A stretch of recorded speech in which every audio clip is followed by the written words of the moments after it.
Almighty God, give thanks to you, the creator of the universe, and humbly beseech you to direct and prosper the deliberations of the members of this house here assembled for the advancement of your glory and the trust and welfare of the people of Trinidad and Tobago.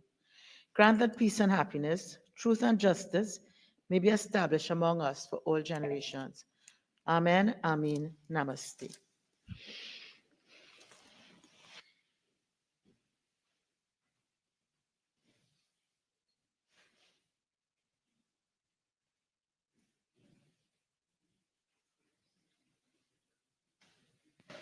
Public Business, Government Business Bills, second reading. Honorable members, the debate on the second reading of the following bill was in progress when the House adjourned on Wednesday, October 9th, 2024, will be resumed. A bill entitled An Act to Provide for the Service of Trinidad and Tobago for the financial year ending on the 30th day of September 2025.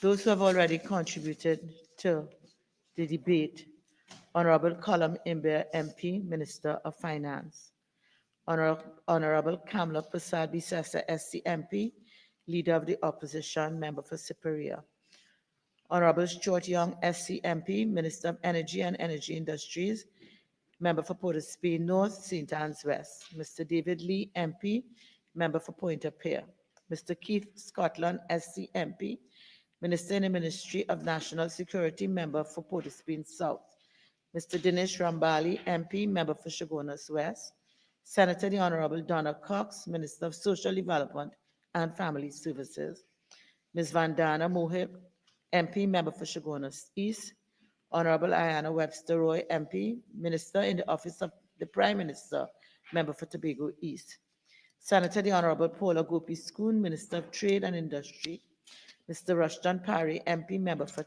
Miaru; Honorable Brian Manning, MP, Minister in the Ministry of Finance, Member for San Fernando East; Mr. Davendranath Tanku, MP, Member for Urupuch West; Honorable Marvin Gonzalez, MP, Minister of Public Utilities, Member for Lupino, Borneo West; Mr. Barry Padara, MP, Member for Prince's Song; Honorable Shamfa Kojo Lewis, MP, Minister of Sport and Community Development, Member for Tobago West; Mr. Arnold Ram, MP, Member for Caroni Central; Honorable Lisa Morris Julian, MP, Minister in the Ministry of Education, Member for Dabadi Umera; Dr. Richard Ciceran, MP, Member for Caroni East; Mr. Kennedy Richards, MP, Member for Point Fortin; Ms. Michelle Benjamin, MP, Member for Maruga Tableland; Honorable Faris Alwari, SC MP, Minister of Rural Development and Local Government, Member for San Fernando West;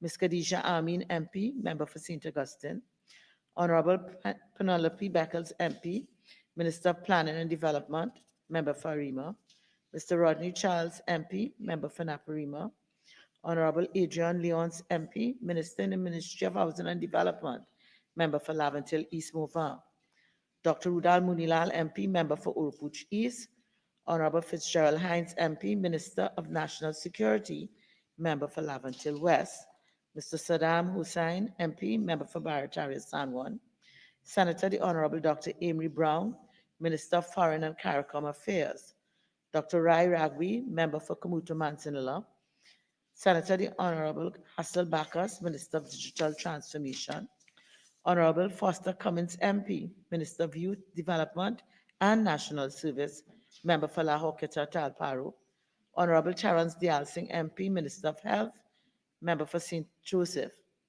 Mr. Roger Monroe, MP, Member for Toku Sandy Grande; Mrs. Anita Haynes Aline, MP, Member for Tabaquite; Honorable Dr. Nayan Gadsby Dolly, MP, Minister of Education, Member for St. Anne's East; Honorable Stephen McClatchy, MP, Minister of Labour, Member for Labrie; Mr. Rujnath Indar Singh, MP, Member for Scuba South; Senator the Honorable Rohan Sinanan, Minister of Works and Transport; Honorable Simon D. Nobrega, MP, Minister in the Office of the Prime Minister; Mr. Esmond Ford, MP, Deputy Speaker, Member for Tunapuna.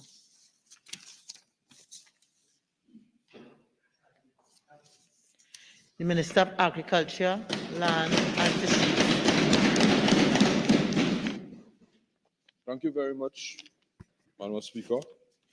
And it is my distinct pleasure to be in this honorable House today, being the last day. Madam Speaker, I want to begin by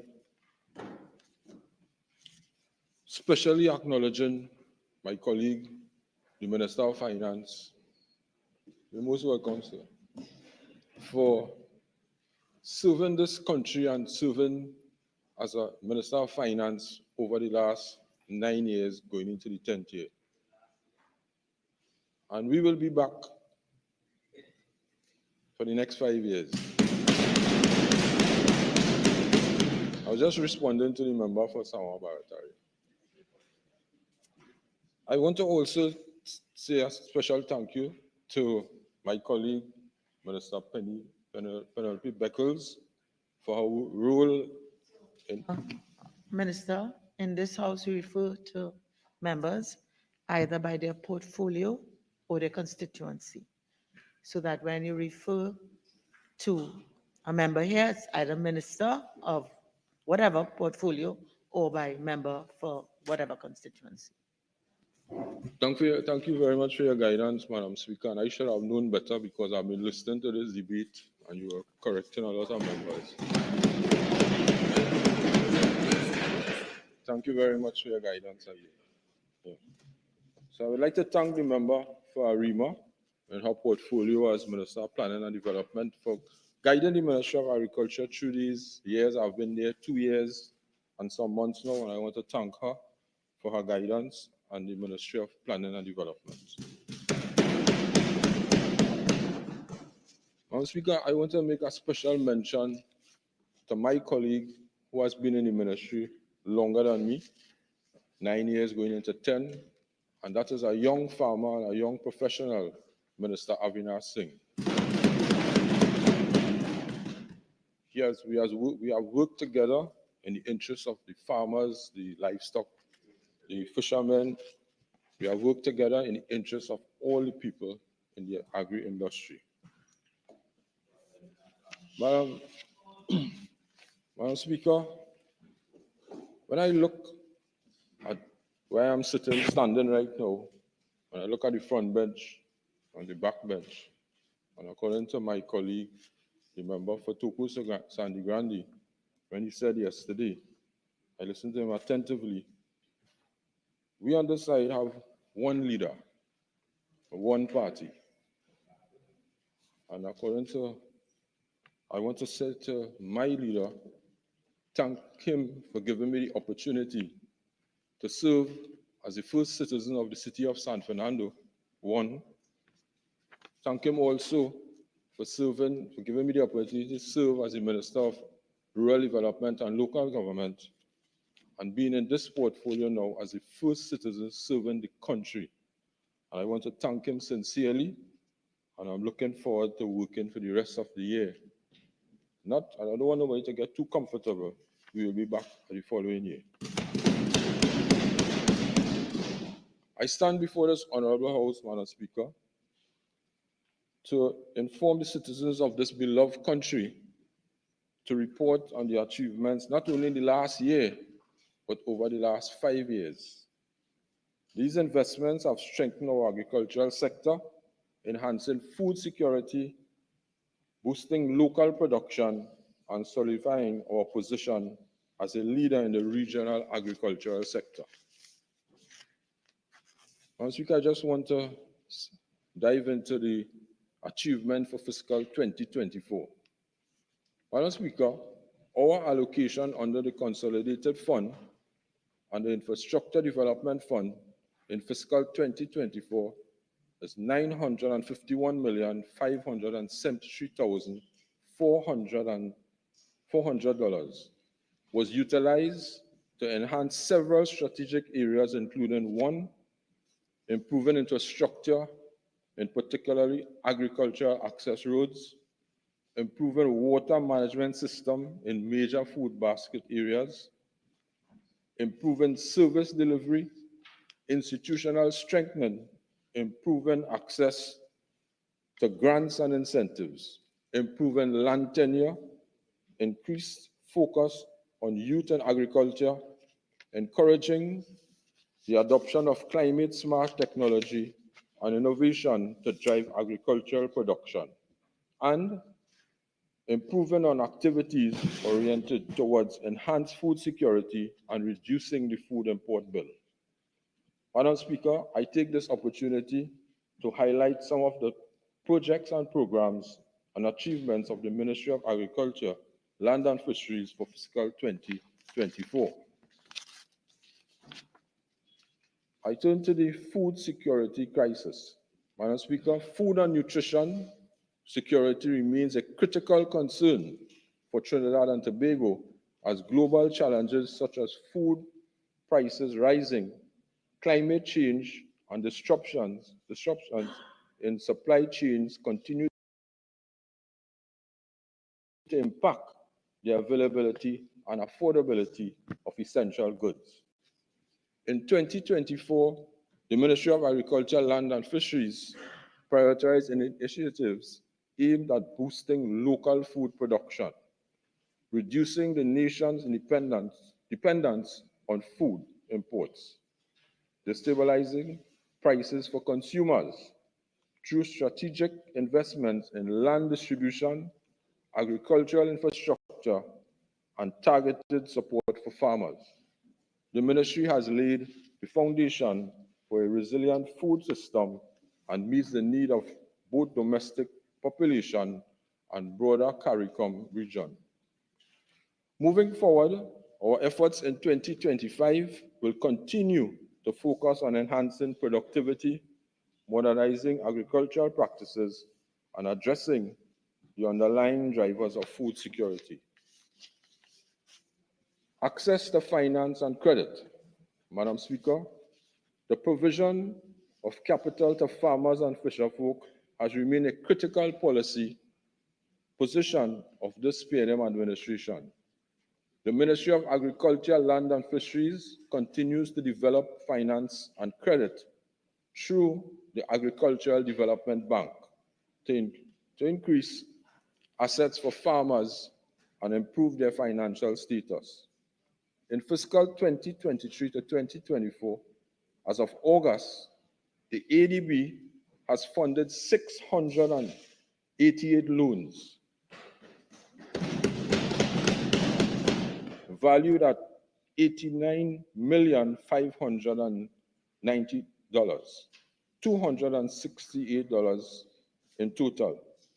The ADB continues to support sectorial development through funding to different areas along the food value chain, from agricultural services, 36.6 million, to food crop, 22.4 million, agro-processing, 19.3 million, fishing industry, 7.4 million, and livestock with 4.4 million in disbursements. Additionally, the ADB has funded 87 young people with loans from ages of 18 to 35 years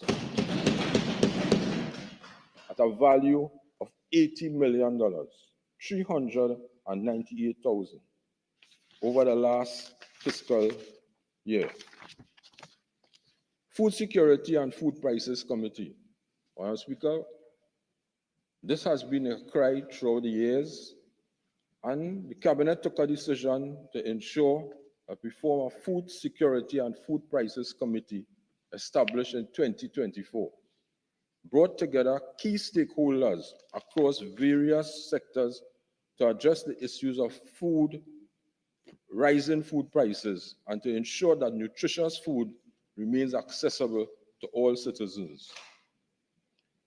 The committee comprises of 13 members, experts in agriculture, economics, trade, and consumer advocacy, has already been analyzing the root cause of price fluctuations and identifying actionable solutions. The result of their ongoing work will be critical in guiding future policy interventions with the agricultural sector.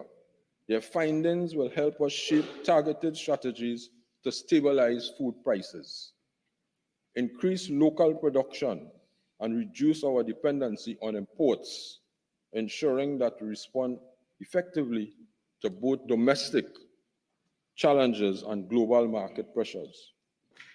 These policy adjustments will include to support farmers, protect consumers, and strengthen Trinidad and Tobago overall food security. Madam Speaker, this is just one of the many ways in which we have been leading progressive conversation with key agriculture partners to ensure food security becomes a reality. We have Agricultural Finance Support Program, which is the Agro-incentive grant. Madam Speaker, the Agricultural Finance Support Program, or Agro-incentive grant, as we call it, stands as a testament to this administration on our unwavering commitment to employing farmers and promoting sustainable agricultural practices. Since inception in 2019, the ministry has disbursed more than $27 million to over 300 small and medium-sized farmers. The strategic financial support has played a pivotal role in driving increased local food production, directly contributing to our national food security goals. During this fiscal year 2024, we executed 3 of these distributions, assisting over 100 farmers with a combined value of over $11 million. Furthermore, just within the last week, we received additional 116 checks valued at $11 million for distribution, and preparations are currently underway for large distribution again. Madam Speaker, this administration continues to demonstrate that it's not just talking about supporting farmers, we are deliberate and meaningful action is taking place. We understand the backbone of our agricultural sector lies within the farmers. Throughout this grant, we ensure that they have access to necessary resources through new technology, modern day practices, and scale on the operations. Our focus is clear. We are building an agricultural sector that is resilient, productive, and sustainable.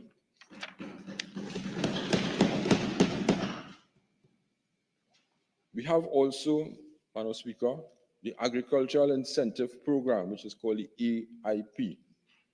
At the ministry, we provide a suite of 92 incentives through the Agricultural Incentive Program, Fisheries Incentive Program, Forestry Incentive Program, to support development at various sectors.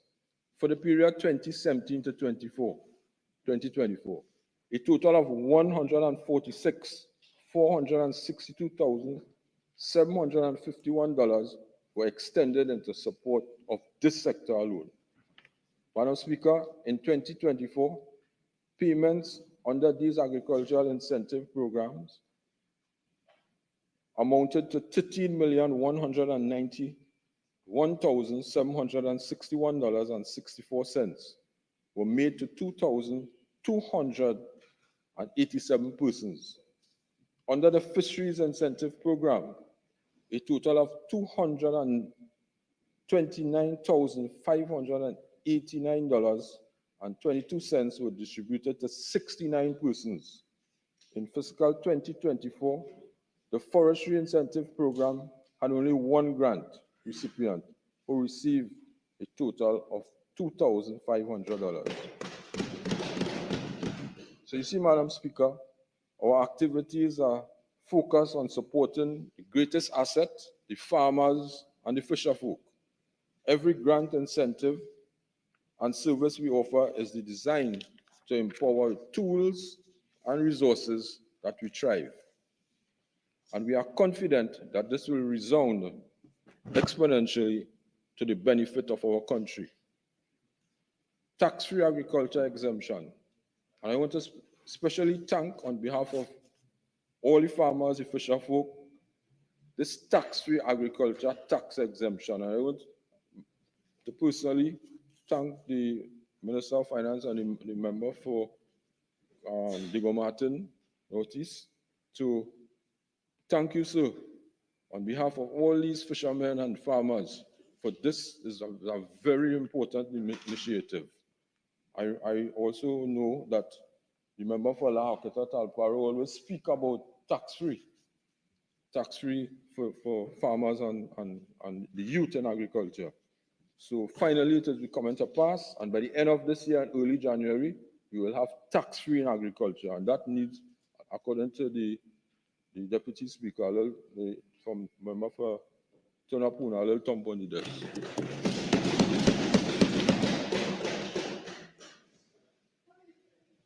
Market and marketing. Madam Speaker, through the National Agricultural Marketing and Development Corporation, which is called Namdevco, the ministry is able to provide critical marketing services to its stakeholders along the food value chain, inclusive of marketing infrastructure, and to support productive and marketing strategies.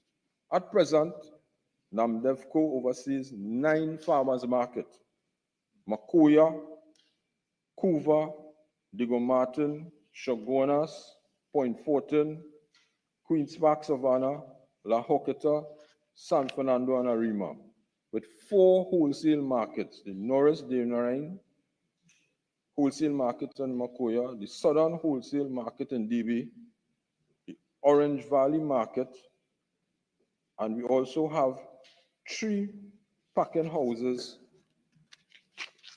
one in Piarco, one in Brecon Castle, and the other in Couva.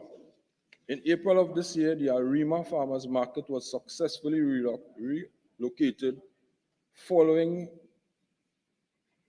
the proactiveness of the ministry and, by extension, government, for all benefit to our farmers. As we continue along digitization, Madam Speaker, the online market has seen growth in the last year, and currently 127 buyers, 378 registered sellers. In the upcoming fiscal, Namdevco has done remarkably well. And this is Namdevco has been a real secret to a lot of people.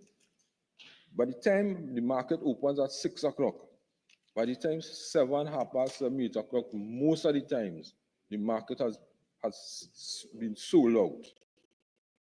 That tells the amount of people visit all these markets. And Madam Speaker, I mean, I was at local government most of my life.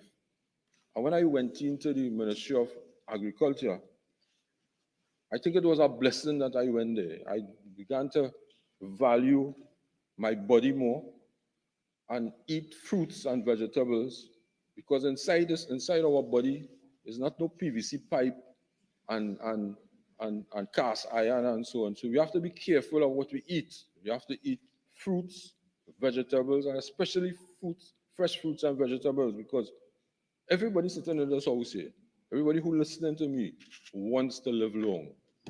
And the only way we could live long, if you follow the member for St. Joseph and myself, we will live long.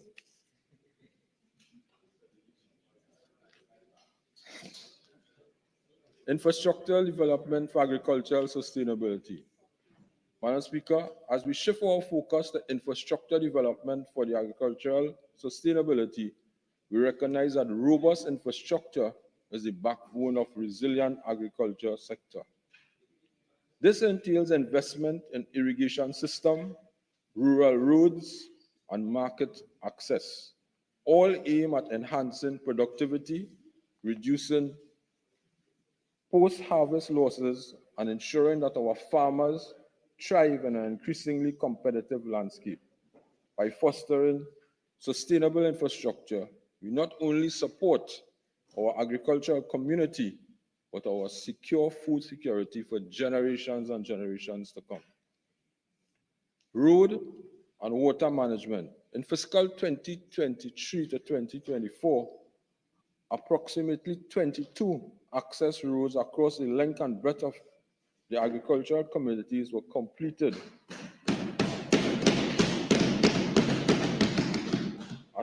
at a cost of over 19 million, and I say across Trinidad and Tobago. These roads include Silk Cotton Trace, Mendoza Trace, Matura Road, Upper Rio Grande, Montevideo Road, and I could go on, and on.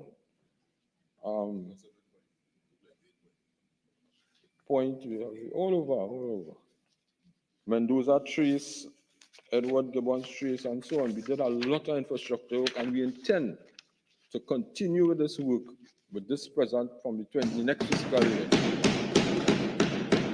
A total of 36.2 kilometers of channels were completed in the last fiscal at a total cost of $1,006,270.36.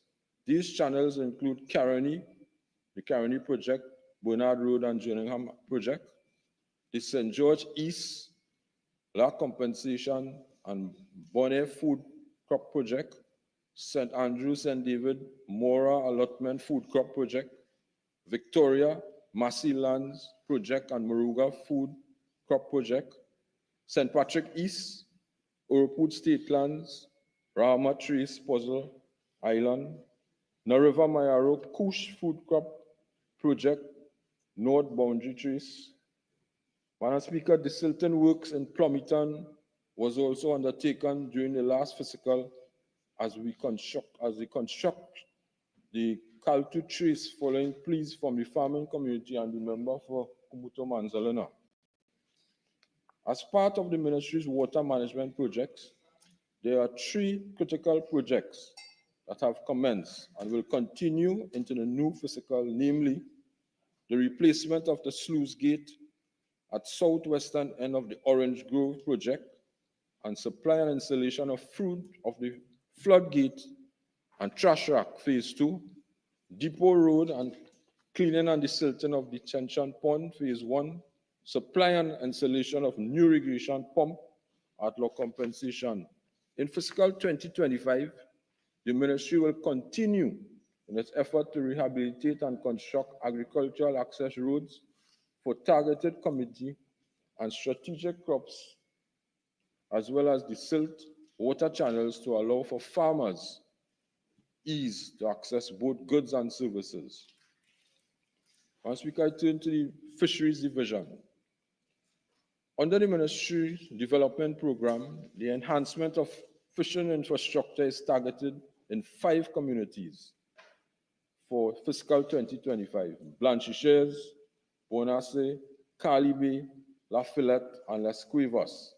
Approximately 314 registered fishermen derive their livelihood from these areas.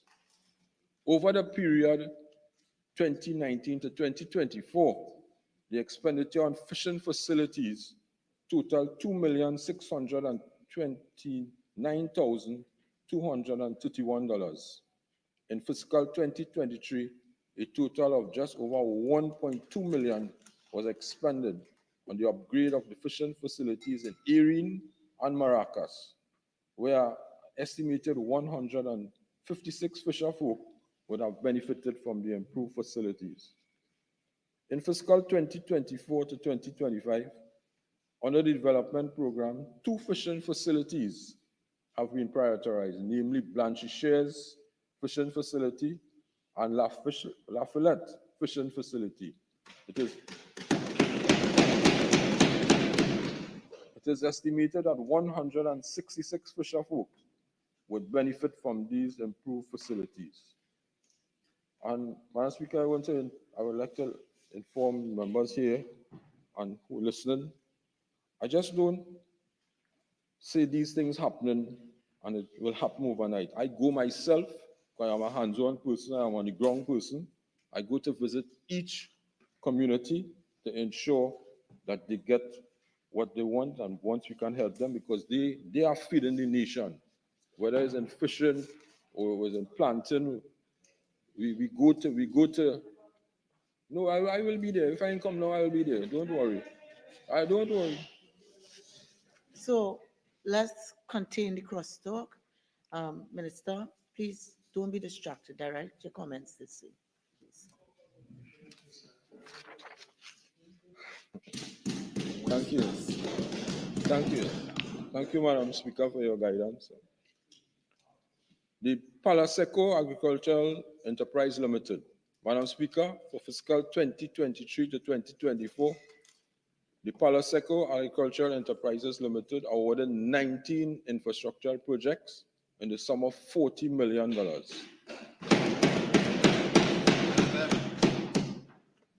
$121,882.92, of which 4 were completed. 6 are close to completion, and the remaining are ongoing. This agency is crucial to infrastructure development across the agricultural communities and will continue to engage with farmers across the nation. Madam Speaker, as I move on, I want to acknowledge that the agricultural sector is riddled with risks that can negatively affect production levels and to lead to significant losses. Farmers do not have the luxury of guaranteed levels of output. Therefore, the ministry recognizes the necessity to mitigate risks and buffer and farming community through the implementation of several core programs aimed at these potential risks, losses. 1, disaster assistance flood control program, pest and disease management program, Praedial larceny squad, forest regeneration, forest protection, and wildlife management. Disaster assistance and flood control program. Madam Speaker, the ministry utilizes a disaster assistance model to assist farmers and fisherfolk to restart their lives in the shortest possible time after a natural disaster. Over the last 5 years, Trinidad and Tobago agricultural sector has been impacted by weather-related hazards such as strong winds, floods, and drought-like conditions, as well as geological and environmental hazards such as earthquakes, sea level rises, increased ocean, and storm surges.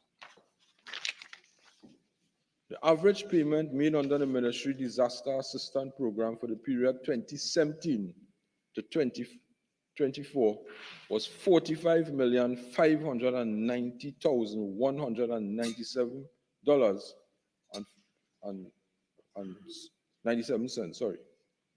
In fiscal 2024, payments in compensation to 34 farmers was approximately $637,352.70. These reduction, Madam Speaker, is a direct result of the ministry's desilting program coupled with favorable conditions. Pests and diseases. The impact of pests and diseases on agricultural production continues to be a challenge for farmers. Integrated pests and diseases management interventions are critical in restricting the potential of spread of diseases, reducing losses by farmers. Our research divisions of the ministry has championed integrated pest management initiatives to address specifically the Moruga grasshopper, an economic pest that attack vegetables, food, and fruits. Madam Speaker, the following are some of the proactive measures that have been undertaken. 1, participating in meetings with the Inter-American Coordinating Group on Plant Health for guidance on the management, and discussions are ongoing with the Moruga Grasshopper Committee, as well as laboratory testing on the efficiency of pesticides. Efficiency trials of biopesticide against adult and first-stage Moruga grasshopper. The trial yield positive results of 100% mortality after the 8-day period under laboratory conditions and 5 days in the field. More work on the subject matter will continue in the new fiscal year. Coconuts. Coconuts, continued collaboration between the Ministry of Agriculture and the Caribbean Agricultural Research and Development Institute, CARDI, which led to the encouraging farmers' use of traps to reduce population numbers, surveillance of species, and the acquisition of the distribution of superior coconut varieties to deal with impending threat of the red ring disease and red palm mite were implemented. Partnership with the Inter-American Institute of Cooperation on the Agriculture and University of the West Indies, St. Augustine, to successfully train 20 staff members of the research division in diagnostic methods for plant diseases. Coffee. Madam Speaker, in fiscal 2025, the coffee revitalization project will commence at a cost of $3 million. The ministry will acquire 3 varieties, Arabica coffee varieties, to propagate and to distribute to 20 farmers to revitalize 20 acres of coffee. Madam Speaker, the giant African snail. Throughout our extension units in North and South, 100 visits were conducted to residential farmers, business, schools, old age homes, public spaces to monitor for incidents of this pest, as well as the dissemination of related material information. 1,355 monitoring visits and 68 awareness walks aimed at educating the public on this giant African snail.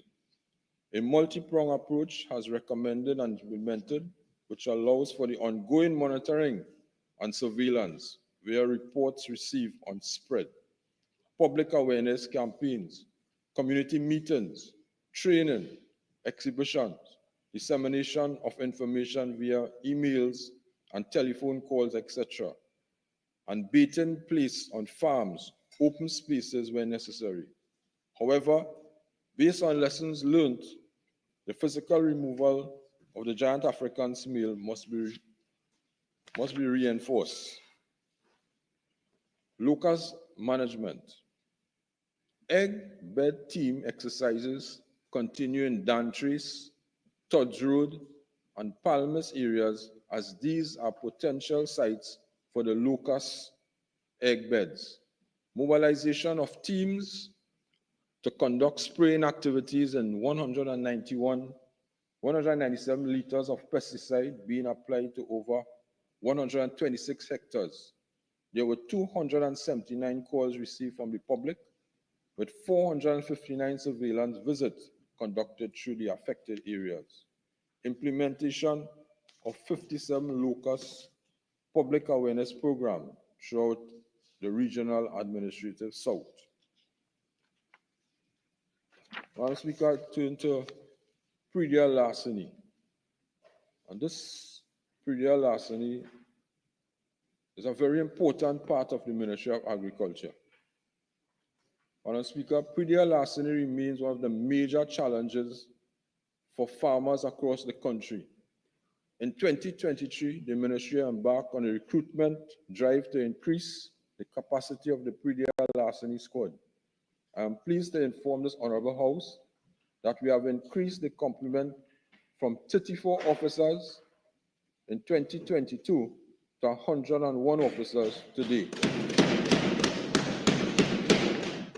Additionally, Madam Speaker, in this fiscal, the Praedial larceny received 4 new vehicles, thereby increasing their current fleet to 6 operational vehicles. Madam Speaker, refurbishment works were also completed at the Southwestern Office, dormitory located at Captiville, and the Carsonfield Office, all in an effort to enable rapid response to incidents reported by farmers. Last week, I just want to inform the Honourable House that with the receiving the 4 new vehicles recently in the last couple of months, it was all over that one of these vehicles were driven by a Praedial larceny officer, and it was crashed and written off. I want to inform the House that we at the Ministry of Agriculture, especially the legal department, has taken a serious stand on this. When you drive a vehicle, you're supposed to take care of it. And since then, they have taken a decision to dismiss the Praedial larceny officer. An action has also been taken how monies could be recovered for this vehicle. Madam Speaker, during the period 2023 to 2024, the Praedial larceny conducted, and you know people like to say they don't do nothing, and they did this and that, but I know firsthand they conducted 2,338 patrols, 27,916 visits of farm, 2,863 farmer interactions, 156 market visits, 489 farmer visits, received 195 reports, detected 160 offenses, arrested 38 persons, of which 7 were imprisoned, and 24 convictions. The unit continues to conduct its routine operations of patrol, surveillance, and investigation. Madam Speaker, I would like to just say since I've been at the ministry, I wonder why people why they can't plant their own produce, why they can't go to mind their own animals, why you have to go and steal somebody's animal? I mean, we always find all the reasons to blame the Praedial larceny, but we should be targeting on the criminals out there who go in there and interfere. Imagine a man mine a car from small and the car get big, and he finding a way to put that car in the back of a pickup and go and sell it. I mean, it's wrong. We can't do that. We're not supposed to do that. And while I am on that also, these animals that coming in from Venezuela, we have to be very careful when you're buying these animals coming in on those boats, because you don't know what sickness and diseases these coming into the country. I have been down there, I'm not just talking over my head. I've been together with the member for Point 14 down there. We're working with the Coast Guard and the Praedial larceny squad and the police. And they're going down there and they're buying these animals and selling them cheaper than the ones that the farmers and the livestock people taking the time and feeding them and bringing them for us to buy and eat healthy. In the upcoming year, fiscal 2025, the ministry remains committed to enhancing the operational effectiveness of the Praedial larceny squad under the development program, with a total allocation of $2.6 million. The funds will support critical initiatives and strengthen the squad capacity to protect our farmers and their livelihoods. Forest regeneration.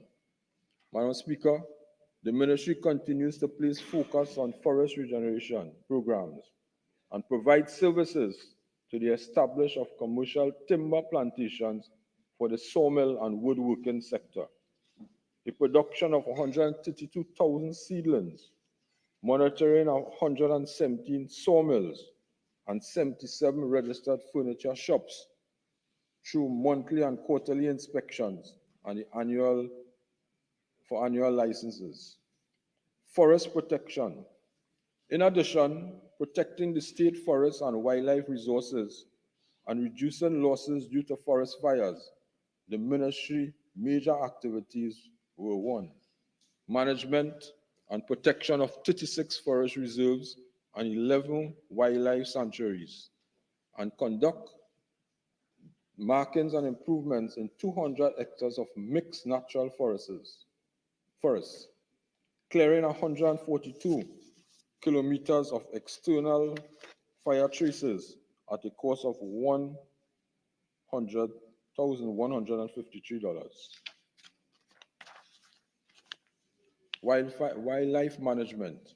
Over the last fiscal, the Forestry Division under the Wildlife Management engaged 5 communities to the co-management of nesting marine turtles, which facilitated the sale of 12,326 permits, generating $55,697 in revenue. Conducted wetland inventory studies to determine the status of wetlands systems and the Caroni Swamp.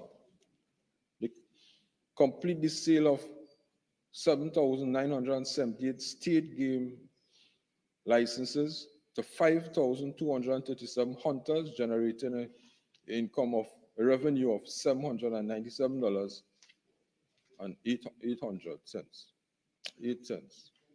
Madam Speaker, over the last fiscal, Trinidad and Tobago made significant contribution to CARICOM 2025 by 25 initiative. We saw an increase in rice, coconut, cocoa, coffee, and livestock production as a result of formal agreements such as the Trinidad and Tobago Guyana Food Development Plan. Madam Speaker, I turn to rice. Madam Speaker, the rice continues to be an important sector. In fiscal 2023, a strategic decision was taken to revitalize and modernize the local rice industry so it can contribute towards increasing local food security and reduce the near 100% dependence on imports of this important staple food. A collaboration with the National Flour Mills for the first time provision of contracts to rice farmers and a payment of an additional incentive for grade 1 and grade 2 rice has contributed positively to the development of the rice industry. Furthermore, Madam Speaker, there were improved paddy yields due to the supply of 200,000 pounds of superior high-yield, disease-resistant rice seeds, which were distributed to farmers from Caroni, Felicity, El Carmen, Barapo, and Plumiton. This initiative renewed rice farmers' interest to increase their production and was a notable outcome of this country signing a memorandum of understanding with the Guyana Republic. Total production in 2022 was 183 tons, and the importation of rice has shown a decreasing trend over the period. An average of 800 metric tons of rice has been harvested at the average cost of $2,501,666. Madam Speaker, several activities aimed at supporting the revitalization and modernization of the rice industry. Minister, you have 2 more minutes of original speaking time left. You're entitled to 10 additional minutes to wind up your presentation. Do you intend to avail yourself of the additional time? Yes, you may proceed. Thank you, Madam Speaker. Madam Speaker, in my view, this is one of the biggest ministries in the government, and it's food, and we are doing a lot in the ministry. And who have eyes to see could see, and who have ears to hear will hear. I am focusing on the positives of the Ministry of Agriculture. Madam Speaker, cocoa. The Trinidad and Tobago cocoa sector is highlighted. And Madam Speaker, everything that I am saying here is facts. This is factual. This comes from the records of the ministry. Cocoa is identified as a strategic crop in the Vision 2030 Country Development Document. Cocoa is cultivated in 6 agro-ecological zones.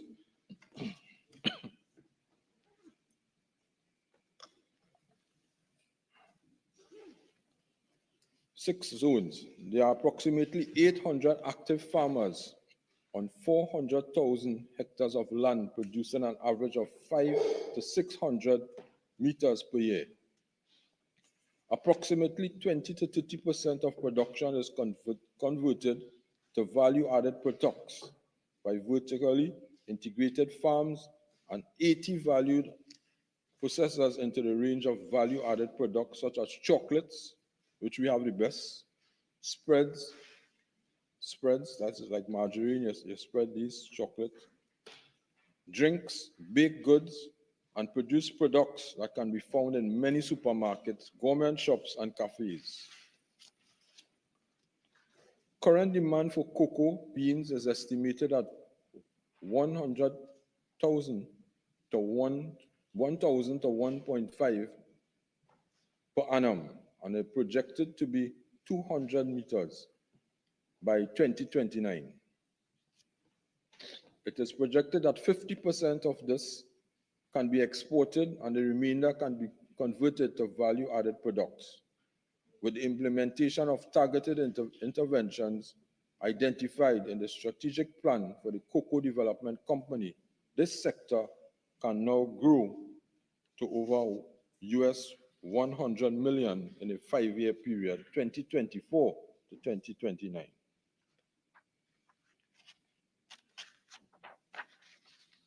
We have embarking on digitizing and adoption of technology. Madam Speaker, this government has initiative of digitizing and adopting of technology as a priority to improve the agricultural sector.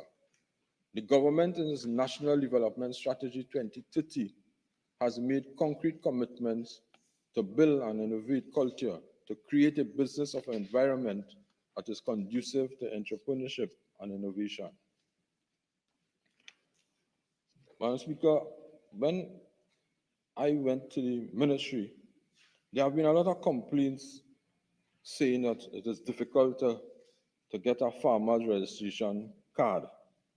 This has now changed, and once you have all the necessaries, it is very easy now to access a farmer's registration data card. It is digitized, and I want to thank the Minister of Digitization, Mr. Bacchus, for working with the ministry in a short space of time to ensure that when somebody comes to the ministry, they can get their farmer's badge.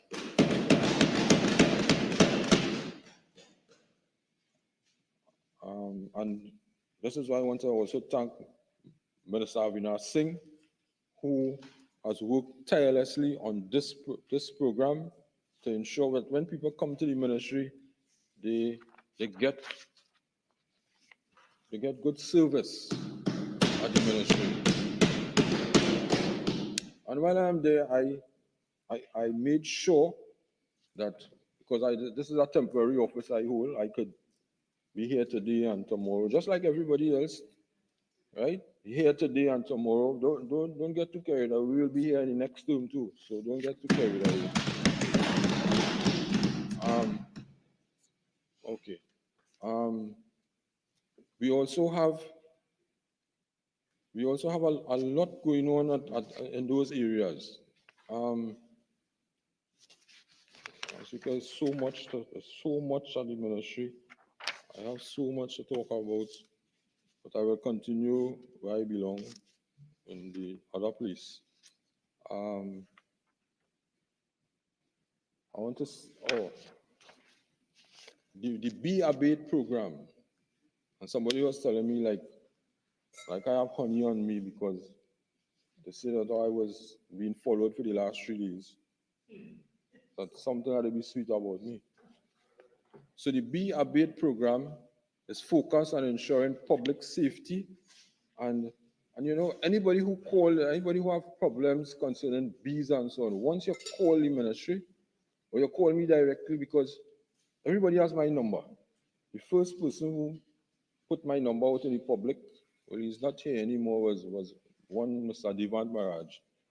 And the number is out for the public. So they call me, they have any problem with bees, in whatever area it is, we will take care of it for you all. Right?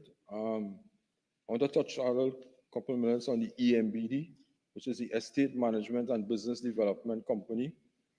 For fiscal 2023 to 2024, a total of 180 deeds were completed in-house at the EMBD as follows: 85 deeds of variations, 62 deeds of rectifications, 18 deeds of subleases, 12 outstanding, 6 subleases, 18 deeds of surrender, 7 deeds of release and waivers. Out of 180 deeds, 122 were registered at September 2024. I want to turn a little on livestock. There's so much on livestock.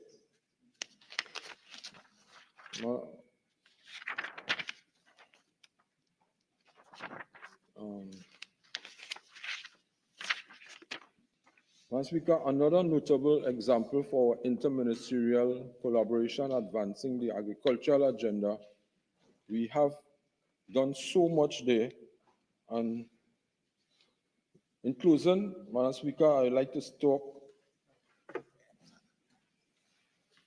In closing, I'd like to say, Madam Speaker, I am pleased to report on the remarkable success of the recently concluded TNT Agri Expo 2024, which exemplifies the significant strides we made in collaboration with key ministries and stakeholders. This event has become a cornerstone in our effort to elevate the agricultural sector and foster economic growth. And, Madam Speaker, I saw all walks of life of people. They're young, they're not so young, they're old, the people who want to become farmers, and a lot had to be, I had so much to be said. I even saw, remember for Komoto Manzalina watching some sheep and goat and so on. And I don't know if you're going into farming next, but but I know, but was so much was going on. Madam Speaker, I just wanted, with the couple of minutes I have left, I want to acknowledge my colleague from La Hoqueta Talparo, who we have been working together for all these 2 years and something to ensure that 18 to 35, and we will take care of the over 35. So I want to continue to work with you. A lot has been done for the youth in agriculture and the young people in agriculture, because hydroponics is the way to go now, and the schools doing it, the churches doing it. Everybody is into agriculture now. And you know, I was saying is get something and grow. There's a calypso, but some calypso about something, but my thing is get something and grow, right? And grow what you eat and eat what you grow. And Madam Speaker, I want to thank you and thank the entire House here for giving me this opportunity to make this presentation, because we have done a lot in agriculture and we will continue, and we will report to the people. There's no secret what we're doing.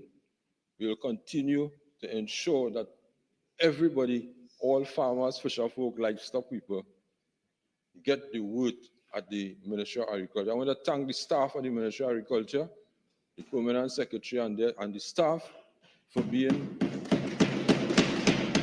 I give them a mandate.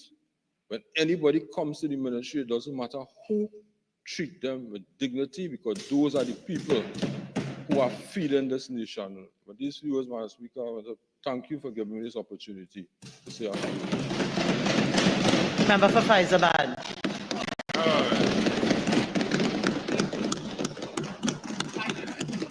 Thank you. Thank you very much. Thank you very much, Madam Speaker, for the opportunity to contribute to this 2025 financial year budget debate.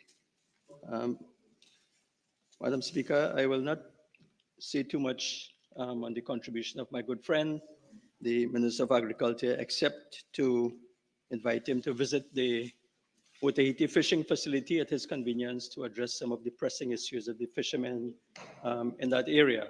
You have a potential PNM candidate, he might bring himself down. The other issues that were raised by the Honorable Minister will be addressed by my colleague, the Member of Parliament for Kuba North. Madam Speaker, before I continue, I just want to reflect on and commend the response of the Leader of the Opposition last Friday to this budget debate. The member for Siparia's contribution was a clinical dissection of the budget presentation. Poetic. And of course, the policies that she proposed represent very well the solutions that are required to take our country forward. Madam Speaker, I also want to, and of course it shows that the Leader of the Opposition, the member for Siparia, is well prepared, willing and able, I must say, to take over the reins of government as soon as that opportunity arises, Madam Speaker.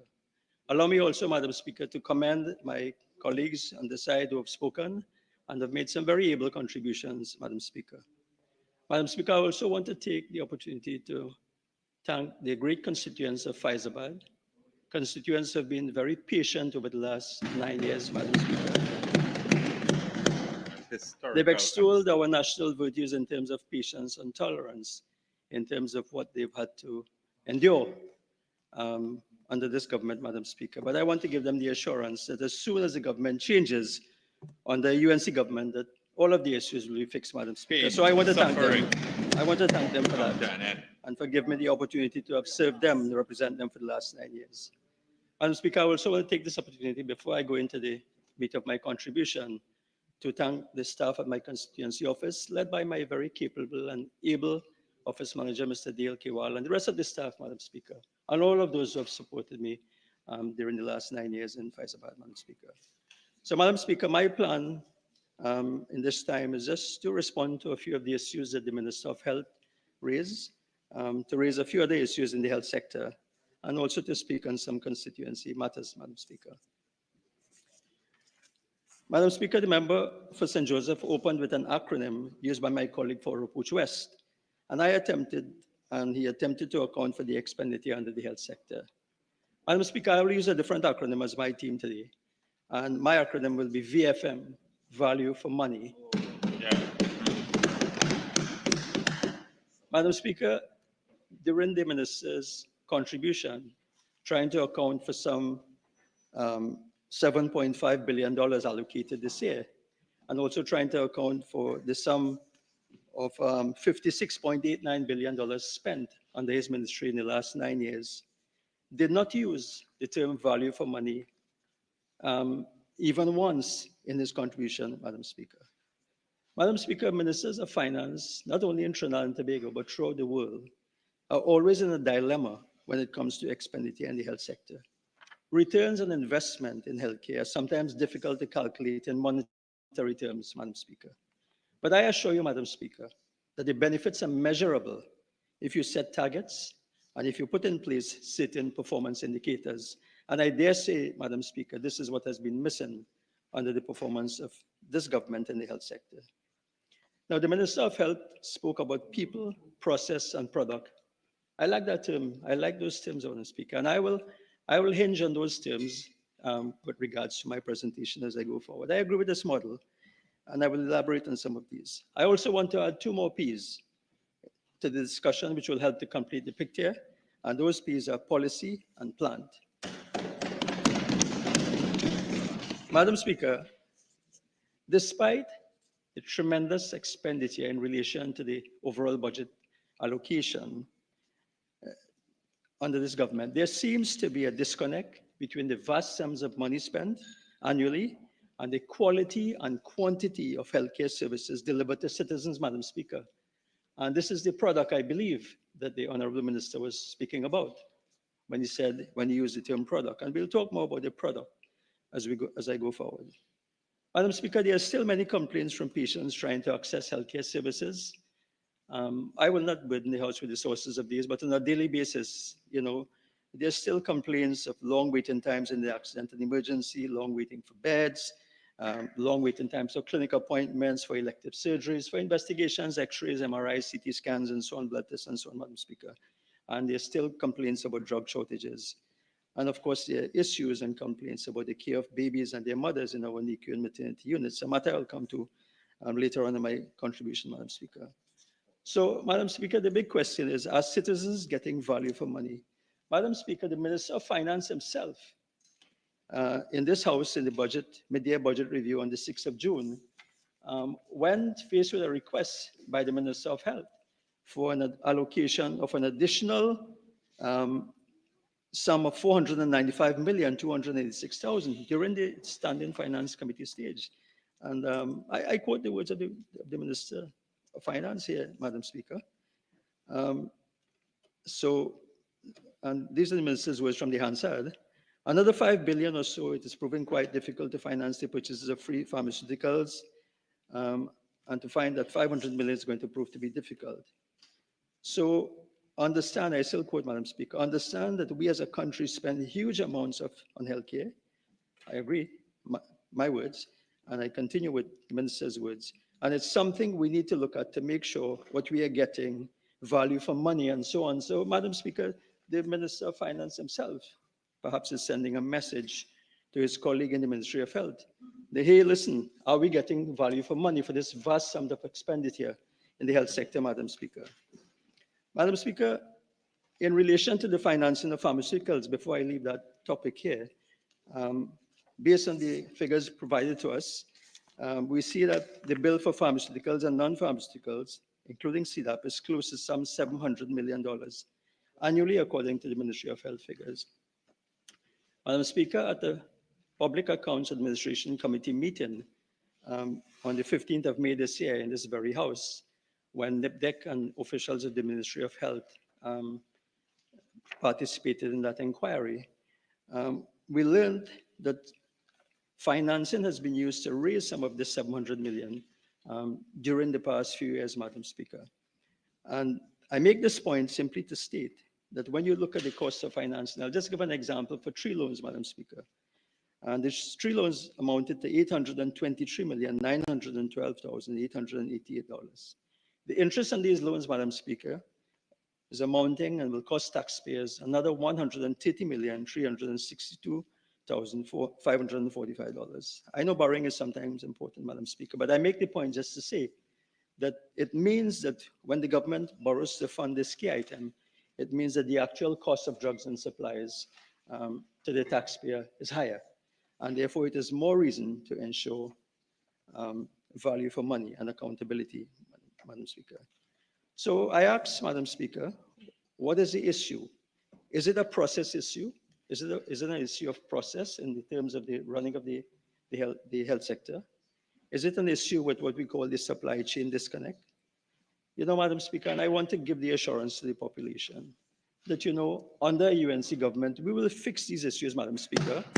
There'll be, you know, Madam Speaker, there'll be no more issues of stock out when you get a prescription. You know, there'll be no more surgeries being postponed because hospitals and doctors do not have this and they do not have that, Madam Speaker. So, Madam Speaker, I just want to move on in terms of the people. So we spoke a bit about the process, and I'll come back to other issues with process. Well, let's go to the people. The other factor that is important in the equation, and this equation of the delivery of healthcare. So, according to the Honorable Minister, the Ministry of Health, 67.1% of the annual budget allocation health goes to the 4 regional health authorities in Trinidad. This amounts to some $4.2 billion, and of this amount, 3.7 billion is spent on salaries and wages. So it's spent on people, Madam Speaker, and we are grateful for that. You know, we have some 21,000 workers in the healthcare sector amongst the RHAs, and you know they need to be well compensated. It is a fact that, you know, people are the backbone of healthcare delivery and so on. So I will come back and deal with some of the people issues in the health sector. But before I speak about that, Madam Speaker, allow me to just go back to the plant issues, because I think it's important to put in perspective that as far as the plant, and when I say plant, I mean plant and infrastructure, it means hospitals and health centers. You know, a very good platform was laid by the UNC, the People's Partnership Government, in 2010 to 2015, Madam Speaker. And it will be remiss of me.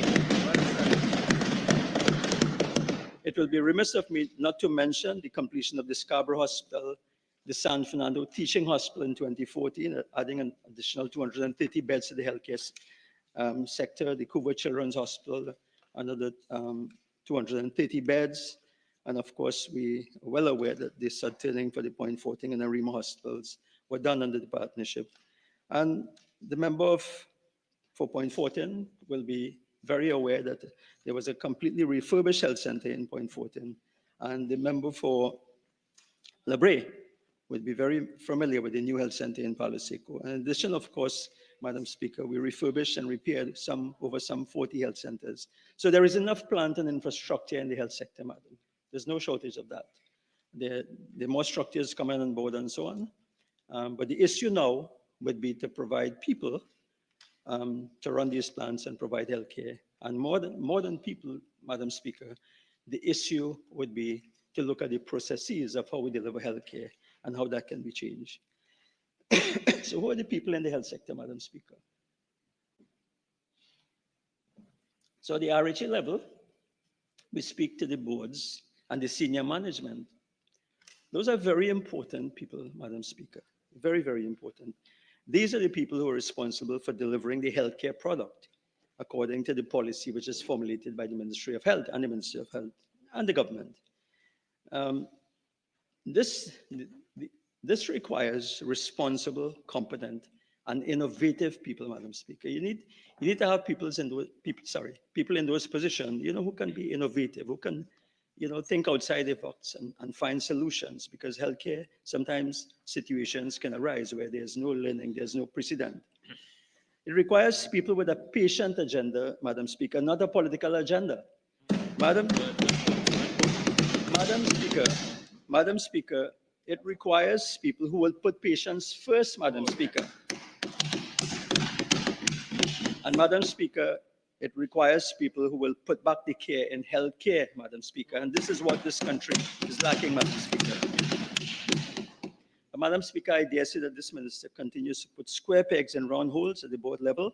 And as a result, several CEOs and certain managers do what they want, Madam Speaker. There's a lack of accountability in the running of some of these RHAs.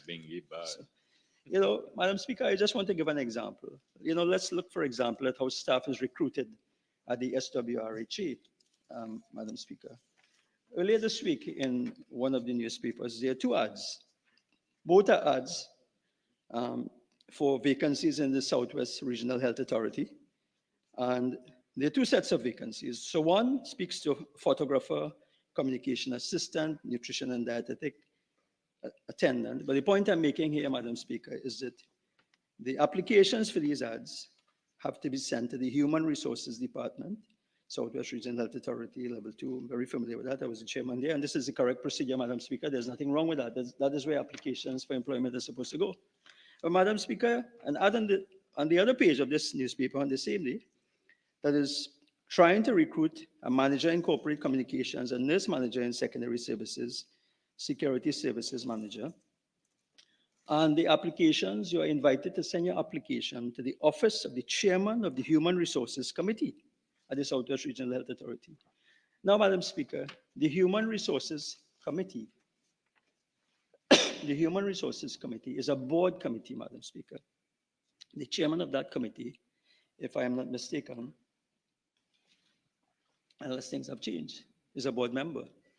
So I'm just wondering, Madam Speaker, why it is that these applications have to go to that particular office first. Isn't it correct and the appropriate thing that the application should be processed, at the level of the Human Resource Department? But I leave that there, Madam Speaker, and I move on. So, Madam Speaker, what is happening, at the SWRH? What is happening with the process? How is it working? Madam Speaker, I am told that there was a power outage in the laboratory at the San Fernando General Hospital last night, Madam Speaker. And the auxiliary generator did not activate. What? Do you know what happened, Madam Speaker? As a result, blood products have been compromised, and no blood products can be provided for elective cases at this time. Madam Speaker, blood is currently being sourced nationally for emergencies only, Madam Speaker. And I raise this because the issue of generators at the San Fernando Hospital has been raised before And Mount Hope. in Mount Hope. But before I go there, Madam Speaker, when this happens, it means when you prepare yourself and you take the time off and you go to the hospital, for an elective procedure, there's a lot. You've waited already. You've made the sacrifice and so on, only to be told that your surgery was postponed, Madam Speaker. It's heartbreaking. I have one constituent, Madam Speaker, who visits my office every day I'm in office, Madam Speaker. And the problem is that she's been trying to get a cataract surgery done for the last 3 years, Madam Speaker. And Madam Speaker, she gets this excuse and that excuse, Madam Speaker. There's something wrong with the process, Madam Speaker. There's something wrong with the process.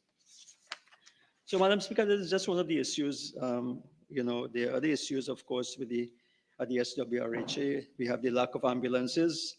You have a lot of them being non-functional because of the breakdown and so on. And this is an issue when you have to transfer critically ill patients from the Sipare District Health Facility and indeed from the Point Fortin Hospital to the San Fernando General Hospital, Madam Speaker. So, Madam Speaker, I will leave that matter there and move on, Madam Speaker. And it's no better at the other RHAs, Madam Speaker. So, for example, let's just look at what is happening at the NCRHA with regards to process. Madam Speaker, quite often on a regular basis, we see full-page ads being taken out in the newspapers, telling about the work of the NCRHA, work that is part of their remit, Madam Speaker, work that doesn't need to be advertised. This is what they're receiving the allocations for. So we see full-page ads, but these full-page ads are taking precedence over repairing the leaking ceiling of the dining room at the Mount Hope Women's Hospital, Madam Speaker. It is taking precedence over the fixing of the electrical system at the Eric Williams Medical Sciences Complex, Madam Speaker. And also, the expenditure there could have been put to better use in terms of providing full operating lists for the surgeons at the Eric Williams Medical Sciences Complex. Madam Speaker, I want to invite the Minister of Health, to check with the general surgical listing at the Eric Williams Medical Sciences Complex and find out if it is true that general surgeons are allowed to operate only once per month, Madam Speaker. That is perhaps the reason why the waiting list for surgeries are so long, Madam Speaker.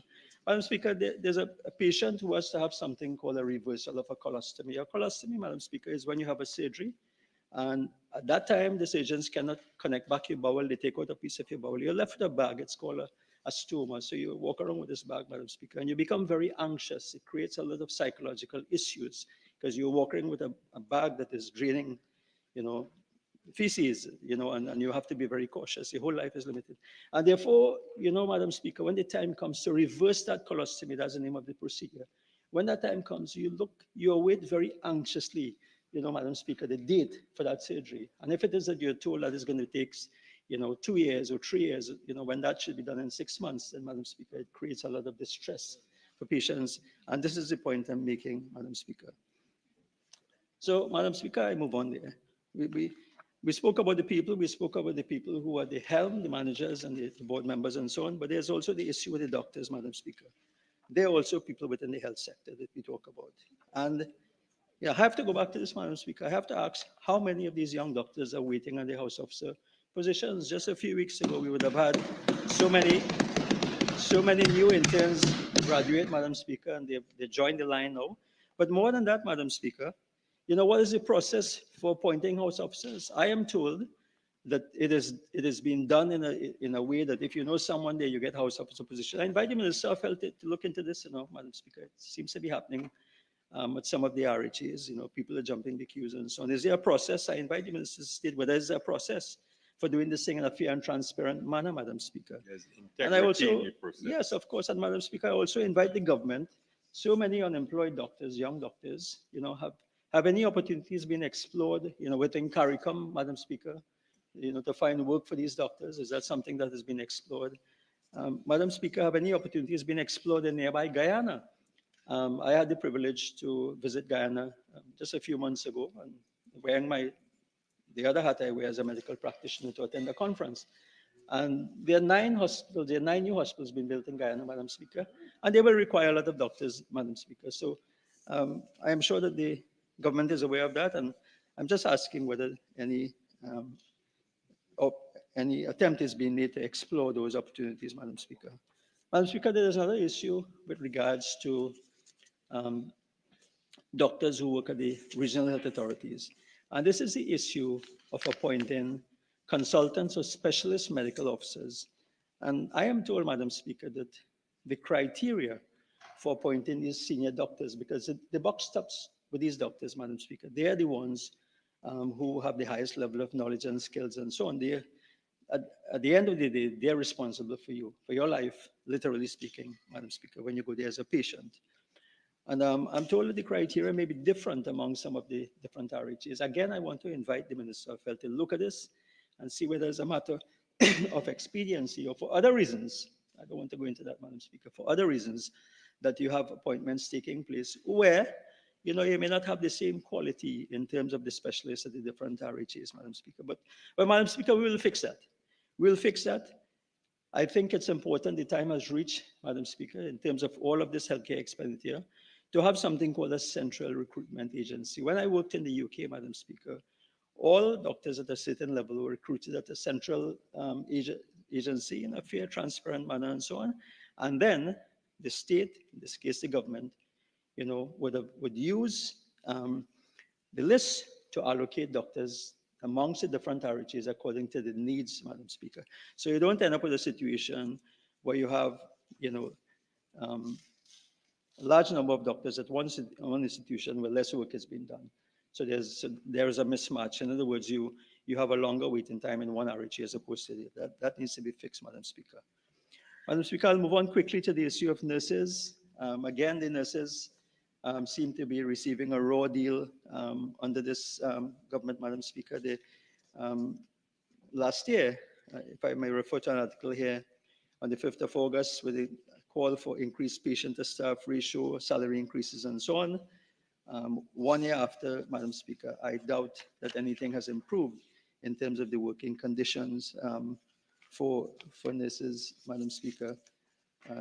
Again, we talk about the people, we talk about people in the health sector, but do we really, are we really treating, is this government really treating, you know, with these issues? And I'll just raise one issue that the head of the Trinidad and Tobago Nurses Association raised.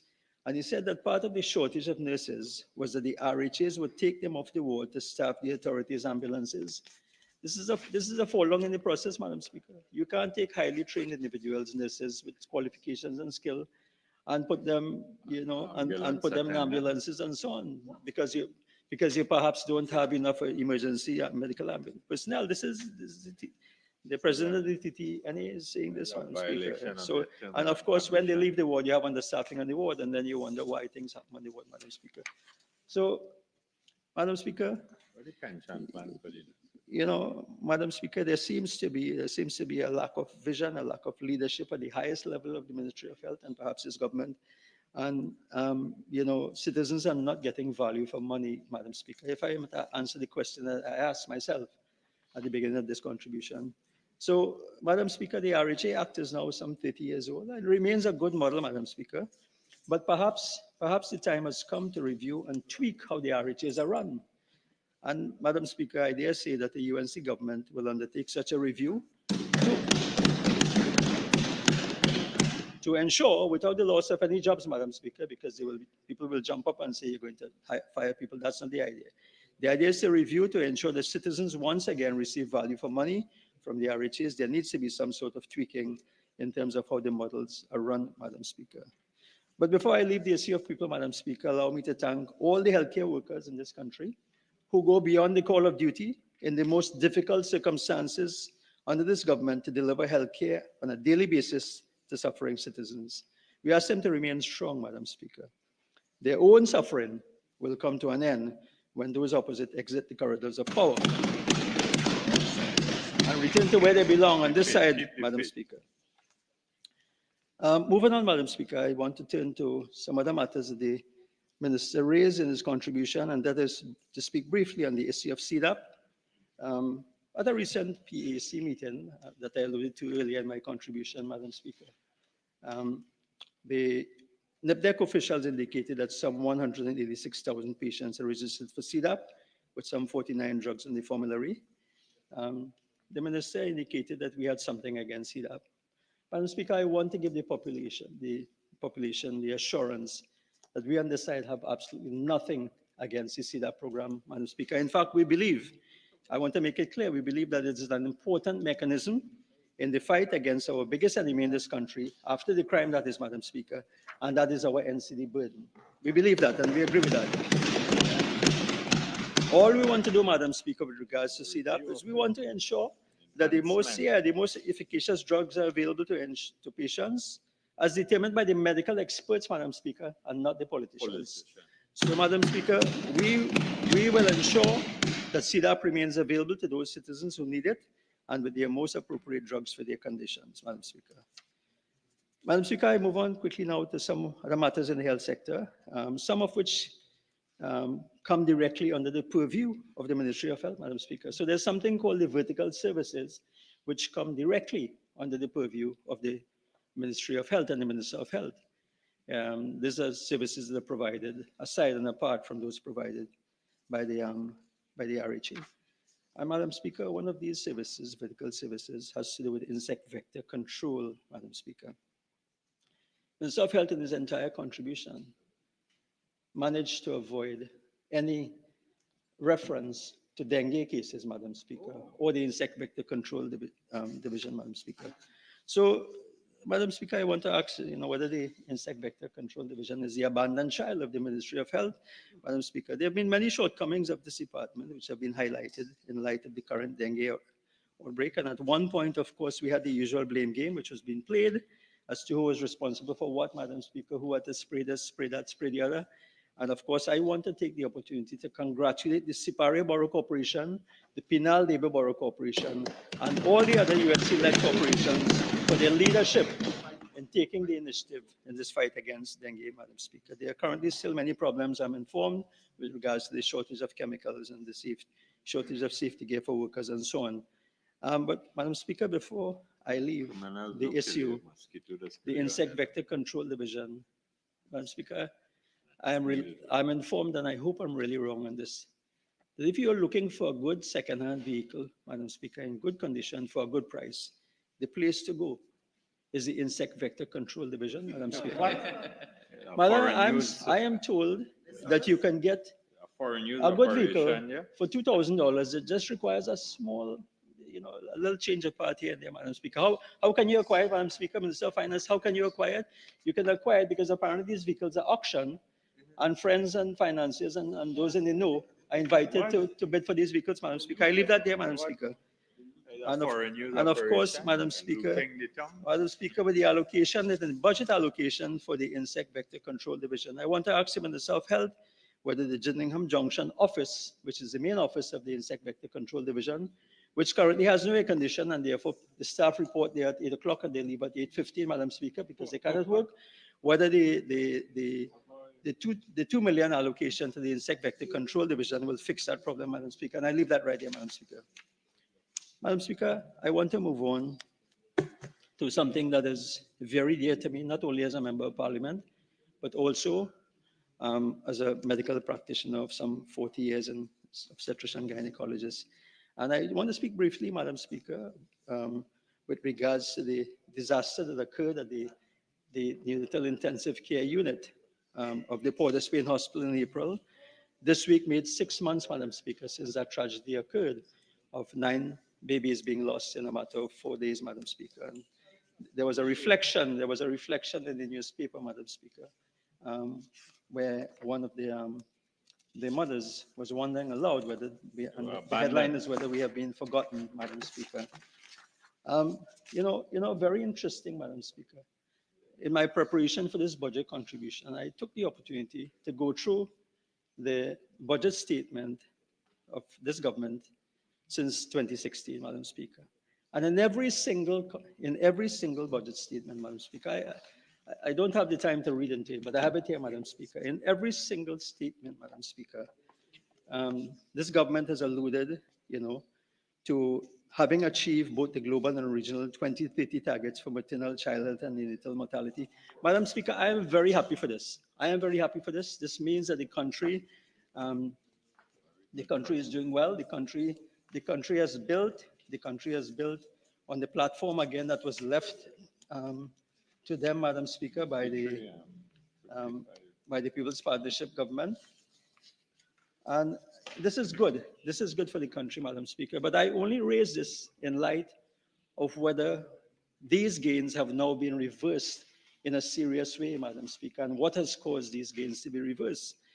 You know, I want to take the opportunity again, Madam Speaker. This issue of neonatal mortality and maternal mortality always becomes an issue in this parliament, Madam Speaker. But let me set the record straight, you know. Let's talk about neonatal mortality. And the rate is per deaths per 1,000 live births, Madam Speaker. In 2000, we were in a bad place. It was 17.6. In 2022, it has come down to 9.7. I don't know what the figure is going to be in 2024, Madam Speaker. Obviously, those figures are going to be different. But, you know, these things didn't come overnight, Madam Speaker. In 2010, when the partnership entered government, we met a rate of 14.2. In 2011, it was reduced to 13.8. In 2012, came down to 13.4. 2013, it was 12.9. 2014, 12.5. And 2015, when the partnership demitted office, under the member for Sipari, the rate was 12.2. So there has been a decrease. There's been a steady decrease in the neonatal mortality rates, Madam Speaker. Now, what about, so, you know, the whole issue, the whole tragic issue is what has happened at the, you know, at the NICU at the Port of Spain General Hospital. And I raise this, Madam Speaker, simply in light of, you know, the PAHO report. And at first, you know, when the report came out, there were many questions. The Minister of Health indicated that he had to make certain inquiries to PAHO, Madam Speaker. I want to advise the Minister of Health that the inquiries have been made, Madam Speaker, but it really should not be to PAHO. It should be to those who were charged with the responsibility for resourcing and managing the NICU unit at the Port of Spain General Hospital. And I trust, Madam Speaker, that as we speak 6 months later, and perhaps 3 months after the release of that report in June, that many of those recommendations, if not all, have been implemented, Madam Speaker, with the allocation to the health sector. And I see the Minister of Finance is hoping for the same, Madam Speaker. And I say this, you know, I say this in light, and in the Minister's contribution, you know, he said that he's taking personal responsibility for the children of this nation. But I also want to remind him, Madam Speaker, and I want to quote his words on the 26th of January, 2024, when he said, "Our greatest asset is our children." I quote, Madam Speaker, from the Hansard record. He said, "Under my 10 years Minister of Health, maternal mortality rates and infant mortality rates have dropped." And this was before the Directorate of Women's Health was appointed in 2017. "I took personal responsibility to save our women who were dying at the rate of 1 a month. I took personal responsibility to save our children in our hospitals, and because of my direct intervention," and so on and so on. So I invite the Minister to continue to take personal responsibility to make sure he fixes this matter, Madam Speaker, before he demits office, which should be not in the near distant future. Madam Speaker, I also want to raise one more question. I will move on from the issue of babies who have died to the issue of maternal mortality, Madam Speaker. And very disturbing information has come to my attention, Madam Speaker. And I really trust and hope that I am wrong about this. The death of a mother, pregnant mother, mother in childbirth, is a very stressful thing for the family, Madam Speaker, for both, you know, the loved ones and for the doctors who will provide care. And I want to empathize, if this is true, I want to empathize with the families, Madam Speaker. And I want to ask, you know, whether it is true that over the course of this year, and again, I trust that the Minister, you know, will say that this is not true, that there have been the deaths of some 5 mothers in childbirth or related to childbirth at the Mount Hope Maternity Hospital, Madam Speaker. It is very shocking news. This apparently has occurred during the course of this year. And I want to ask, Madam Speaker, if this is true, whether any investigation has been done, Madam Speaker. And we spoke about the vertical services of the Ministry of Health, Madam Speaker. And one of those vertical services is a department called the Directorate of Women's Health. It was created by, you know, through a report here. I don't want to waive this, I don't want to display this, Madam Speaker, but the national population now would be very familiar, you know, with the report of the Maternity Services Review Committee, which was commissioned in pursuit of certain goals of the partnership government was fulfilling in terms of the MDG goals for maternal mortality and so on, which would have been, the target would have been 2015. And the Directorate of Women's Health would have been one of the recommendations, which the government took and ran with, and I mean, that's fine. But the question I ask is that, what is the extent of involvement of the Director of Women's Health in this issue, Madam Speaker? I raise this point simply because I want to say that in other countries, in the United Kingdom, for example, where I worked for several years, when you have a maternal death, it's a big thing. It's a big thing for the family and so on. But it's not a political issue, Madam Speaker. It is an issue, Madam Speaker, member for Port of Spain, North St. Anne's West. It's an issue that, if it is handled properly, can create knowledge, information, and learning, Madam Speaker, for others in the profession. And the benefit of that, Madam Speaker, is that at the end of the day, the patients and mothers and so on have a better chance. Nobody is perfect, Madam Speaker.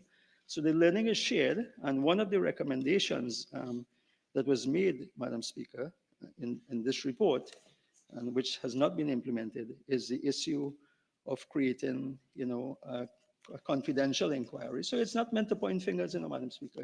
It's really meant to create a situation where you can have a national audit, which results in a national committee for confidential inquiries into maternal mortality. And I invite the Minister of Health, who has this report on his desk, and with the assistance of the Director of Women's Health, to look at forming this national committee for confidential inquiry into maternal mortality, so that whatever happened in these deaths and whatever may happen in the future, that learning could be shared, Madam Speaker. And before I leave this issue, Madam Speaker, I want to give the basis for one of the policy points raised by the Honourable Member for Superior in the health sector, and that was the creation of a no-fault compensation scheme, Madam Speaker. In many circumstances, regardless of the best effort of healthcare workers and so on, patients will die, they will suffer injury, they will suffer less than optimal outcomes. And in that case, sometimes they have to go through the court system. With the greatest respect to my colleagues here, Madam Speaker, and yourself, with the greatest respect, sometimes the outcome doesn't match, the compensation doesn't match, the injury, both mental and physical, that they would have suffered. And therefore, the issue of a no-fault compensation is well known in other countries, Madam Speaker. And the benefit of that, of course, is that it allows doctors to practice less defensive medicine, and it creates an overall benefit for the country, Madam Speaker. So I just want to throw that on the table, Madam Speaker. Madam Speaker, the issue of non-NCDs, non-communicable diseases, has been well ventilated by colleagues who spoke on the health sector. I will not repeat too much of what have been said, but there are a few issues that I wanted to raise. And of course, the Minister of Finance in his budget presentation did indicate that, there's a tremendous burden in terms of heart disease, diabetes, cancer, cerebrovascular disease. 70% of these deaths occurred before the age of 70. It's a very alarming statistic, Madam Speaker. And a PAHO WHO strategy report 2017 to 2021 stated that the economic burden from diabetes, hypertension, and cancer to Trinidad and Tobago is about $8.7 billion annually.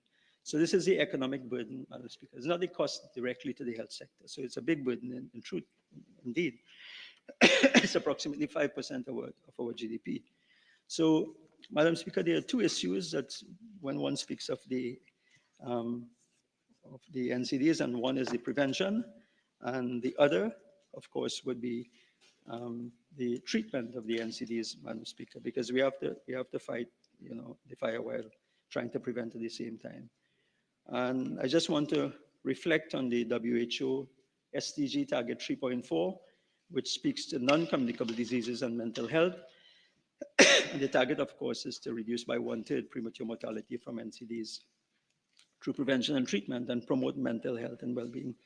I want to take the opportunity today, Madam Speaker, to note that today is World Mental Health Day. And of course, I encourage all members on this side and the other side, to look at what we can do to strengthen and to take measures, Madam Speaker, to deal, to look at how we can improve our mental health. It's a big issue in Trinidad and Tobago, Madam Speaker. It's the elephant in the room. It's something that is underdiagnosed. We don't have the figures on the extent of mental disease within the population, Madam Speaker. And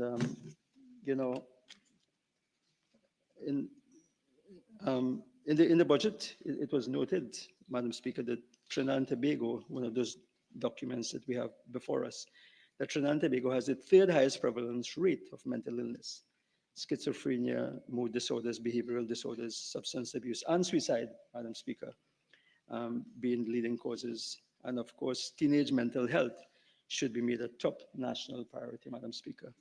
And Madam Speaker, I just want to leave that here by asking, what is the status of the mental health policy 2019 to 2029?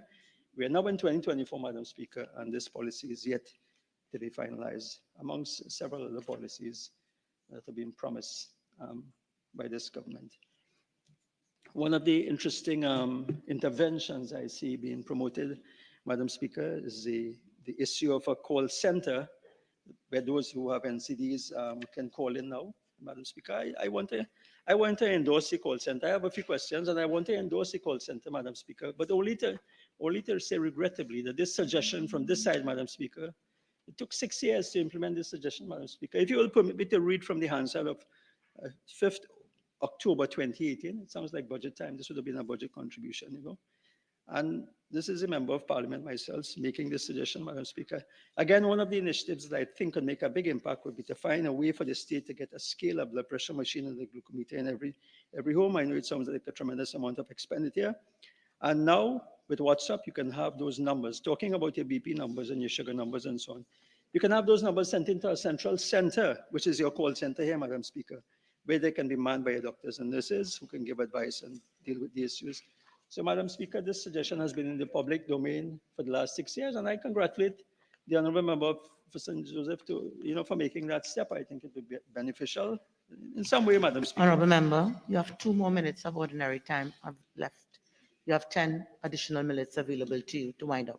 If you wish, okay, you may proceed. Make sure your mental health. So, Madam Speaker, I will move on, Madam Speaker.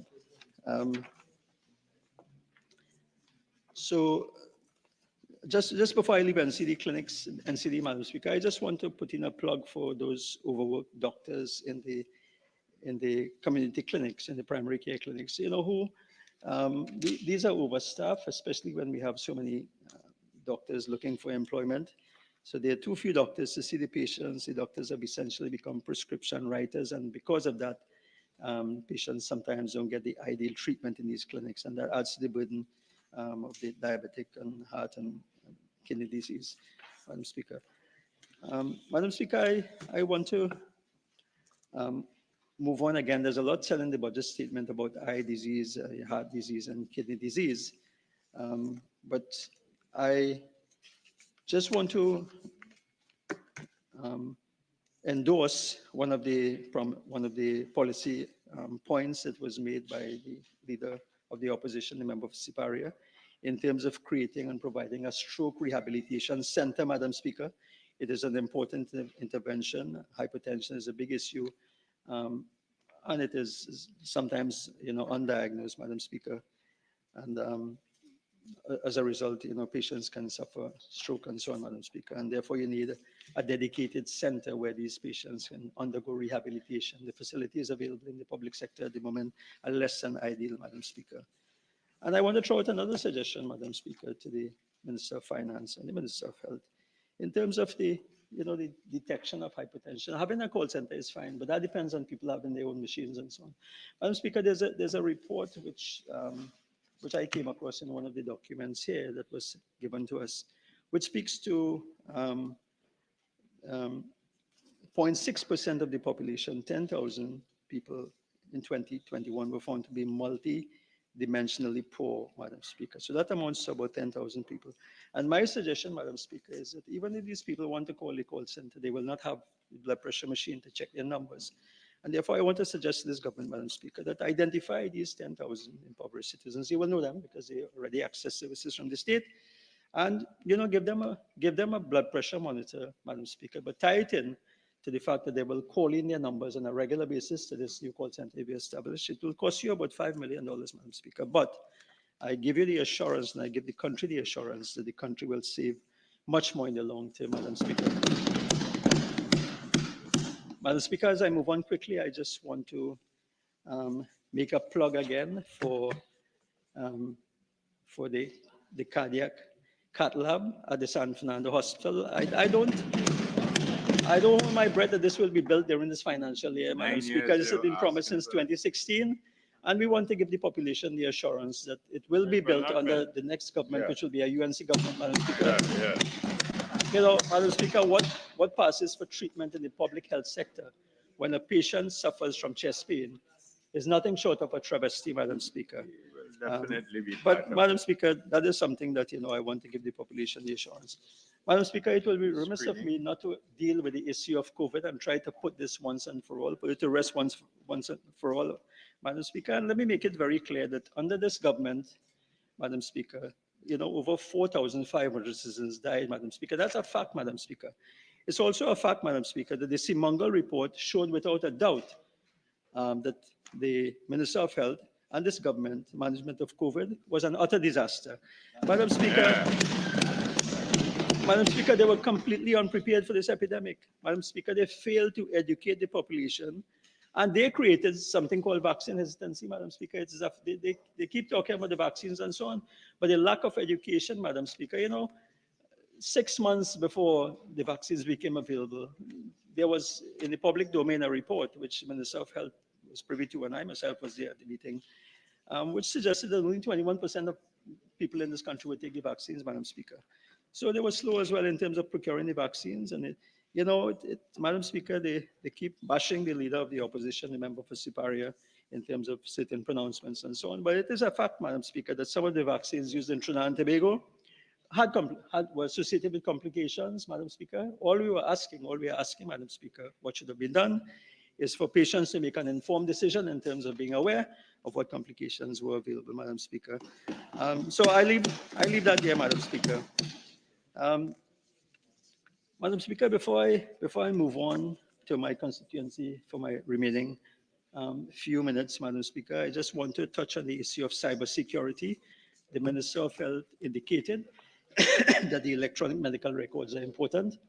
I think that's very important because one of the biggest constraints in the efficient running of healthcare services is the availability of medical records. Many times patients have their appointments postponed.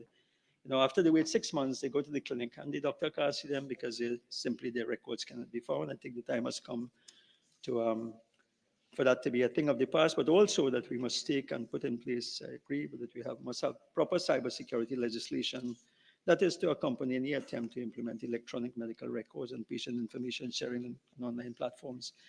So that's the issue of cybersecurity. There's also the issue of bullying, which has come to the domain. I just raised that quickly, Madam Speaker, because on a daily basis now we're seeing the issues coming out in terms of school children. There's an issue in my own constituency, which I trust the Minister of Education is dealing with. There's pronouncements in the newspaper today.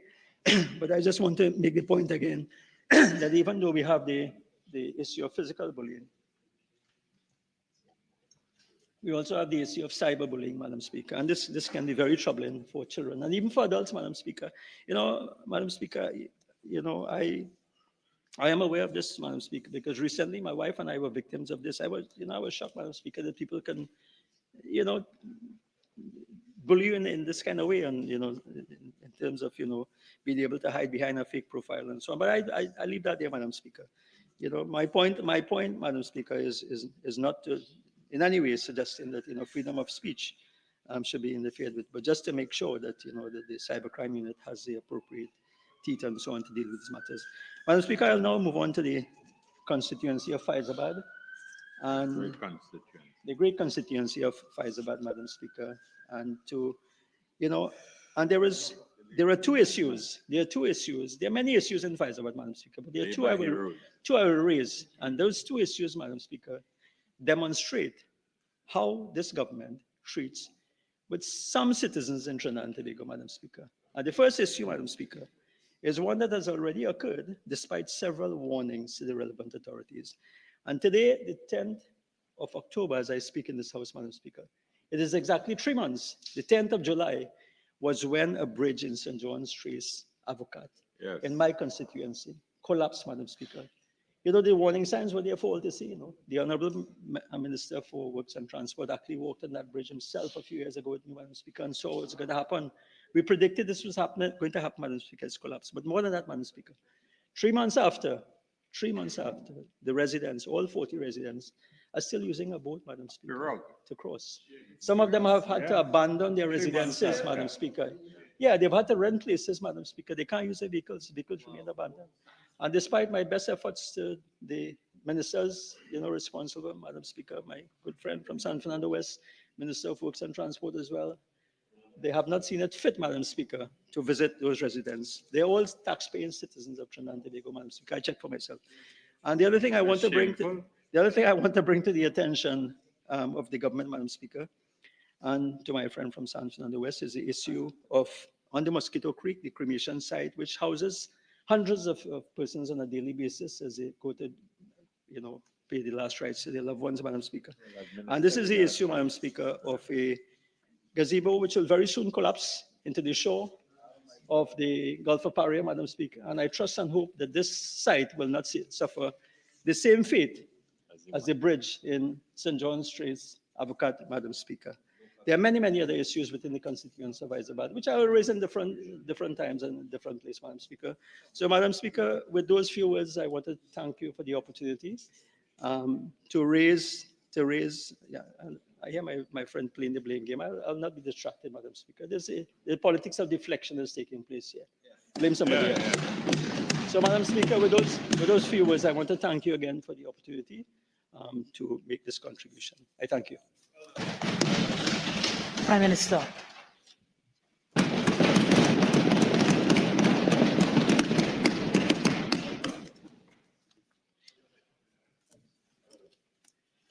Hay cosita linda.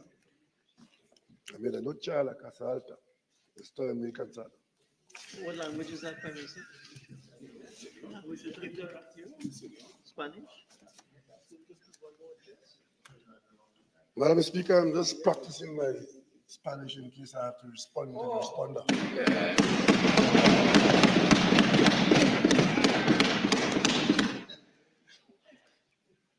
Madam Speaker, thank you very much for acknowledging me and permitting me to enter this debate on the 5th day in 2024.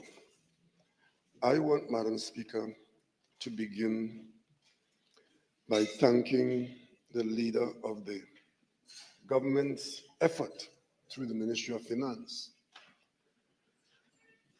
for the job that he and his team would have done for the people of Trinidad and Tobago over the last 9 years.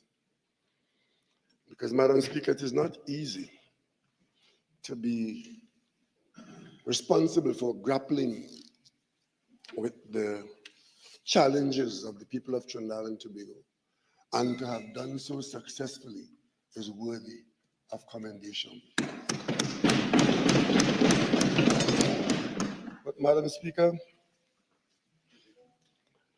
before I go into the substance of the debate, I want to just crave your indulgence, coming so late in the debate and representing the government of Trinidad and Tobago, and as a parliamentarian of long standing in this House, to reflect on how we have changed and not for the better. Madam Speaker, as I listen to the commentary coming from some quarters in the country, especially from some of my parliamentary colleagues, especially the leadership, I find it worrisome that we have become so hateful, and that dishonesty, untruth, and hate have become the currency of some people's operation. To the point where, Madam Speaker, to use the word colleague is difficult with some of these people. And for me, it's hard because I can reflect on when it was a different time, but with the same responsibilities. The responsibility of offering oneself to serve in the country, accepting that responsibility when it's given to you, and proceeding to say, yes, we are on different sides of the political divide, but we are in fact citizens of Trinidad and Tobago, and our effort is singular in purpose. We should want the best for the country at all times. Madam Speaker, I don't see that. What I see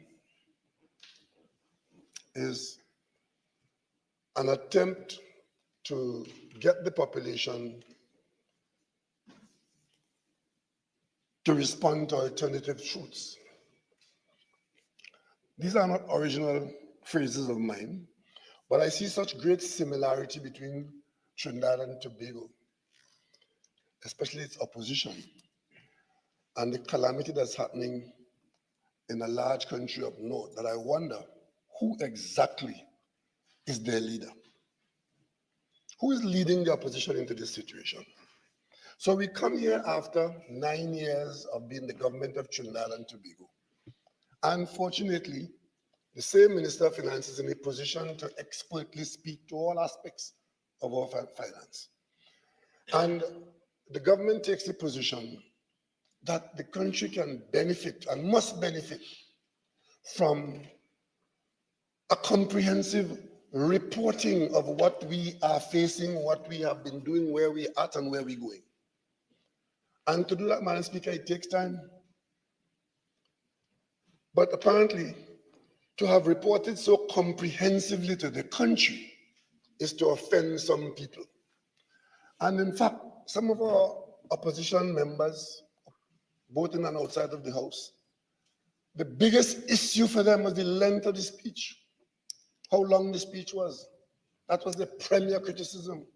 Not that the government had reported comprehensively, but that the speech was too long. And Madam Speaker, that wouldn't get them very far. So the next thing is to question everything that the government has put forward. So the opposition leader, my colleague from Siparia, spoke for 3.5 hours. And at the end of it, she fired a dud. It's called a blank. Didn't realize that it had no impact on the population. So she had a press conference to double down on what she had said in this House, and to accuse the Minister of Finance of speaking untruths about the public debt, about the numbers of everything, and hoping to tell the country, don't believe anything the government says. The Minister of Finance has in fact spoken untruths throughout the entire budget debate. That is the response of the opposition to a budget which is really an estimate of how we will distribute what we intend to have as revenue in the next 12 months. Madam Speaker, I want to say to the population of Trinidad and Tobago, if all that your problems are wrapped up in what the opposition has said, then as a country we're in a good place. And if the best they could say about the government is what they've said here for the last 5 years, then the government has done a wonderful job. Because we have been managing a very difficult period in the country's history. And you come here to respond to a budget, and all you could do is to say the numbers lie. Madam Speaker, across the world in all economics classes and at institutions around the world, whether it's the IDB, the IMF, whatever else, Madam Speaker, I did not disturb them. Please, Prime Minister, on a point of order, there's a particular word that I would need you to withdraw. Okay, that you've used as a word that we've consistently ruled that is unparliamentary in this House. They like the word untruth because they think it's different. What is different between untruth? Prime Minister, you know, Prime Minister, and Prime Minister, we've ruled consistently that that's not a word that is parliamentary. So if you withdraw the word, you know what word to use, and let's proceed. Madam Speaker, I withdraw the word lie. Just withdraw the word. Don't repeat it, just withdraw it and proceed. I withdraw the word, Madam Speaker, but I will continue. Madam Speaker, and I will not be guided by them. Madam Speaker, there are certain performance criteria that are used to measure situations in countries. And on this occasion, Madam Speaker, I want to just very quickly mention, with respect to GDP growth, the Minister of Finance talked about 1.9%. Madam Speaker, what we can do then is compare ourselves with others, because we don't live alone in this world. How are others doing with their circumstances and their challenges? Jamaica, 1.8%. Barbados, 3.7%. Guyana, booming at 33%. Antigua, minus 2.8%. Countries like us, Bahrain, Oman, Emirates, hydrocarbon economies, 1.2%, 2%, and so on. So that indicator tells us that we're doing something good. Inflation, 0.4%. And look at 18 countries. Barbados, 2.7%. Antigua, 2.2%. Suriname, 14%. Bahrain, 1.4%. Qatar, 2.6%. Japan, 2%. 18 countries. We are the lowest of the 18 at 0.4%. I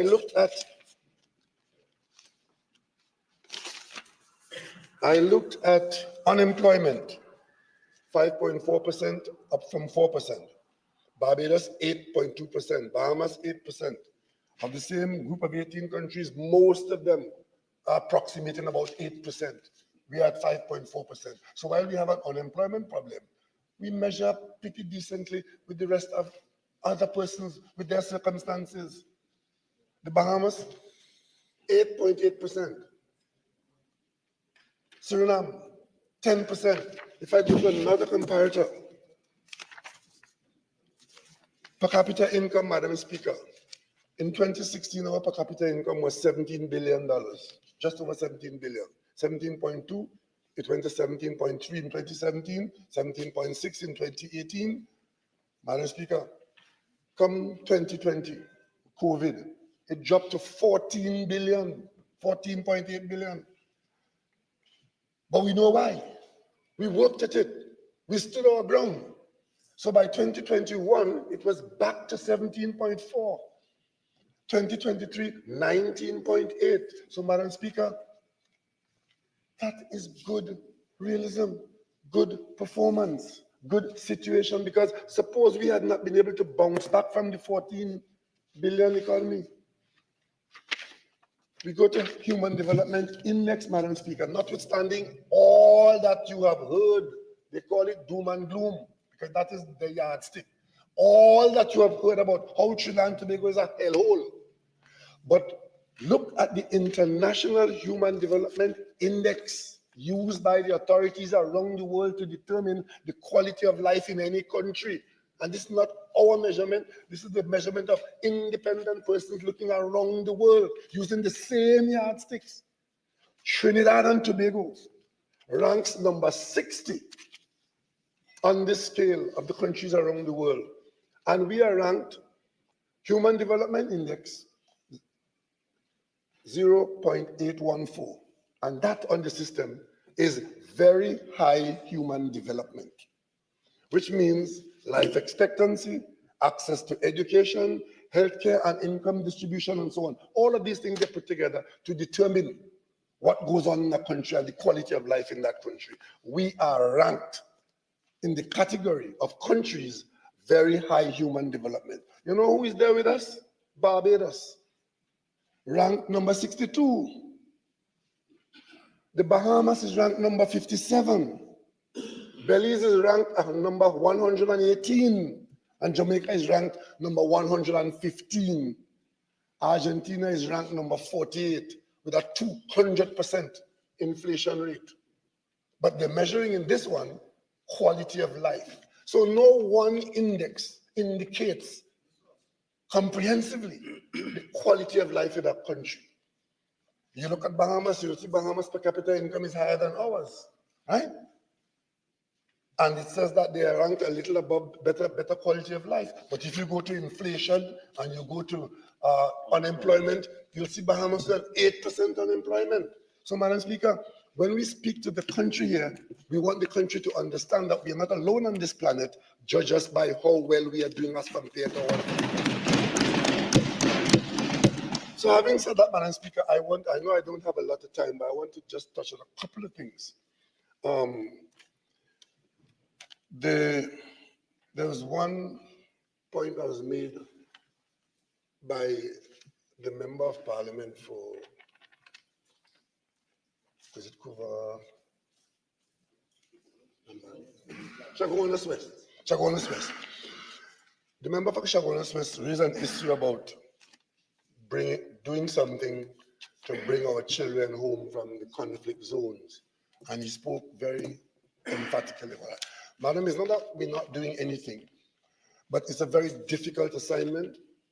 And I want to give the member the assurance that what is in place, we continue to try to make an effort to bring those children back here. And if we can get that done, I think that issue would be a going behind us.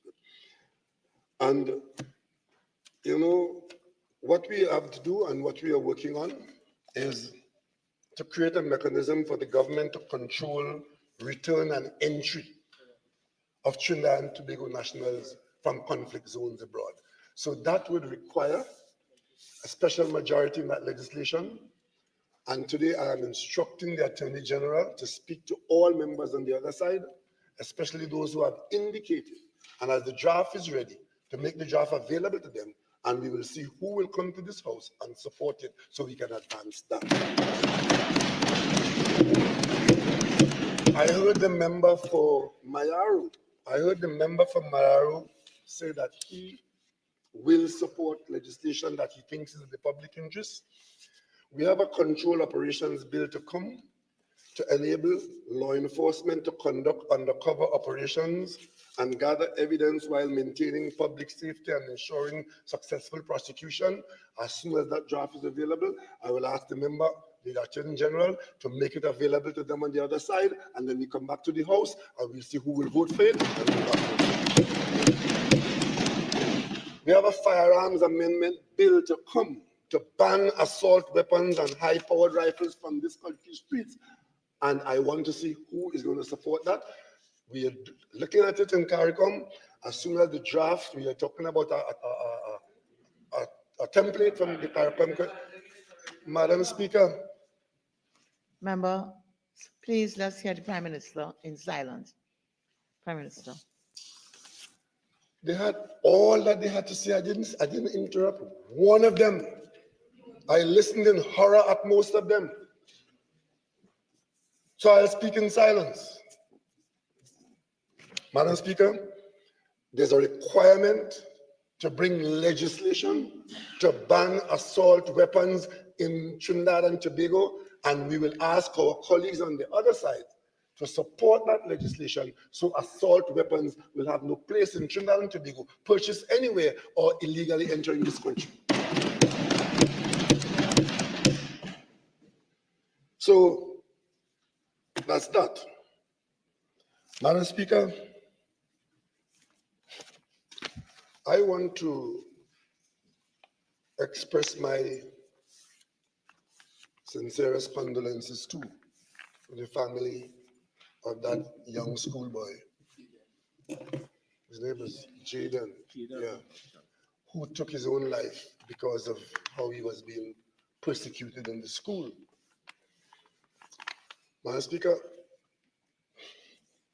nobody should have, no parent should have to bury a child, but to have to bury one under those circumstances particularly punishing. And then while I was trying to digest that, another piece of news came up where a citizen has killed a wife and a baby, 18-month-old baby, and I'm told that he was on the way to the school to try to kill the other child. For God's sake, suppose he had got to that school and had killed that second child in and among the other school children. Madam Speaker, what is going on in our society? And we have no control over the thought of criminal conduct. We can only respond to them after they've done it. But then the press will ask people in the street, what do you think? And the headline is quoting the man talking to his mother. I killed Gita and the child. And I asked somebody in the street, what do you think about that? So Trinidad is a very messed up country. The Prime Minister needs to step down. Only so things will change. That is the view of some people in this country. Madam Speaker, what does that horrendous act have to do with the assignment of a Prime Minister? Some people think that they're related. And I too, I saw in today's papers, DCP Meister saying, ACP Meister saying to the country that, to the women in particular, that in the issues of domestic violence, you need to be careful what you do through life, in life, and don't put yourself in a situation. Because you know, Madam Speaker, misinformation is causing people to be blaming the police for that horrendous situation. But when you look at it, as far as I could have seen, the law was followed and the police would have followed the law. But the citizens' responsibility fell short. Madam Speaker, I'm saying this, Madam Speaker, because I remember many years ago, I was at a public meeting, public conversation, and a matter was raised about somebody's problem, domestic problem, in a home, and a woman called on me to do something about it. And I made the observation then that the government's authority stops at the front door in some instances and doesn't get into the bedroom. But as we grapple with these issues, we need to take some personal responsibility about how we behave. Mama, yo, they nearly skewer me for giving the advice that I give to my two daughters. Be careful with how you go about your life and with whom you associate. Today I see Officer Meister saying the same thing in similar situations. Madam Speaker, I saw my colleague from Pointe-à-Pitre. He wants details of the Atlantic LNG restructuring. Madam Speaker, how much more details can we give in this situation? We've given all the reasons why we've done it. We've given all the reasons why if we don't do it, what is going to be the outcome. We indicated at every step of the way what progress we have made and how we have made it. And we indicate what prospect we can hold out to the country. What does he want? What details does he want? And that all that is done against the background of the market fluctuations and vagaries and the gas production in our country and our reducing volumes and our need to go and look for gas elsewhere and so on. But he had no interest in wanting to know or being concerned that the leader that he follows as Prime Minister of this country had no idea what the government shareholding in Atlantic LNG was. Didn't even know that we didn't have any shareholding in Insurance 2 and Insurance 3. So I'm saying that some of these people who are appointing themselves spokespersons for the national interest, they either hopelessly lost, unresearched, or just malicious? Because my colleague from Sipara, from Pointe-à-Pierre, every time he gets up, is to look for some way to poke some negative at Jagandil, at Manatee, at LNG, and does not know what he's talking about. What details you working for? As though we hiding something, and there's something that the public should know, and you will make them know it. We are talking to the public at every step of the way, including, Madam Speaker, having to listen to the opposition leader coming here and talking about Minister Young and Prime Minister Rowley went and talked in Houston. We trying to comply, so yes, sure. Language, I'm trying to use the English language, but apparently it's circumscribed in this particular way. I have to try and comply, but as I'm thinking and talking, it slips. The member for Siparia coming here and talking about decisions that we made on gas price in Houston caused the price of electricity to go up in this country.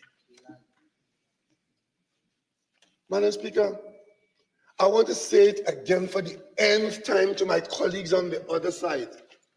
And I hope now the 5 down there will believe me this time because they're down there now. We did not, Mr. Young, Minister, the member for Port of Spain Northeast, and myself, Diego Martin West. I can't talk to myself now.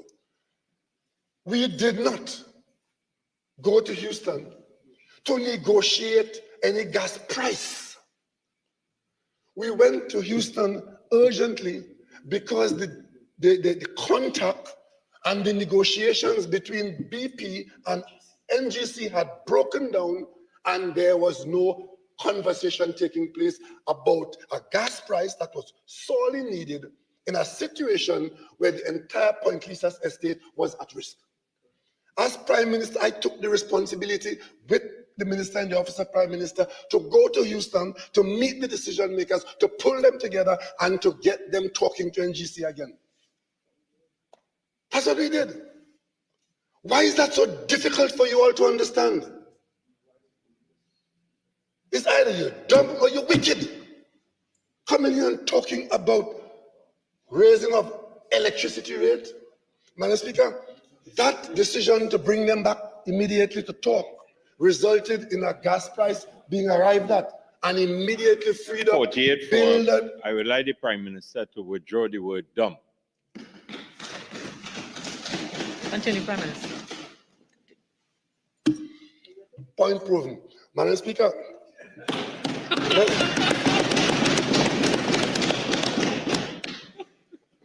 Madam Speaker,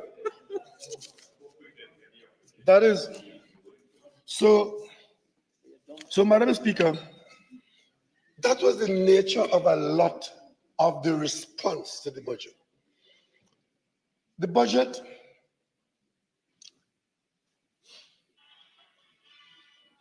drew some highlights. With the person with the offending device leave the chamber, get their device under control, and they could return.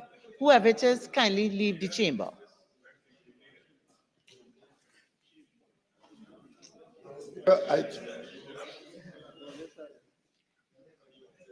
Madam Speaker, I trust that I'll get some injury time for these unnecessary disturbances, right? So there are a few things that came up that I want to respond to just to make sure that the record is straight. There are about 4 or 5 issues that I am required to respond to in my portfolio, but I'll come back to that in a minute. But I want for the record to deal with this statement made by my colleague from St. Augustine because it's fundamental to the politics and the belief to the next election. And that is that the UNC repealed the property tax. Madam Speaker,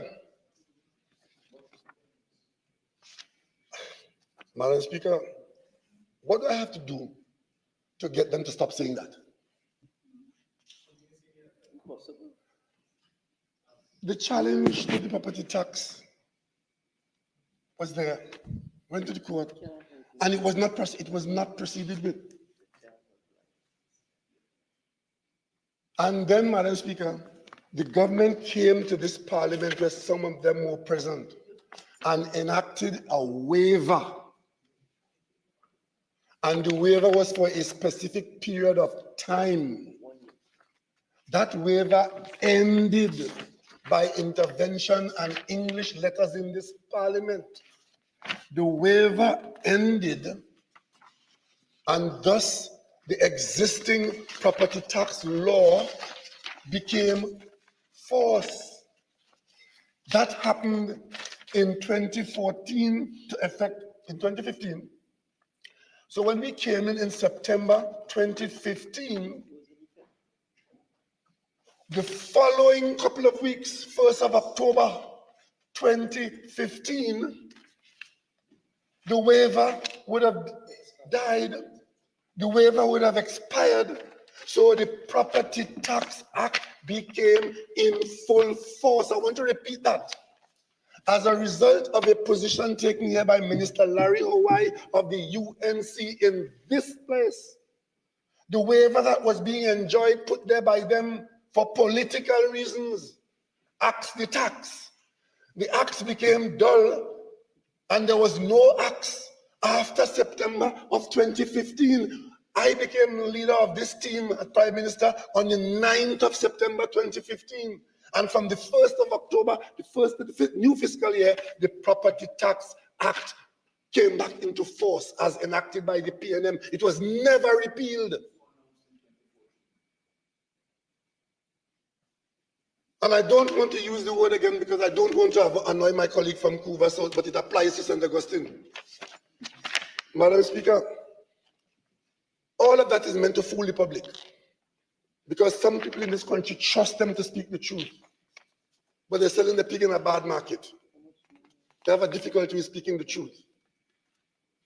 What they did, they went to court and argued against the tax that I was paying since I was 17 years old.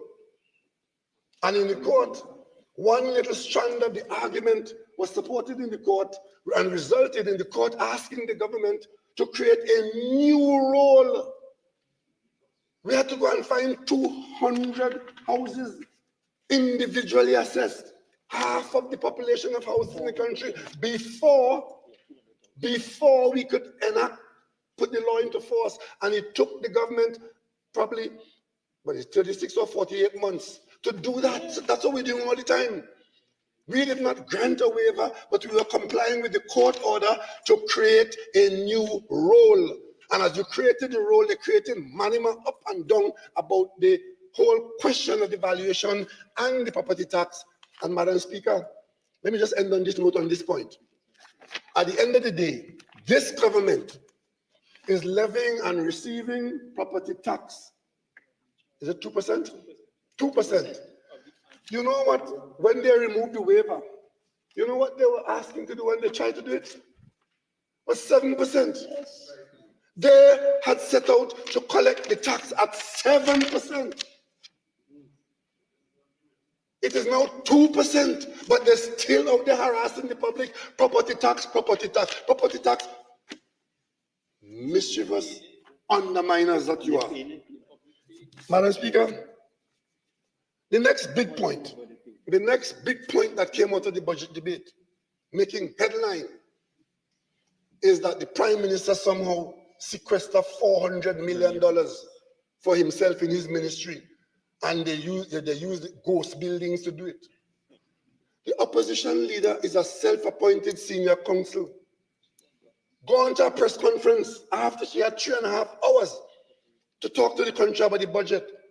Gone to a press conference to make that ridiculous statement, but I waste no more of my time on that. I expect the Minister of Finance will deal with that. Gone further, the Prime Minister has put $50 million in the budget for fetting at the Prime Minister's residence.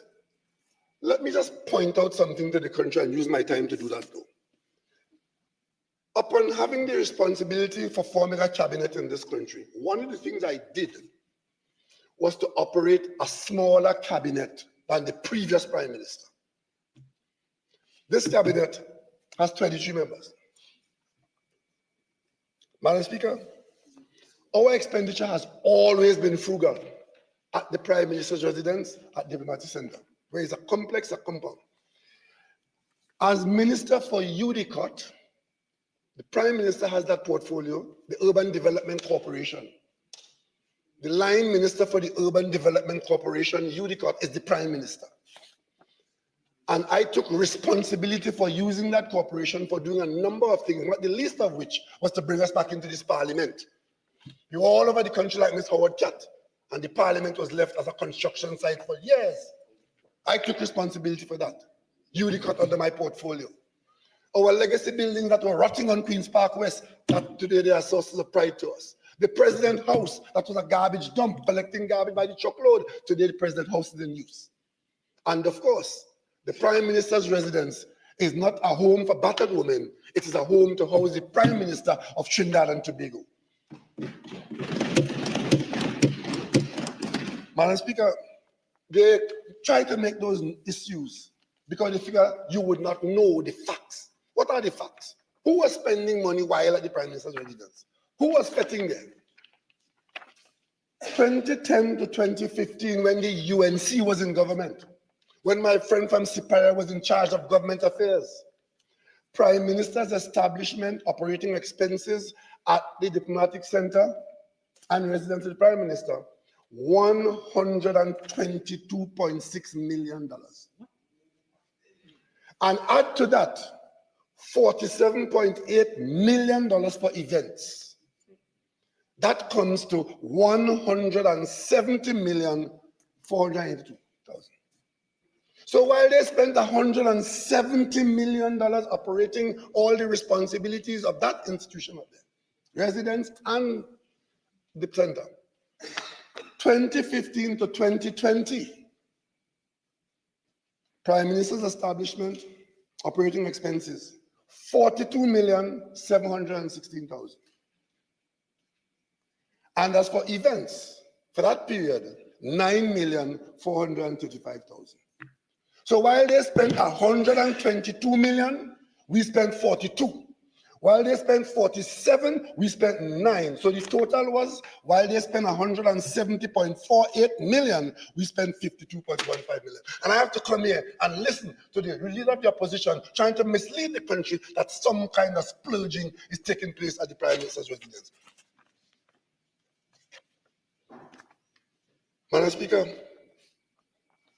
so far for the period 2020 to 2024, 37.9 million for operating expenses and 12 million for events, for a total of 50 million as compared to 170 million.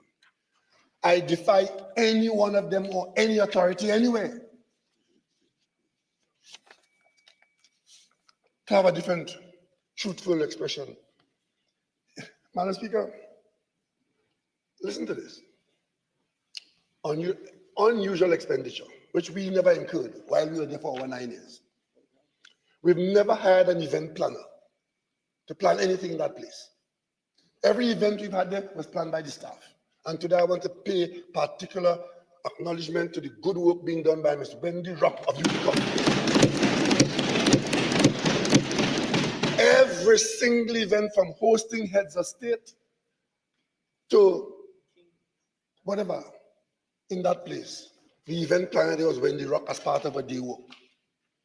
But here, under them, event planner fees, 173,700 for one event. Wow. But the event was a cabinet retreat. A cabinet retreat at the residence there cost 173,700. They paid a planner. I wouldn't tell you who the planner is because then you will see the whole story. I don't want to see the whole story. And then overall entertainment planning fees. So you have a planner, you paid 173,000, but you have planning fees of 345,000. Madam Speaker, it was so interesting that one of them, there's one situation where the event planner cost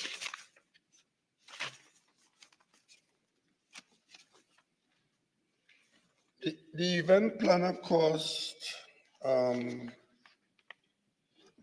The event planner fee is 96,000 in that another event. And this was the Venezuelan president's visit. They hired an event planner. The planner to plan the events for the show for the president of Venezuela. The planner is 96,000, but the show is 35,000. The planner costs twice as much as the show. Oh my goodness. That is how they spend money. That is how they spend money. And I don't have the time now to go into the OS and the 961 million. I don't have time to go into all of those things because those are other stories that are all around us. But then come in the budget debate to get a headline that the Prime Minister is taking millions to go and fit. The Minister of Finance will explain all of that for you. Travel, Madam Speaker. Travel. The Prime Minister they want to know the Prime Minister is traveling. There's one from Orapuch East. He is calling for my passport to be taken away because I'm traveling too much. Madam Speaker, I have not made a trip in this country that I can't defend publicly. I know my colleague from Naparima chastising me in here for not going to COP meeting. And the UN General Assembly because he was familiar with the UNG, right? As Prime Minister, I deliberately did not go to the number of things that I should have gone on, but I did not miss the one that I had to be at. You see? So every year, there are at least 2 CARICOM meetings. Since I became Prime Minister, I've been to my 10th year now. I've been to virtual, I think, every single CARICOM country because the meeting rotates from country to country. And we meet twice a year. I've been to Suriname, Guyana, Grenada, St. Lucia, Barbados, Antigua, Belize, all the way. Because that's where CARICOM have its meeting. I want to ask my colleagues on the other side, which CARICOM meeting I should not go to? Which one? Because they have CARICOM meetings they don't go to, you know. When my colleague from Siparia was Prime Minister, there was a CARICOM meeting in Guyana where the Prime Minister of Trinidad and Tobago was absent. And in the absence of Trinidad and Tobago, an item called Single Market and Economy, CARICOM Single Market and Economy, CSME, was taken off of the agenda in the absence of the Prime Minister of Trinidad and Tobago, who was busy in Tobago at Cocoa Reef, drinking and celebrating the UNC victory in May of 2016. So while the country's business, the single market and economy, where all our manufacturers put their business to sell their produce, to keep workers employed, and to earn foreign exchange, that was taken off the agenda. I had to put it back there, my first meeting in CARICOM, put it back on the agenda. And as a result of that, the initiative brought us here to a special CARICOM meeting at the Hilton, where CARICOM for the first time then agreed to something called the St. Anne's Accord. That is where we cement our position and secure our market. We pay into the defense, the CARICOM Support Development Fund for the LDCs, and they agree to buy our product in a more open and effective way. We protected our market, we protected our manufacturers, we protected our jobs by the Prime Minister standing there in reach. That's what Prime Ministers do. That's what Prime Minister is supposed to do. And of course, questioning my travel. I had to go to Jamaica to sit down. I took with me the member for St. Augustine at the time, Prakash Amada, as part of the opposition. Sat there with the government of Jamaica, a whole half of the cabinet, trying to prevent them from supporting a boycott of Trinidad and Tobago's goods because of the offensive language used by Trinidad and Tobago Prime Minister. I had to go to the Chamber of Commerce in Jamaica and speak like I haven't spoken before to people, asking them to respect and to support CARICOM and not ban our goods. I'm coming here to talk about travel. Madam Speaker, there are 2 travel items in front of me as I speak to you now. One is the Commonwealth Heads of Government meeting in Samoa. I want to ask my colleagues on the other side, and I'll sit down in case you all want to answer. Just indicate. Should I or should I not go to that meeting of the Commonwealth Heads of Government meeting in Samoa on the 22nd of this month? If you think I should not go, just indicate. I'll give you time to answer. But once you agree that I should go, there are certain arrangements in place to cover the costs. So, Advise you have 2 more minutes of ordinary time. You take the 10 more minutes after that to wrap up your presentation. okay. So having agreed that I should go, there are certain arrangements in cost, airfare, and so on, and the airfare is not cheap anywhere in the world. So what is this thing about coming to make an issue of Prime Minister traveling when you know that these are the quid pro quos and requirements for being a nation in the Commonwealth or even in the world? Madam Speaker, let me just, over and above the normal 2 CARICOM meetings a year. So after 9.5 years, that's over 20 meetings of the standard CARICOM meetings. So things come up. I also attended a meeting in Washington, which wasn't on the agenda formally. And that was the Caribbean Central American Energy Summit in Washington, organized by the United States government. I had the opportunity then to sit at that meeting with now President Biden. That's why I knew him personally. Madam Speaker, I also had to go to Ghana. You know why I had to go to Ghana, Madam Speaker? Because the Ghanaian president sent an emissary to Trinidad and Tobago to invite us into the Ghanaian energy industry that they were just discovering, wanting to give us the business of gas processing. The emissary came to Trinidad and for 3 days could not see the Prime Minister. Eventually, the then Prime Minister agreed to see him in her constituency office. When he got there to see her in the office, she was not very lucid. So he had to go back and report to the president his experience in Trinidad and Tobago. Ghana then called in the Chinese and gave them the business. But they still wanted to talk to us, Trinidad and Tobago. So I had to go there now and recreate that contact in Ghana. And Madam Speaker, subsequent to that, on 2 occasions, I was invited as Prime Minister of Trinidad and Tobago, once to be the special guest of the people of Ghana at their independence celebration. I accepted that invitation. Who over there wants to say I shouldn't have accepted it? And then the Ashanteini, the king of the Ashanti, invited me to be his personal guest at his 25th anniversary, celebrating his ascension to the throne in Ghana. I shouldn't have gone to that. And of course, what I have in my hand right now, dated, this one is dated the 8th of October, which is just recently. Written to me by the Prime Minister of Barbados. The International Monetary Fund, in partnership with the government of Barbados, is pleased to invite you in the in-person 2024 High-Level Caribbean Forum on Tuesday, December 3rd, 2024 in Bridgetown, Barbados. And this is now sponsored by Barbados and the International Monetary Fund for discussions on matters which are obviously pertinent to Trinidad and Tobago. The forum will involve and facilitate a dialogue on addressing the challenges relating to transitioning into the green energy. I'm talking about taking stock of macroeconomic implications and unleashing private sector investment and so on and so on. Should I go or should I not go?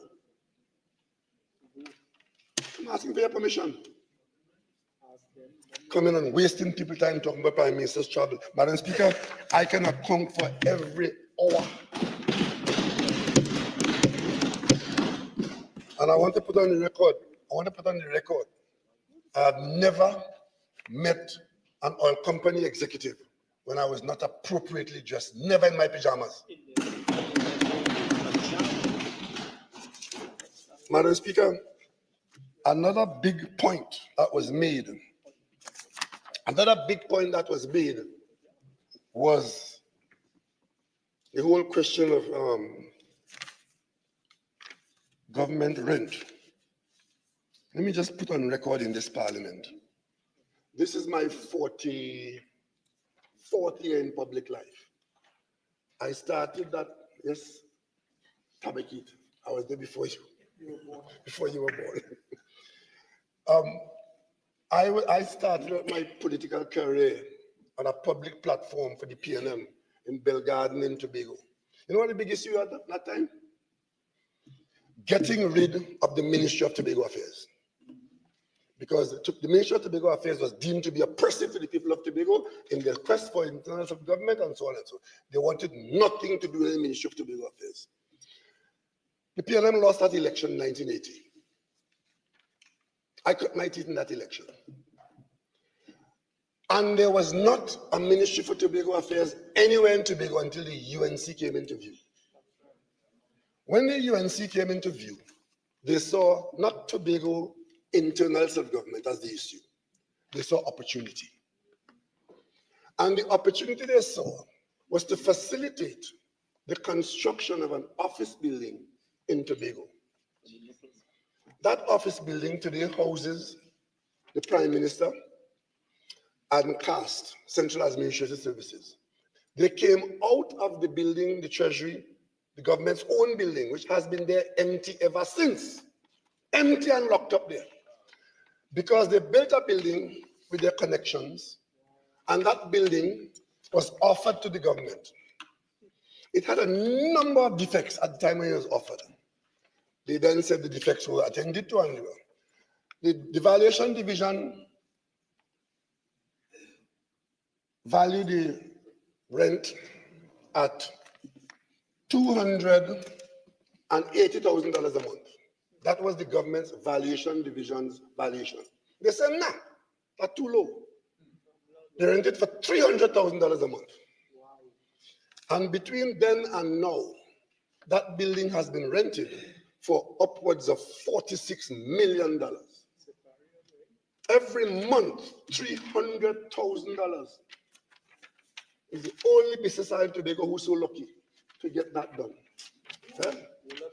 Tobago business. Renting that. And while they're renting it happily and silent, the government building, the government structure, lock up there, them and their friends in Tobago, right? And telling me now about who wants self-government and who don't want it and whatnot. I want to say to my colleagues who have now seen the light, because I've heard them speak in this parliament like they've never spoken before. They have come out from under the yoke. They have come out from under the yoke of the member for Siparia, and now they are free to be decent, patriotic citizens. Yeah. You said you will support good legislation. We have a piece of legislation before the parliament for Tobago internal self-government coming from committee in this house. I ask you to read it, because as soon as the budget debate is over, I'm going to bring it back to the floor. And if you really believe in being patriotic, you will support what that bill supports for the people of Tobago.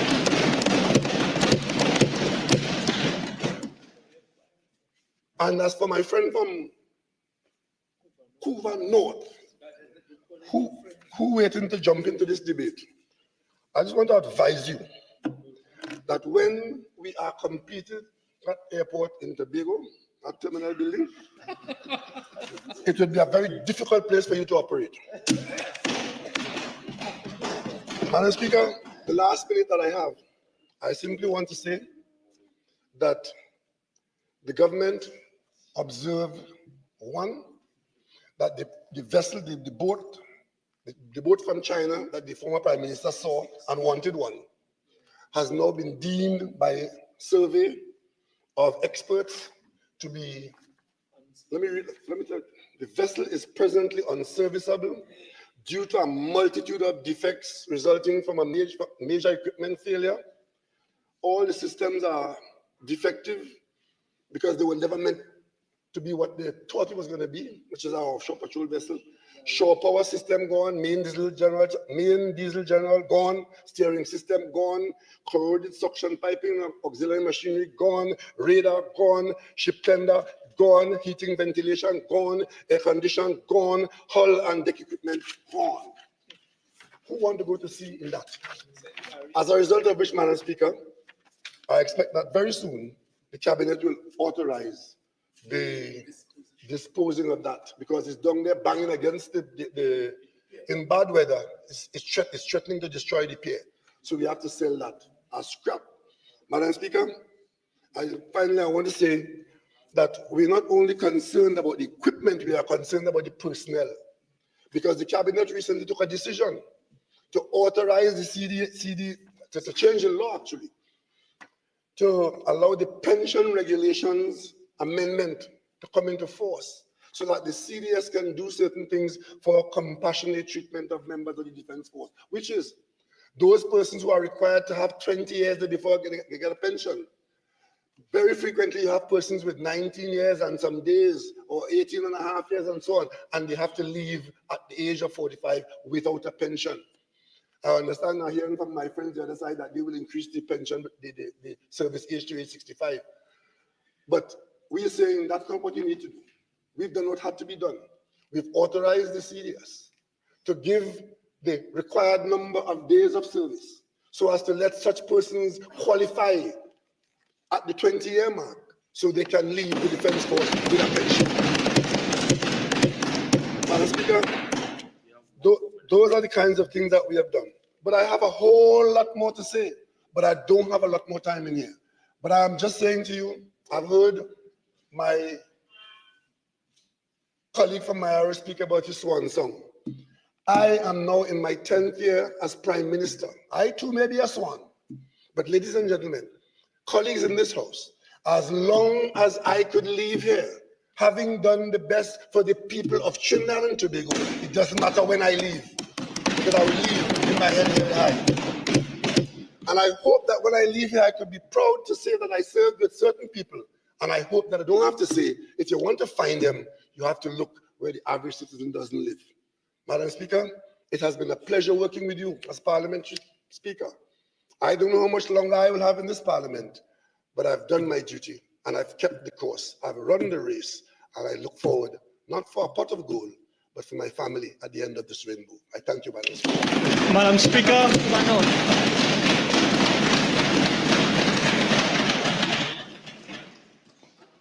Thank you very much, Madam Speaker, for recognizing me and affording me the opportunity to participate in this debate for the financial year 2025 presented.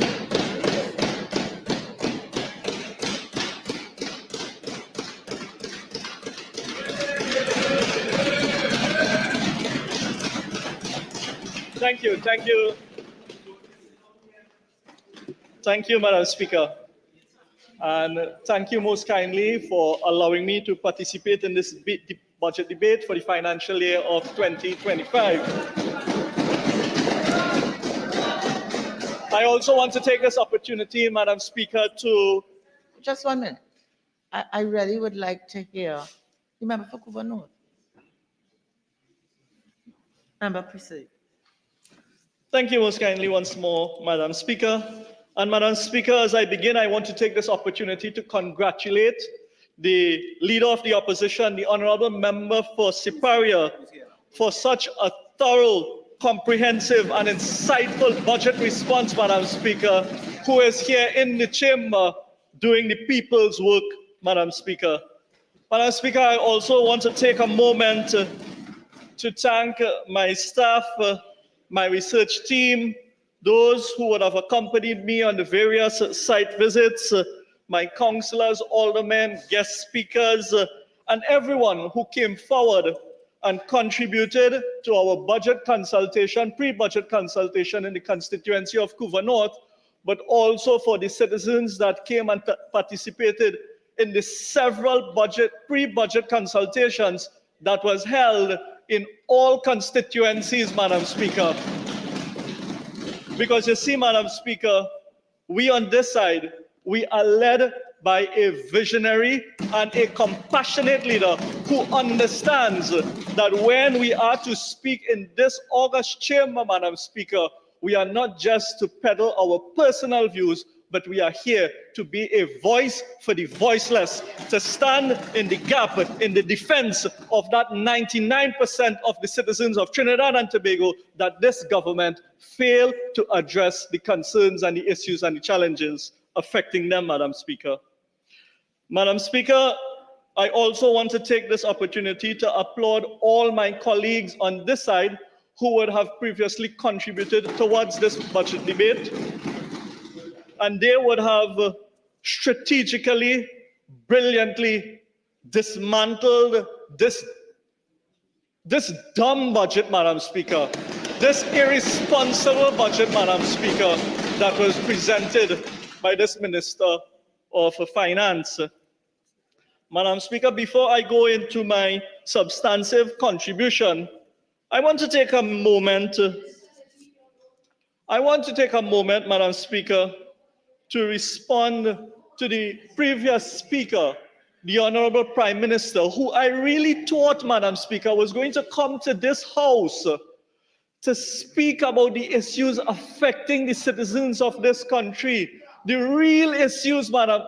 You know, usually the member for Couva North could control the chamber when he's speaking.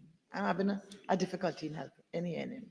All right, so let's give him the support by remaining here in silence and listening. Member for Couva North. Thank you most kindly, Madam Speaker.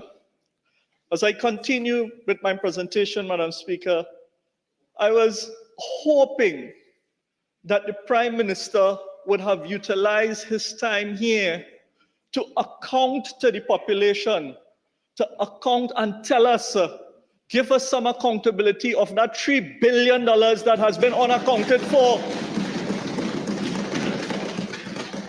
Madam Speaker, I thought this Honorable Prime Minister was going to utilize his time to roll out the possible plans that he has to save this economy that is on the brink of devastation, Madam Speaker. Madam Speaker, I thought this Prime Minister was going to come in this August chamber and tell the country some of the issues and some of the plans that he and his regime has for the next 5 years, Madam Speaker. But just like in 2015 and just like in 2020, here we are on the brink of 2025, and this PNM administration clearly has no plans to run this country and to govern the country, Madam Speaker. And they cannot handle the truth. They cannot handle being exposed, Madam Speaker. That is why every one of them on the other side, they ran, they ducked and they ran because they know Couva North was coming to deal with the issues and respond to the Honorable Prime Minister. Madam Speaker, the Honorable Prime Minister, he came here today to tell us and to try and paint a picture of how well the economy is and how rosy the economy is, Madam Speaker. However, just a few days ago, he was telling the country to buckle up until 2027. He said it will be a rough ride. Just a few days. Is it that the Prime Minister is flip-flopping? Does the Prime Minister needs to be checked out? Because something clearly seems to be wrong, Madam Speaker. It was just a few days he was talking about doom and gloom, Madam Speaker. Madam Speaker, I want to take a moment to present to you the facts that the Prime Minister failed to present when he tried to speak on the economy. And I'm going to use, I wouldn't show it here because I didn't seek your permission before, but I am going to read from the Review of the Economy 2024, page 16, Madam Speaker. The Ministry of Finance estimates national GDP to fall to 184,770.1 million in 2023. The lower than initial estimate for 2023 nominal GDP was due to subdued energy prices coupled with a lower inflation rate. Madam Speaker, this review of the economy continues in page 17, and here what is printed here in this book presented by the Ministry of Finance.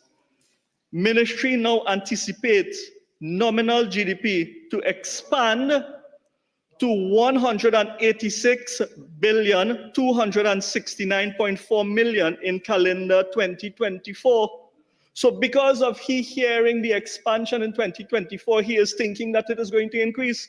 But the document continues. It states, in fiscal year terms, nominal GDP is expected to be around 185,894.6 million, marginally lower than the fiscal year estimate for 2023 of 189,323 million, Madam Speaker. Madam Speaker, the Prime Minister came here and tried to play smart with foolishness. The economy, Madam Speaker, continued to crumble under this PNM administration, Madam Speaker. People continue to suffer on a daily basis, Madam Speaker. Madam Speaker, the Honorable Prime Minister came and he pleaded for the support for some of those on this side to treat with legislation. And he said that he was going to come to ban assault firearm. Madam Speaker, with less than 2 minutes, my colleague here who shadows national security, I want to congratulate the excellent job he's doing, the MP for Barataria Sawa. He was able to provide me with the information, according to The Guardian, on the 20th of April 2023, that firearms expert Mr. Barnes says assault weapons already banned in Trinidad and Tobago. And you know, when the Prime Minister was presenting that dumb statement, colleagues on this side was trying to guide him and show him the light. But he just seemed hell-bent on coming to this parliament with dumb statement after dumb statement after dumb statement. Madam Speaker, he went on to speak about the government authority stops at the front door and doesn't get into your bedroom. Well, I wouldn't say much about this, Madam Speaker, because the Prime Minister has ventilated that, where in his response to domestic violence crime, serious crime in Trinidad and Tobago, serious murder in this country, real issues where over 4,500 persons have been murdered in this country. His response to the women of Trinidad and Tobago was to choose your man wisely. And now he coming to say that the government authority stops at the front door. Madam Speaker, in my constituency of Couva North, may his soul rest in peace, young Mr. Nanlal was shot inside his bedroom trying to protect his wife. Right in my constituency, I continue to express my condolences to the Nanlal family. Good people, law-abiding citizens,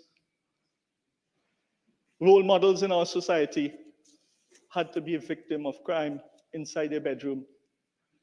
This is why, Madam Speaker, our leader has made it clear that the government authority is not going to stop by the doorway. The government authority is going to help citizens outside their home and inside their home with stand your ground legislation. Where if an intruder comes into your home, they comes into your bedroom, the law will protect your family. The law will protect the citizens of Trinidad and Tobago, Madam Speaker. So this dumb sort of statement that the Prime Minister wants to come here with today, Madam Speaker, we're not going to fall for that. We're not going to fall for that, Madam Speaker. And he sat here and, well, he presented, the Honorable Prime Minister presented here, Madam Speaker, having issues with the Member of Parliament, the Member of Parliament for Pointe-à-Pierre, who shadows the Ministry of Energy. And I want to congratulate the MP for Pointe-à-Pierre on that dragon blast presentation he gave this parliament. And I use this opportunity, Madam Speaker, to wish greetings, best greetings to my colleague, the MP for Pointe-à-Pierre, and members of the Chinese community on this day of Double 10. We wish them all the best. Madam Speaker, the Prime Minister came and spoke about rising electricity rates when the leader of the opposition exposed this government for their possible intention where electricity rates, where the cost of electricity can increase, Madam Speaker, and the member for Princess Tong as well, Madam Speaker, my colleague, the member for Princess Tong, he also exposed this administration playing smart with foolishness of having intention of increasing utility rates, Madam Speaker. Madam Speaker, when the Prime Minister started speaking on the raising of electricity rates, you know what transpired? Some circus music went off and a member was asked to walk out the chamber because it seems as though they were joking at him on this side. They were joking at the Honorable Prime Minister, and I now understand why he had to tell Tobago West tonight was only for good behavior.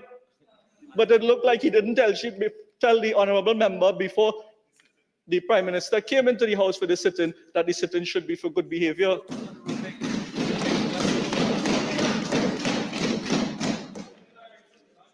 Yes, Madam Speaker, the Honorable Prime Minister went next to speak about property tax. What the Honorable Prime Minister himself referred to as the dreaded property tax. Madam Speaker, the Prime Minister spoke about a waiver which ended at the end of the People's Partnership term in office, a waiver on property tax. This is the same Prime Minister, I recall, who at one point in time opposed his leader on this issue of property tax. This is the same Prime Minister who clearly stated on Hansard that he does not support a single dollar increase or anything like that. $100 was too much for a lot of people. However, Madam Speaker, he spoke about the waiver which expired at the end of the term of the People's Partnership. Couldn't a new waiver be introduced? Couldn't an extension of the waiver be introduced? Couldn't we continue to extend that waiver because we understand the hardship of the population of Trinidad and Tobago, Madam Speaker? Madam Speaker, I want to put on the record that under the leadership of the member for Siparia, the People's Partnership Administration did not collect a single cent in property tax for 5 years.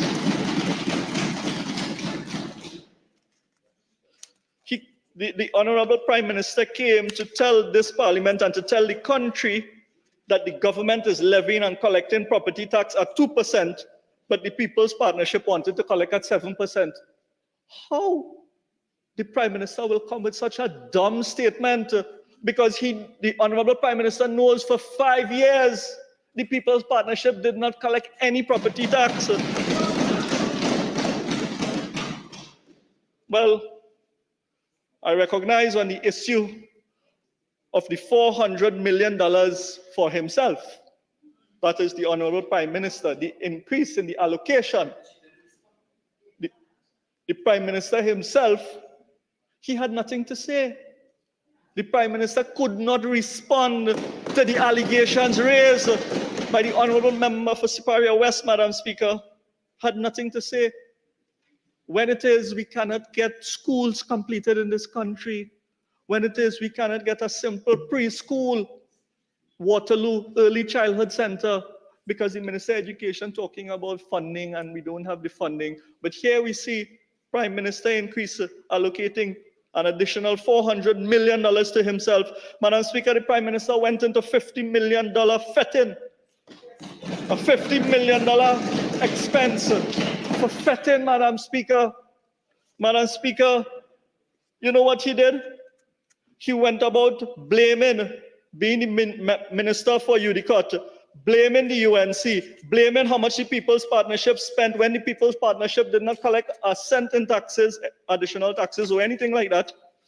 He went about blaming GORTT, blaming the People's Partnership, blaming the member for Siparia, Madam Speaker.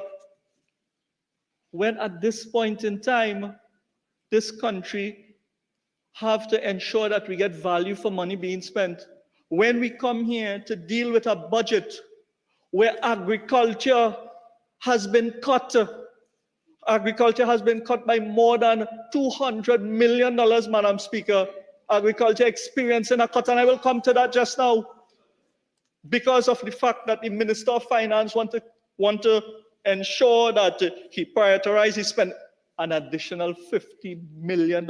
Increase, Madam Speaker, an increase in the allocation from less than $1 million to more than $50 million to FET. Madam Speaker, is it a FET or is it for election bribe? What is it? Promoters, withdraw that. I withdraw, and I ask, is it an election incentive that is now going to be considered, that the Prime Minister will be responsible for, Madam Speaker? Madam Speaker, the Prime Minister, well, he couldn't say anything about my colleague, the member for Oropouche East, with such a powerful presentation by the Lion for Oropouche East, Madam Speaker. The Prime Minister, the only thing that he could have responded to the member from Oropouche East is that the member for Oropouche East is calling for the passport to be taken away. Madam Speaker, we have no issues with the Honorable Prime Minister traveling. We have no issues whatsoever. And I have consulted my leader, who told me the same. My leader endorsed that statement, Madam Speaker. However, what we have an issue with, Madam Speaker, is a Prime Minister traveled 390 days, Madam Speaker, and brought back nothing to this country. No jobs, no investment, nothing for the people, Madam Speaker. Well, I come into that just now because the Prime Minister spoke about his multiple destinations where he would have enjoyed certain, what we see pictures where the Prime Minister would have enjoyed certain golf courses. However, the Honorable Prime Minister indicated that he had to travel to Ghana.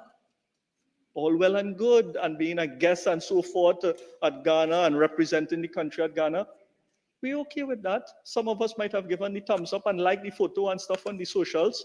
However, Madam Speaker, when the Honorable Prime Minister returned from Ghana, he made a big announcement that we was going to get yam coming from Ghana. Madam Speaker, the country is still waiting. Where is the yam from Ghana that the Prime Minister once promised? No yam. It's just like the plywood factory. No plywood factory. And my colleague from Oropouche East will say more on that on the pavement. Madam Speaker, it is very sad. It's very, very sad when it is a Prime Minister who has the opportunity to come in this August chamber and present the plans, policies, and programs for the people of Trinidad and Tobago, could waste 55 minutes of parliamentary time and deliver absolutely a dumb statement.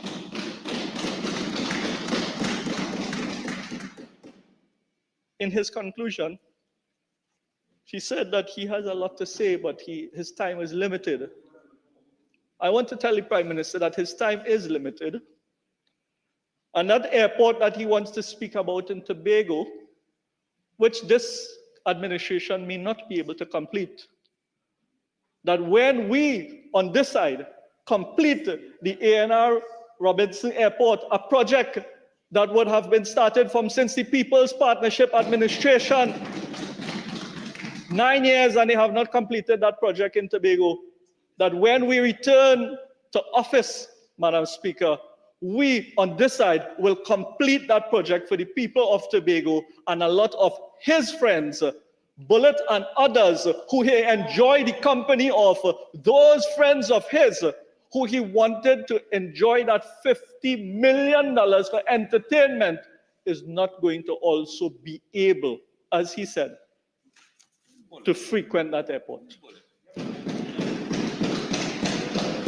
Madam Speaker, I have with me here a file that was passed by my senior, the MP for Oropouche East, a red file, Madam Speaker. I will not display this red file, but I will come to that in a short while as I rebut some of the misleading and dumb statements said from on the other side.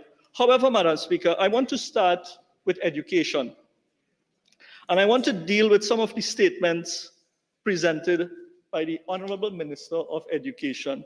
And from the onset, I once more want to plead with the Honorable Minister on behalf of the constituents of Couva North to please once more open the Waterloo Early Childhood Center, a facility that was completed, 100% completed by the People's Partnership under the leadership of the Honorable Member for Siparia, because the member understood the importance of investing into children. The Honorable Member for Siparia understood the importance of that early beginning. And we here in Trinidad and Tobago, Madam Speaker, during that period of time, we were recognized by the United Nations for having universal early childhood education, Madam Speaker. Madam Speaker, from the preschool, I want to move into the primary school. And what is happening in our primary schools, Madam Speaker, is really sad. On the 20th of March, a media release from the Office of the Leader of the Opposition, and I want to quote where the Leader of the Opposition indicated celebrating SEA students' achievements amidst educational challenges. The member for Siparia stated, despite the significant challenges and mismanagement within the education sector by the current incompetent PNM government, these children have demonstrated an unwavering commitment to their education, and each of them deserve to be proud of their achievement regardless of their results. The Leader of the Opposition continues, it is important to reflect on the statistical performance of students over the years to understand the impact of educational policy and good governance. Under the previous administration that I led, and that's the Honourable Member for Siparia, the SEA results were notably higher, with 91% of students scoring 50% or above and 14% achieving over 90%. This period saw significant investment and reform in education and yielded positive outcomes. And I want to congratulate the member for Siparia for such wonderful performance during that time. Madam Speaker, however, moving from there and fast forwarding to where we are today, I want to share with you some statistics of what is happening at the primary school level. In 2015, 14.1% scored above 90%. 91% scored above 50%, and only 1.1% scored below 30%. Madam Speaker, in 2016, above 90, we fell from 14 down to 10, 6, 3, 0, 1, 3, 0.7, 2.1. In 2024, Madam Speaker, we fell from 14.1% down to 1.42% of persons graduating over 90.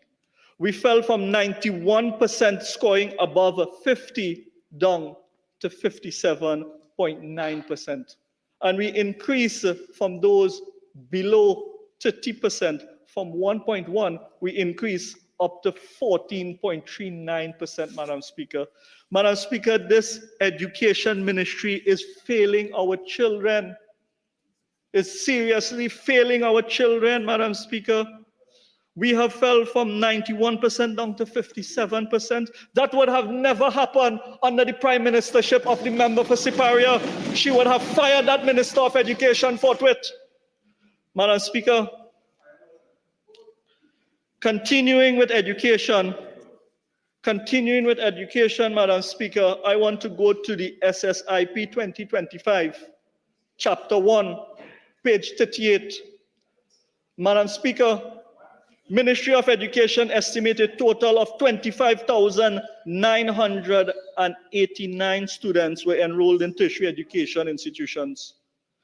Fiscal 2024's estimation reflects a consecutive year of decline in tertiary education enrollment and represents a decrease of 53% or 1,464 students less. 1,464 students. Similarly, in 2023, the students' enrollment was an estimated 27,450, a decline of 8.3% from 2022. And for a total of 29,964 tertiary. So, Madam Speaker, over the last few years, we have consistently been falling in the number of our students participating at tertiary education, falling from 29.964, and it was a lot more than that, Madam Speaker, but that's just the last 2 years I'm sharing with you, from 29,000 down to 25,000. Madam Speaker, when we look at the GATE program, Madam Speaker, they have basically closed the gate on the students, Madam Speaker. They have shut down the gate on our students. It's extremely difficult for students to access tertiary education and continue further studies, their masters, their MPhil, their PhD. I don't know what it is this government have against education, Madam Speaker. Madam Speaker, when we look at GATE, as at June 2015, Madam Speaker, a total of 59 persons received funding for that period, 2010 to 2015. That's an annual average for that 5-year period, 2010 to 2015, of 11,921 persons. Madam Speaker. And Madam Speaker, when we compare that to during this regime term in office over the last few years, from 2016 to 2024, it has fallen from 11,921 persons down to 9,293, Madam Speaker. Again, lesser students are able to access GATE. And the sad thing, Madam Speaker, these students now have to borrow, they have to beg, they have to hold barbecue fundraiser, the family have to chip up and contribute to send them for university education.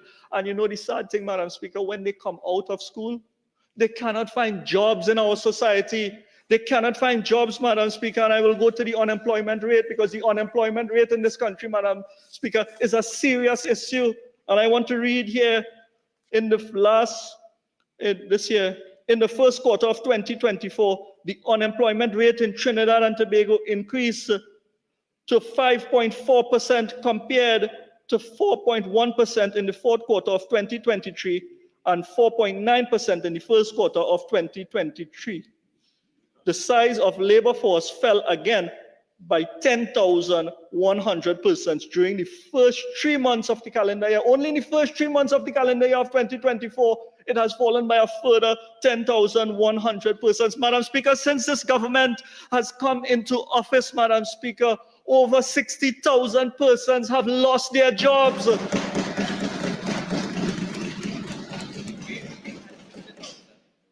And Madam Speaker, during the period of 2010 to 2015, under the most compassionate prime minister that this country has ever had, there was opportunities being created where over 55,000 young persons were able to get jobs. New jobs, Madam Speaker, new jobs. And I will go into how we intend to create new jobs and new opportunities as we go forward, Madam Speaker, because you hear the poem and the riddle and the motto and the theme of their presentation is, where the revenue going to come from? They are bankrupt of ideas on that side, Madam Speaker. But I will tell you where the revenue is going to come from, and I will present to you, Madam Speaker, of where we expect to get that revenue. But I just want to highlight, before I move off the Ministry of Education, the HYPE program for the young people in this country. In 2015, Madam Speaker, we had 771 young persons, according to page 132 of the SSIP document for 2016. We had 771 benefiting under HYPE. You know, in 2024, that same program, how much? That has fallen to 206. And they want to talk about the helping young people in this country. Madam Speaker, the allocation towards that program in 2014 was 42,872,000. Last year, 2023, the actual expenditure for that program was 13 million, falling from 42 million down to 13 million, Madam Speaker. Madam Speaker, when we go to the MOST program under the leadership of the member for Siparia in the year 2015, Madam Speaker, we had 3,210, according to page 186 of the SSIP book. In 2024, page 65 of the SSIP book, only 207 trainees enrolled. The actual expenditure for 2014, Madam Speaker, was $55 million, whereas the actual expenditure for 2023 from 55 million, that MOS program fell to 12 million.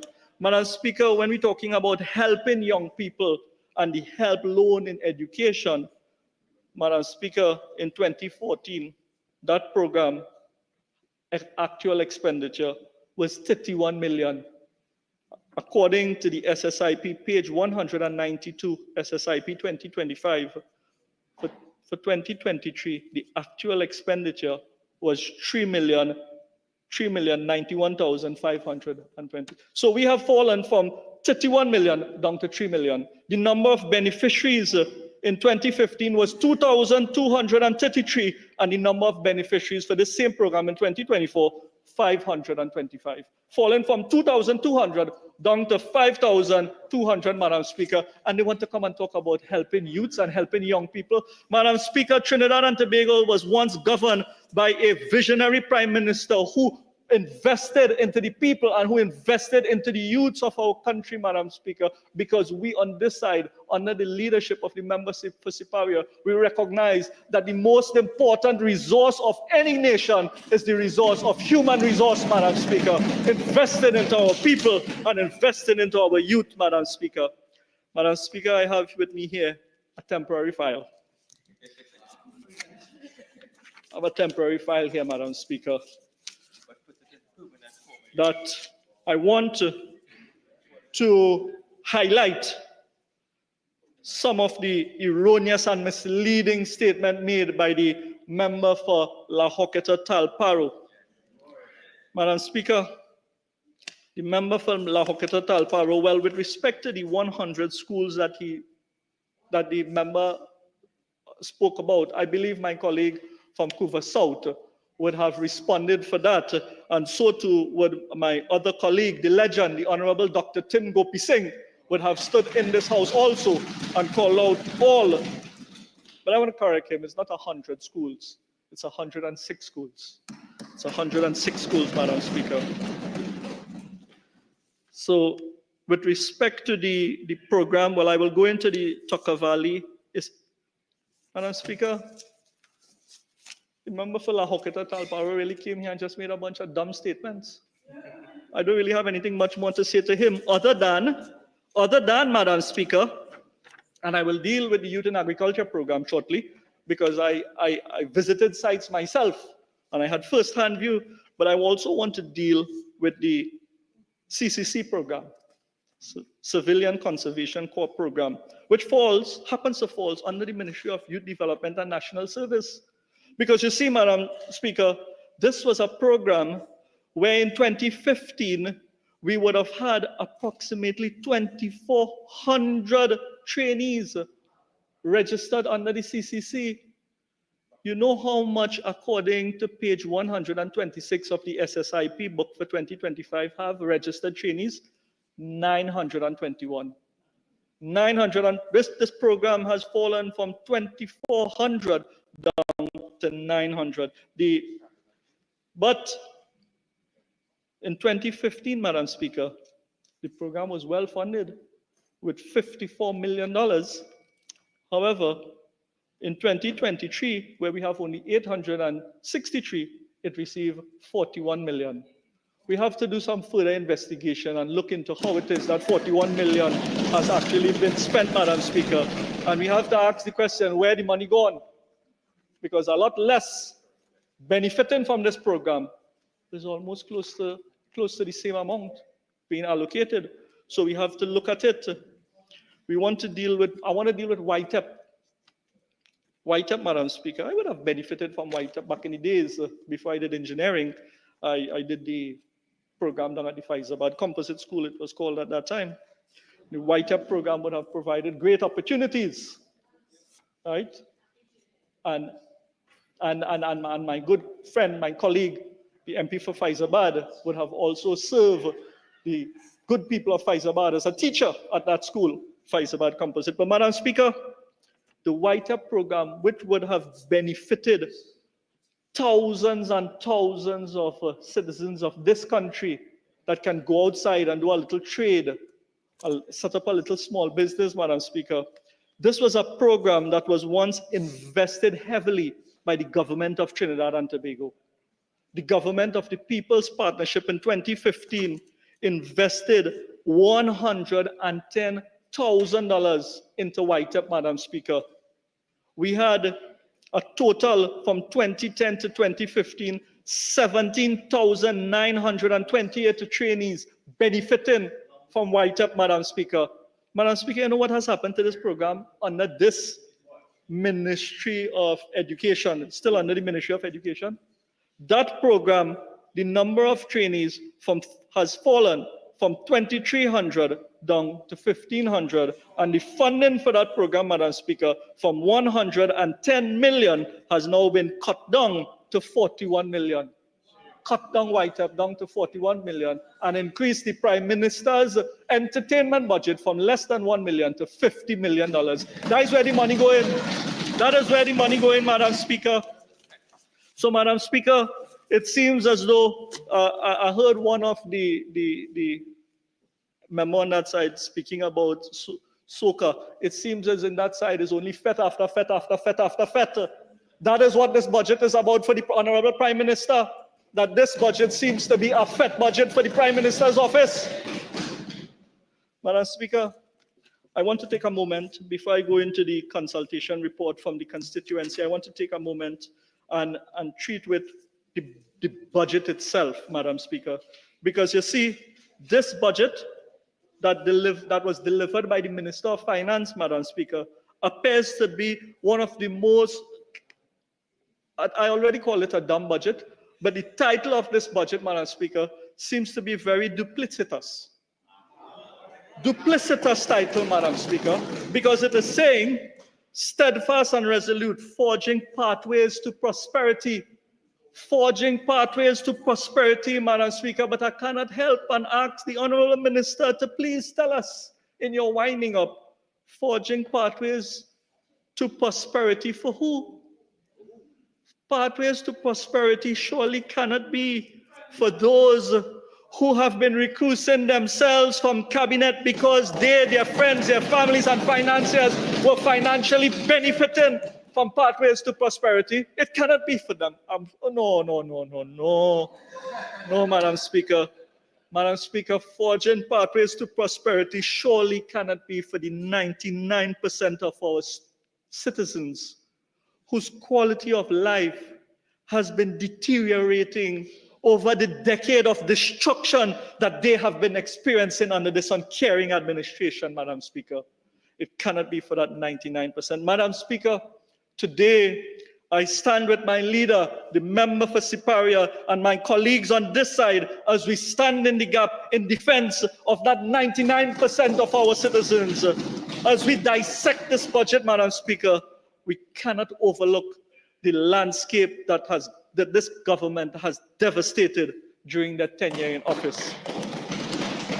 What was once a thriving environment of opportunity and hope under the previous People's Partnership Administration, led by the Honourable Member for Siparia, has tragically devolved into an intricate web of despair across all societies of our country, Madam Speaker. This administration has paved a perilous path leading to record unemployment, soaring on inflation, and a declining GDP. A trifecta that has decimated the livelihoods of thousands in this country, Madam Speaker. Madam Speaker, this budget presented fails to address these critical issues, and instead it offers a superficial facade neglecting the cries of a populace yearning for genuine change. Madam Speaker, as our citizens struggle to make ends meet, to feed their families, not knowing where that next meal is going to come from, and to dream of a brighter tomorrow, Madam Speaker, the government seems oblivious, clinging stubbornly to the outdated principles and policies that has only served to penalize, to tax, and to oppress, rather than to uplift the citizens of our country, Madam Speaker. Our citizens are not merely dissatisfied with the government's budgetary blueprint. They are disillusioned with years of broken promises repeated year after year after year by this regime, Madam Speaker. And Madam Speaker, I want to go into some of those broken promises of this administration. You see, Madam Speaker. Member, you have 2 more minutes of ordinary time. You're entitled to 10 more minutes after that. Okay? Thank you most kindly. Sure. Thank you most kindly, Madam Speaker. Madam Speaker, unfortunately, I did not get the opportunity to use this red folder. However, I will surely make good use of it on Sunday morning press briefing if I'm allowed the opportunity, or we will meet on the pavement and we will deal with it accordingly. Madam Speaker, I want to highlight the underutilization of the allocation, or the over-budgeting and the underspending of this administration, Madam Speaker. Because you see, I'm going to present the issue relating to the Ministry of Agriculture, Land and Fisheries and its budgetary allocation, and show how little this government really values the sector. Madam Speaker, this government promised to improve agriculture, but in truth and in fact, Madam Speaker, what we have seen happening to the Ministry of Agriculture, in 2018, the development program allocated $45 million for development program, but only 21 million being utilized. In 2019, 70 million was allocated for their development program, but only 8.4 million was utilized, less than 12%. In 2020, 64 million was allocated, but only 22 million was utilized. Similarly, in 2021, 49 million allocated, 14 million utilized. In 2022, 68 million allocated, 24 million being utilized. In 2023, Madam Speaker, they allocated 110 million to the development program of agriculture. But when we drill down in the books, they say the devil is in the details. And when we look for what is really happening, only 25 million was utilized, Madam Speaker. Madam Speaker, we don't know what the actual figure for 2024 is, but based on the trend that we have seen, we expect nothing different. In 2025, the development program is allocated 73 million, but based on this government history, we expect little or nothing to be done for this upcoming fiscal period, Madam Speaker. In contrast to this, however, Madam Speaker, it would be remiss of me if I don't point out that in 2015, under the leadership of the member for Siparia, this same development program received the actual utilization was $139 million was utilized in agriculture. Compare that, 139 million being utilized in 2015, whereas in 2023, only 25 million. Less than 25%, Madam, Mr. Deputy Speaker, because that was the last time that this country ever saw real investment on the agriculture and a government who ensured that there was food security here in Trinidad and Tobago, Madam, Mr. Deputy Speaker.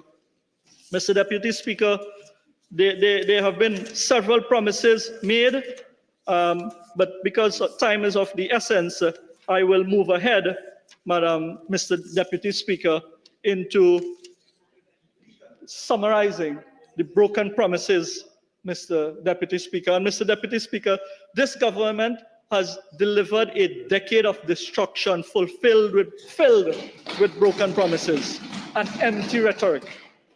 Year after year, they've given false hope and neglected the agriculture sector, leaving our farmers in despair. What should have been a time of progress has instead become a lost decade under this government, Mr. Deputy Speaker. Mr. Deputy Speaker, despite the claims of investment in agriculture by this irresponsible government, the agriculture sector has now seen a reduction of 258 million in its budgetary allocation. Compared to last year's budget, Mr. Deputy Speaker, that means from 2.4 of the national budget last year, agriculture now receives only 2% for fiscal 2025.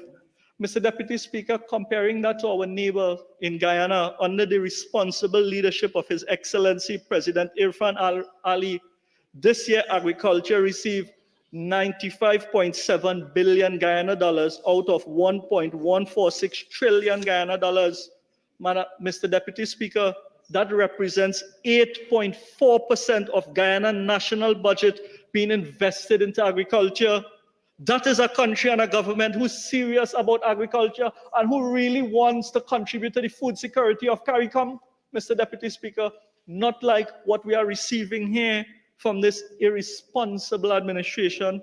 When we look at our food import bill, Mr. Deputy Speaker, our food import bill has increased from 5 billion to 7.3 billion to 7.2 billion, Mr. Deputy Speaker, and taking a little note from what the president of the Agricultural Society would have said in the media, Mr. Daryl Rampasad, he said a target of reducing the food import bill by 25% by 2025 is clearly unrealistic, Mr. Deputy Speaker, and it's a goal that cannot be met.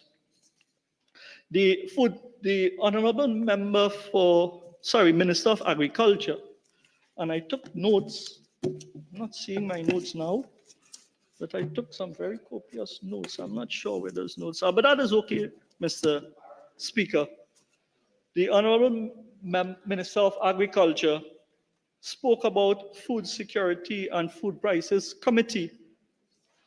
This government Food Security and Food Prices Committee seems like another election gimmick, another recycled idea from previous failed policies like the Agriculture Multidisciplinary Voluntary Committee, Mr. Deputy Speaker.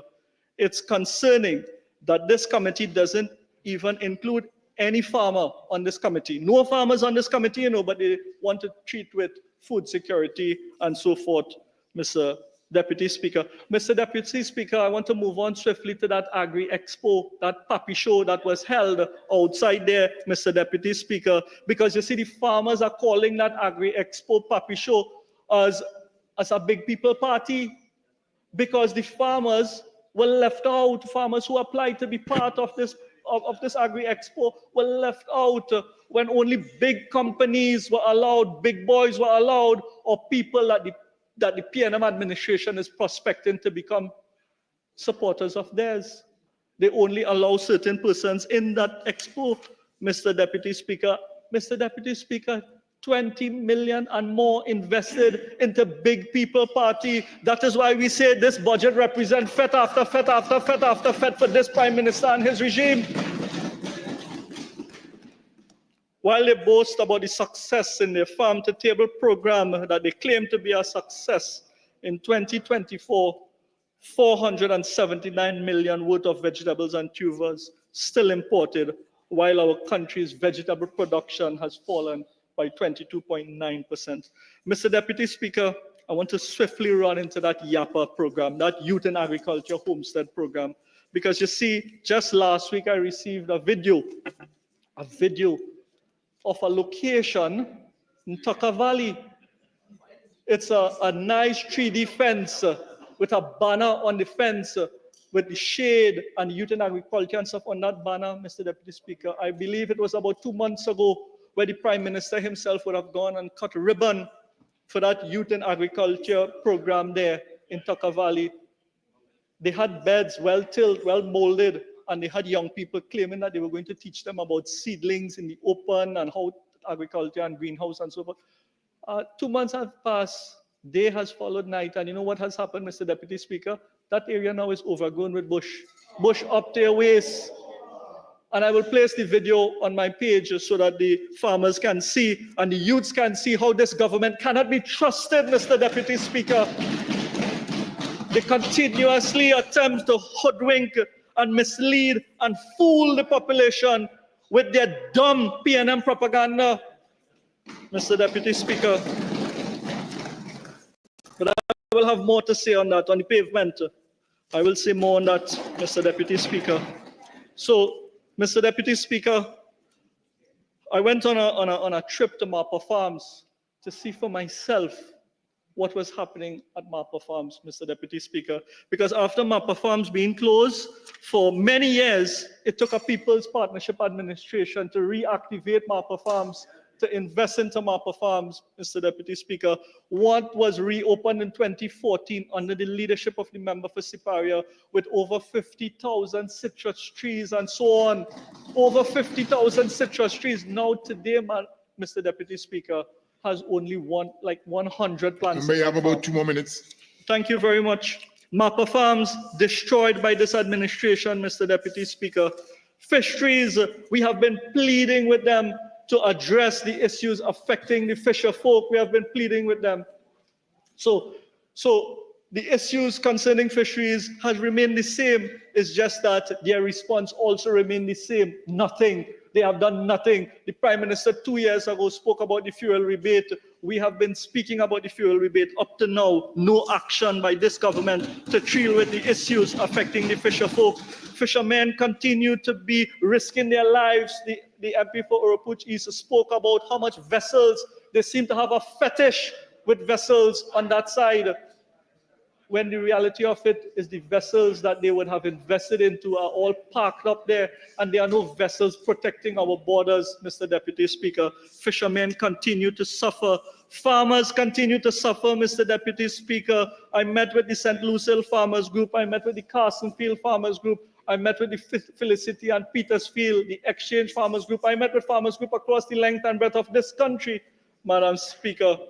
Mr. Deputy Speaker, I met with farmers across the country, and the issues are all the same. Issues of unkept watercourses, issues of flooding, issues of Praedial larceny, issues of increased prices for input factors into the agriculture sector, problems with getting subsidies, Mr. Deputy Speaker, problems with land tenure. Mr. Deputy Speaker, if we have to summarize what this budget has been all about, this budget, Mr. Deputy Speaker, has been one of the most dumb budgets the people of Trinidad and Tobago has ever received. And when we hear the presentation coming from the Honorable Prime Minister, Mr. Deputy Speaker, it appears as though this Prime Minister will go down in the history as one of the most dumb Prime Minister the people of Trinidad and Tobago has ever had.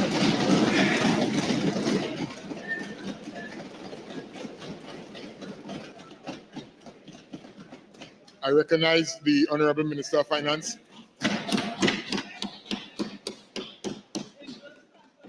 Thank you very much, Mr. Deputy Speaker. Let me wait on Madam Speaker. You go run girls now for all in the back room.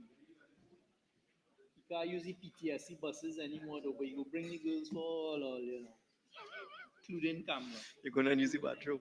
Yeah, Shmin and Zami. Hey, what Don't call my name. What's wrong with you? Hey, boy, cool with the mic on.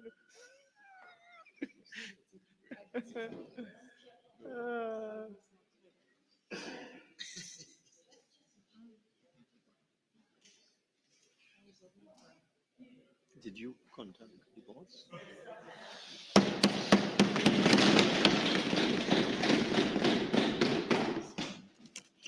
Thank you very much, Madam Speaker.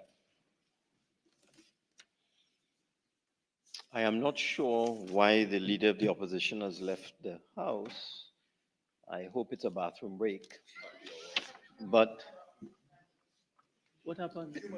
No, let's don't go down that road. Okay?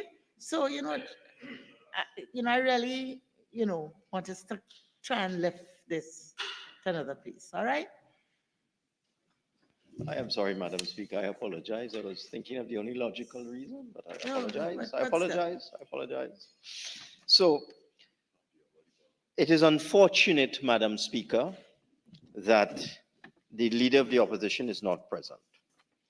However, we have the benefit in this parliament now for many years of a live televised broadcast. So whether the leader of the opposition is present or not, that is irrelevant in terms of the information that the public will receive during this wrapping up. I had someone to go through the response of the leader of the opposition to the budget statement and to write for me the most egregious untruths and the most ridiculous, absurd statements made by the member for Siparia. Let me deal with, yes, many pages, but let me deal with the most ridiculous one.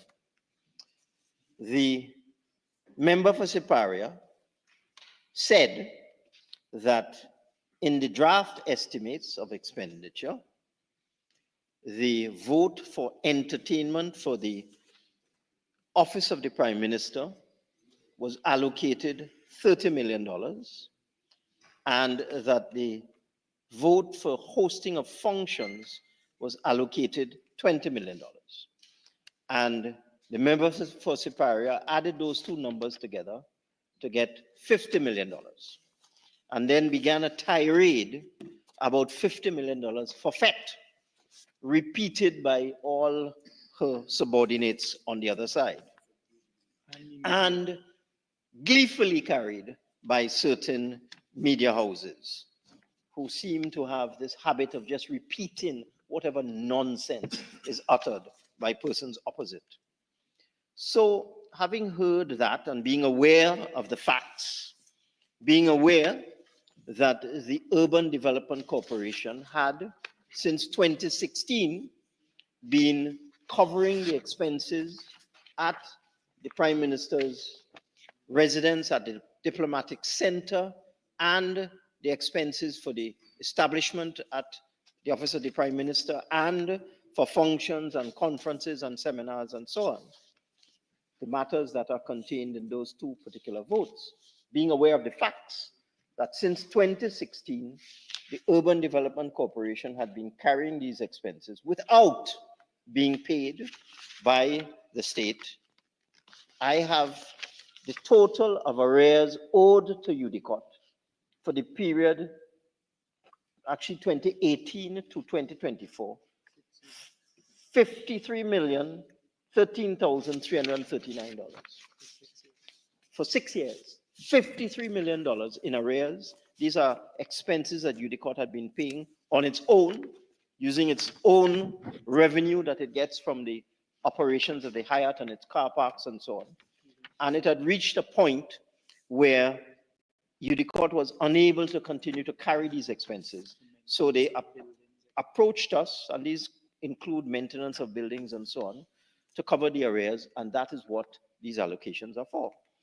But the member for Siparia, and therefore none of this will be spent on FET in 2025 or entertainment, not a cent.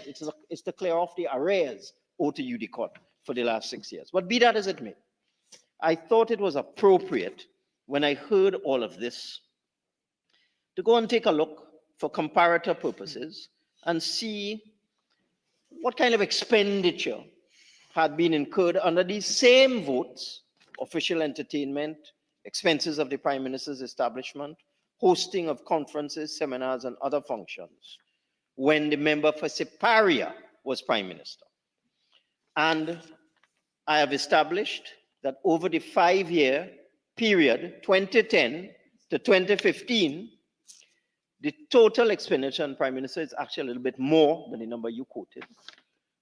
The total expenditure by the member for Siparia on these items: entertainment, Prime Minister's establishment, hosting of seminars and conferences, over 5 years, $173 million, 322,661.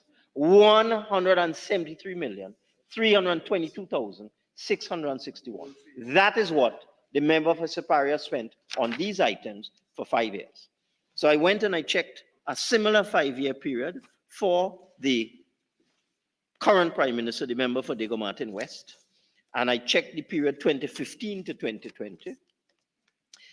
And when one compares the 173 million spent by the member for Siparia, the current Prime Minister spent $54 million. The difference being almost $120 million. So the member for Siparia spent $120 million more than the member for Diego Martin West in their respective roles as Prime Minister. But that is not all. When the member for Siparia came into office, the expenditure of the Prime Minister's residence, official entertainment, diplomatic center, hosting of conferences, etc., they had a good time in 2010 because they came in May. They spent $14 million that year in all on these three things: official entertainment, Prime Minister's establishment, hosting of conferences. 14 million. By 2012, Madam Speaker, they had increased that expenditure from $14 million in 2010 to $35 million in 2012. $35 million. And in 2014, they spent $44 million. $44 million in 1 year on these three items. And that is how they got up to 173. $44 million in 1 year. Whereas our Prime Minister spent $54 million in 5 years. 54, 53. So it is just nonsense. There are arrears. There's a whole list of bills that we have to repay UDCORT for the last 6 years.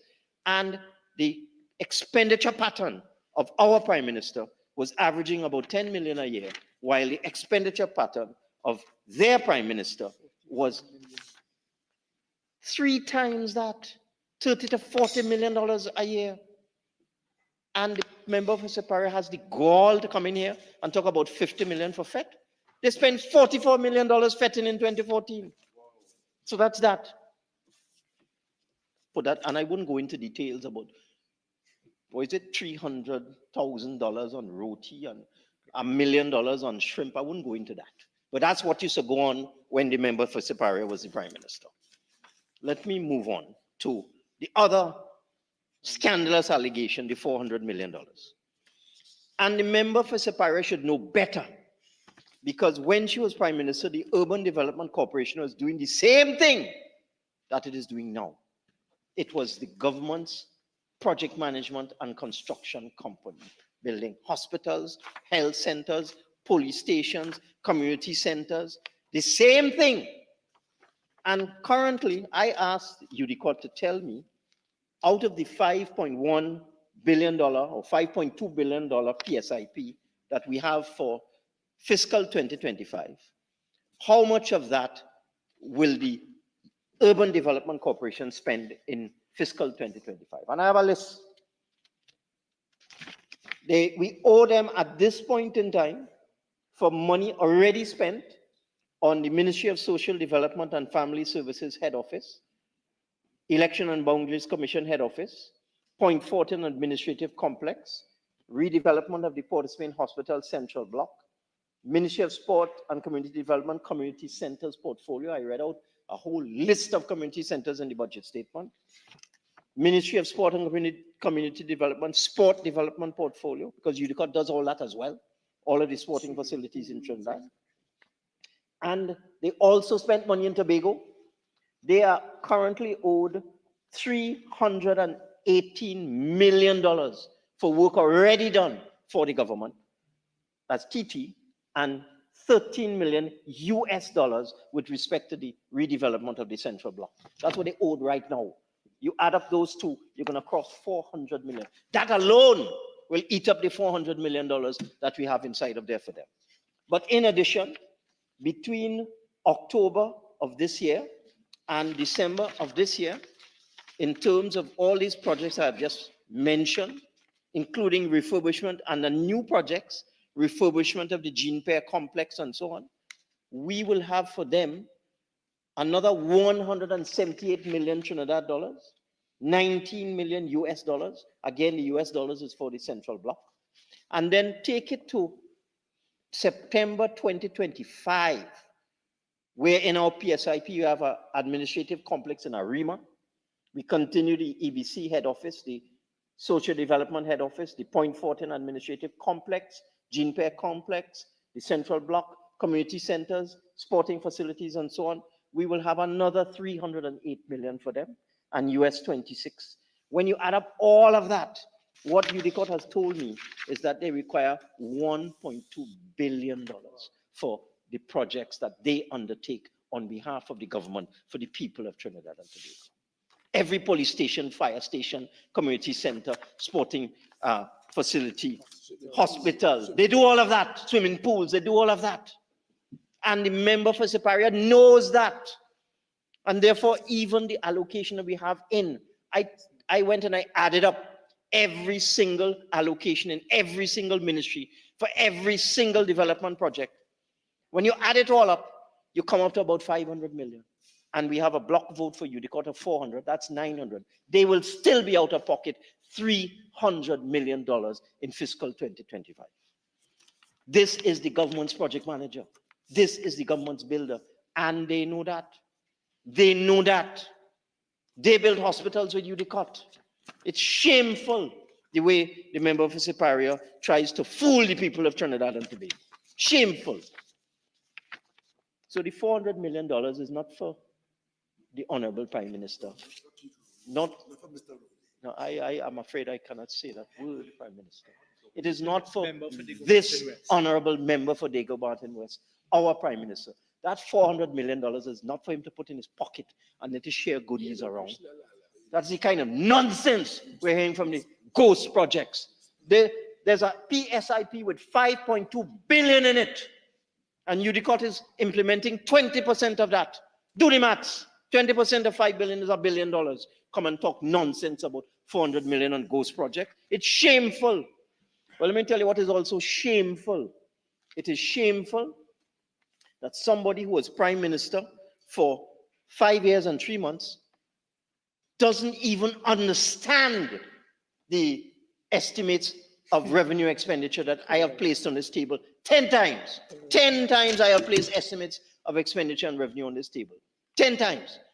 When the Honorable Member for Superior was Prime Minister, her ministers would have put estimates of revenue and expenditure at least 5 times.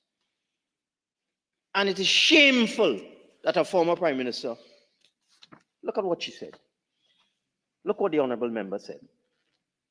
She went into the budget estimates and she heard me say that revenue for 2025 is $54 billion.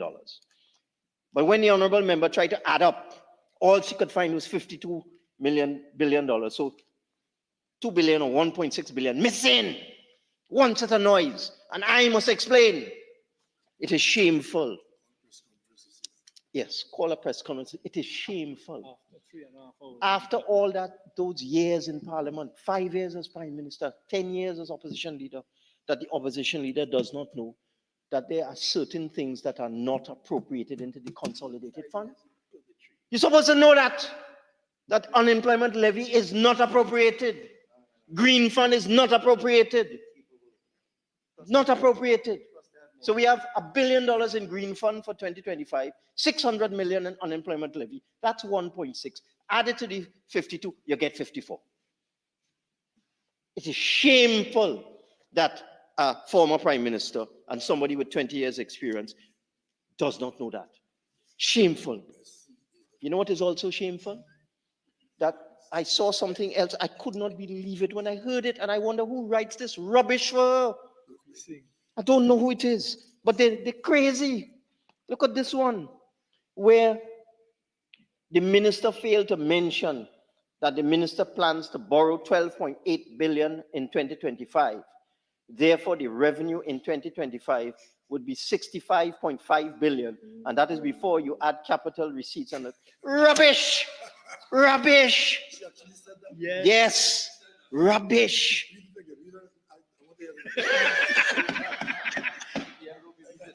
I so vexed when I read this nonsense. You want me to read it again, Prime Minister? Okay. The minister failed to mention that the minister plans to borrow 12.8 billion in 2025. Therefore, the revenue in 2025 would be 65.5 billion, and that is before you add capital receipts and extra rubbish. Loan financing is not revenue. Refinancing of loan. Refinancing is not revenue. This is foolishness at the highest level. Tell us who wrote that. Come on. They must have at least one accounting student in the UNC. At least one. Revenue is what you earn from taxes. That is how our government earns revenue, from taxes and from sale of assets and so on. And dividends that you get from profitable state enterprises, like in our case, like FCB. But when you borrow money, that is not revenue. What kind of madness is that? If I add what I borrow to what I earn from taxes, then I have a fiscal surplus every year, Madam Speaker. We all have a fiscal surplus. Because according to the member for Siparia, my revenue for 2025 is 65 billion. And I only plan to spend 59. So I'm going to have a surplus of 6 billion. Wow. As a matter of fact, if we did this maths for the 9 years we've been in office, we would have posted a fiscal surplus every single year. Because if you add borrowing and revenue, we in surplus.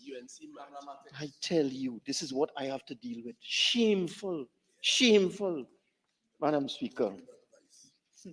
Shameful. And what beats me too, the leader of the opposition read out a whole list of alleged accomplishments. They do this and they do that. They build so many things. They give out so many school meals. They educate so many people, etc. And they're so much better than the PNM at it. They're better than the PNM at everything. But they said all of that in 2015. All these things that I've heard the member for Siparia read out, because the member for Siparia is talking about the period prior to their defeat in 2015. It's the same regurgitated list of achievements. They said all of that, and they lost in 2015. They come back in 2020, they say it again, and they lost again. Same licks, they get licks twice. And they're saying it again for a third time. It's licks again. When will the members of the opposition understand? Nobody's interested. They were not, the population was not interested in 2015. They're not interested in 2020 about all these imaginary achievements of yours. They're not interested. And they won't be interested in 2025. So please, through you, Madam Speaker, spare us the nonsense. Nobody's listening to that nonsense. True. That is so true. Look at this next set of madness here. That the minister intends to borrow 12.8 billion in 2025. And this means this government would have borrowed 119.8 billion in 10 years. Stupidness. Stupidness. If you go into the review of the economy, you will see the total public debt as we speak is $140 billion. The total public debt in 2015 was $75 billion. 140 minus 75 is not 120. That is not even schoolboy mathematics. The increase in debt over the last 9 years is 65 billion, is not 120. Where's this nonsense coming from that the government has borrowed 120 billion? You know what they're doing? And they do it over and over. And even when they're corrected, they still continue with this stupidness, you know. When we go to refinance debt, so let's say we have, and we do it all the time with respect to debt taken out under the UNC, because you have 15-year, you have 20-year debt coming up for maturity. The government has a choice. It can repay debt. So for example, in 2024, in terms of repayment of debt, we have repaid $11 billion, believe it or not, in principal repayments in 2024. $11 billion. Reduced debt by $11 billion. And then, as that's one option, you pay it off and you use your revenues to pay it off. Or you refinance. Standard. So let's say a loan that was taken out in 2015 13 or whatever, comes up for repayment in 2025.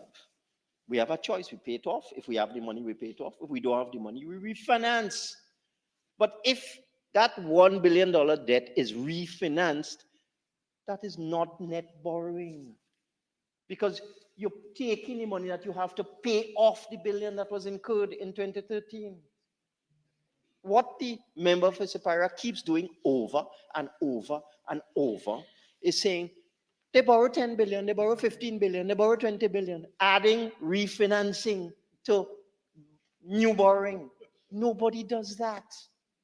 Intentionally misleading. Misleading the entire public. That is why when you look at the numbers and you see the net public debt is now 140 and it was 75, it means we borrow 65, because 65 and 75 is 140. By the way, member for Point of Pear, you should let your leader know 65 and 75 is 140.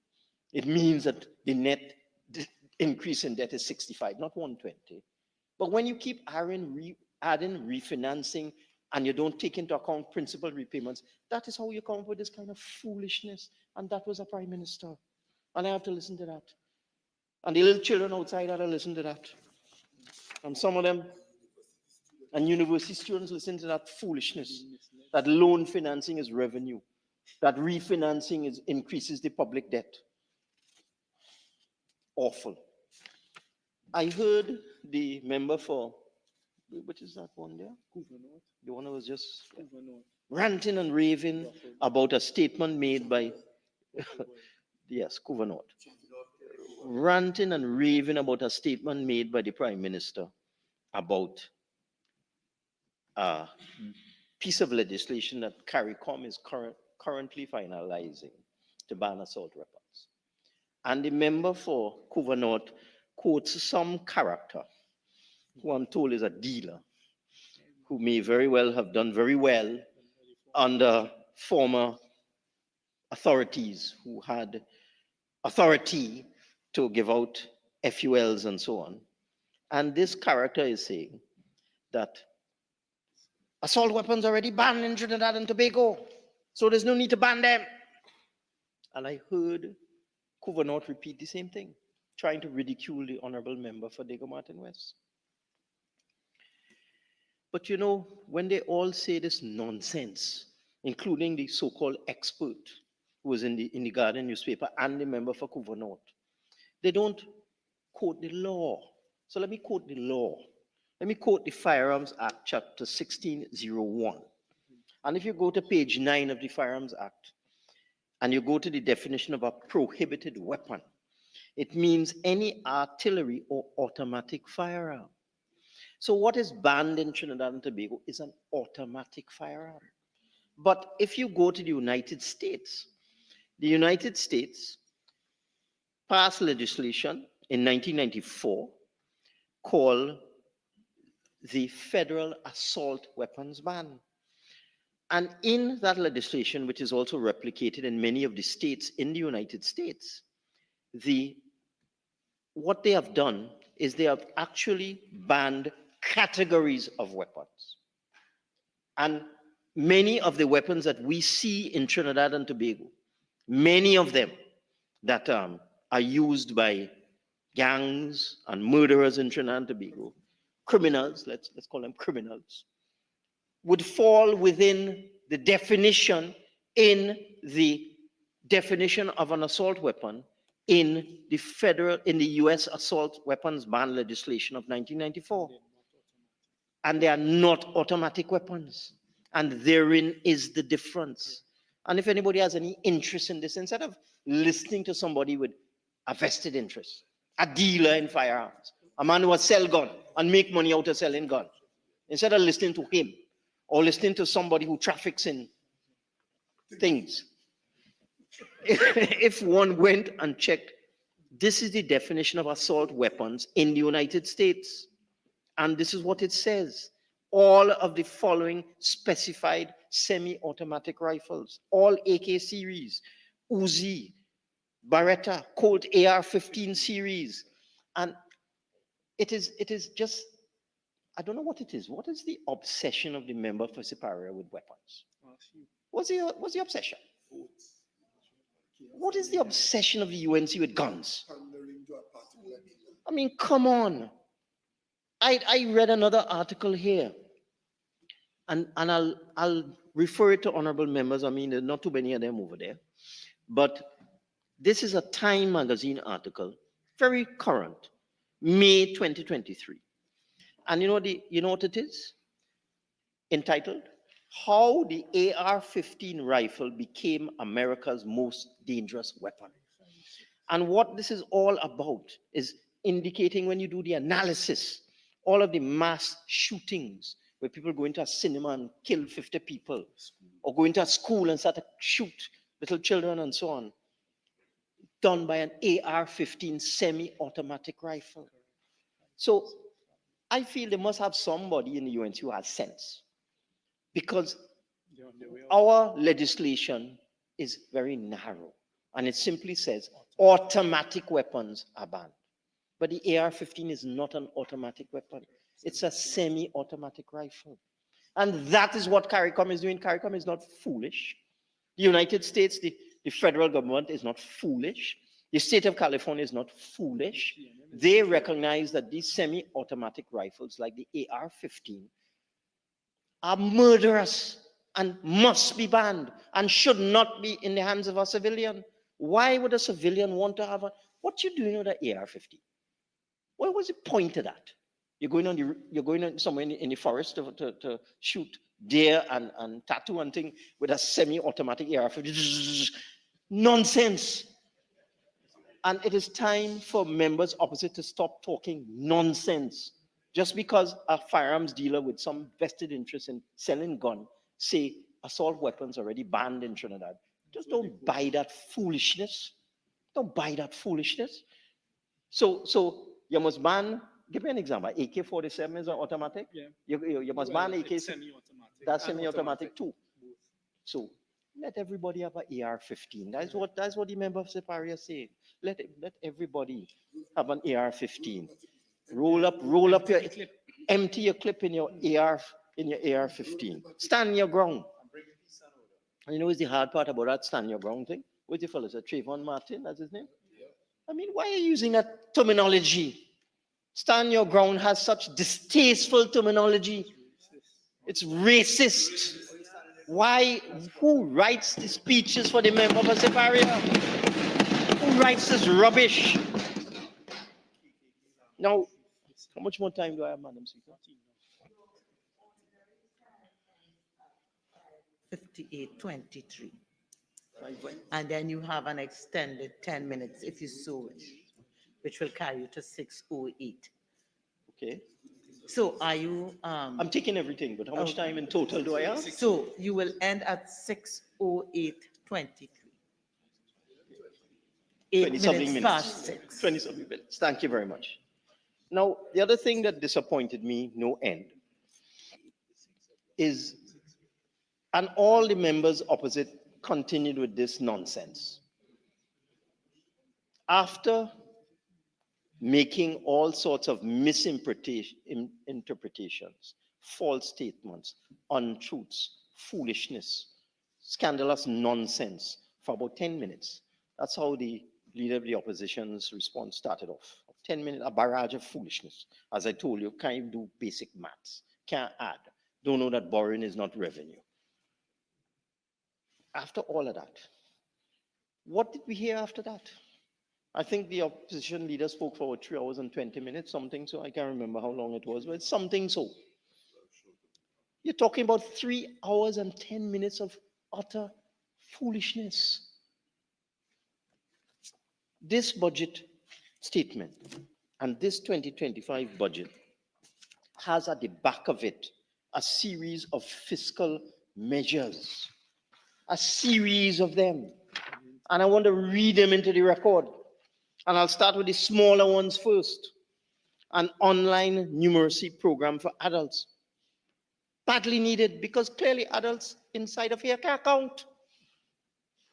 Online numeracy, they can't count. This program is definitely needed in Trinidad and Tobago. A national digital literacy project, that's very important, especially for elderly people who did not grow up in the digital age. We have to assist them to become literate digitally. Then digital literacy for students. Again, there will be some students who may not have access to devices, may not have access to the environment in terms of becoming digitally literate. That's for them. Solar-powered sustainability project in secondary schools, teaching our young people, encouraging them to get involved in dealing with green energy, sustainability, climate change, renewable. That's there. Solar-powered sustainability project in secondary schools. Agriculture internship. CSEC remedial mathematics, they definitely need that over there. And then minimum wages of government workers, where we have made a very clear statement that for those workers on the government payroll who are receiving $20.50 an hour, from November, we are going to increase that to $22.50. And it's about 20,000 at least. Because I mentioned MTS, URP, and CPEP, but also I'm told reforestation workers may be in that category as well, and there may be others. So we're talking at least 20,000 workers. And then public sector wage negotiations. The UNC got all of their, I don't know what to call them, associates, acolytes, activists, fifth columnists, whatever it is, associate with outside there,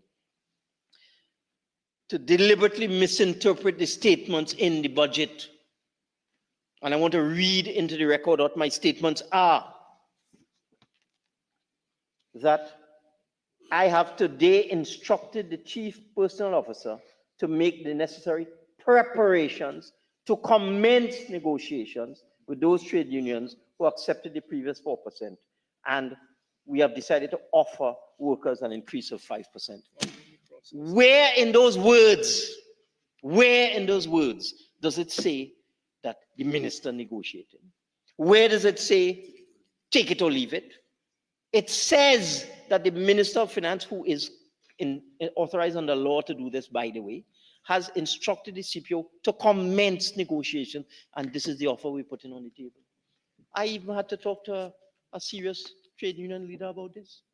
I saw all these statements on the newspapers, and I called a senior trade union leader and I said, what are you talking about? No, I would never do that. I said a senior and serious. Senior and serious. Senior and serious trade union leader.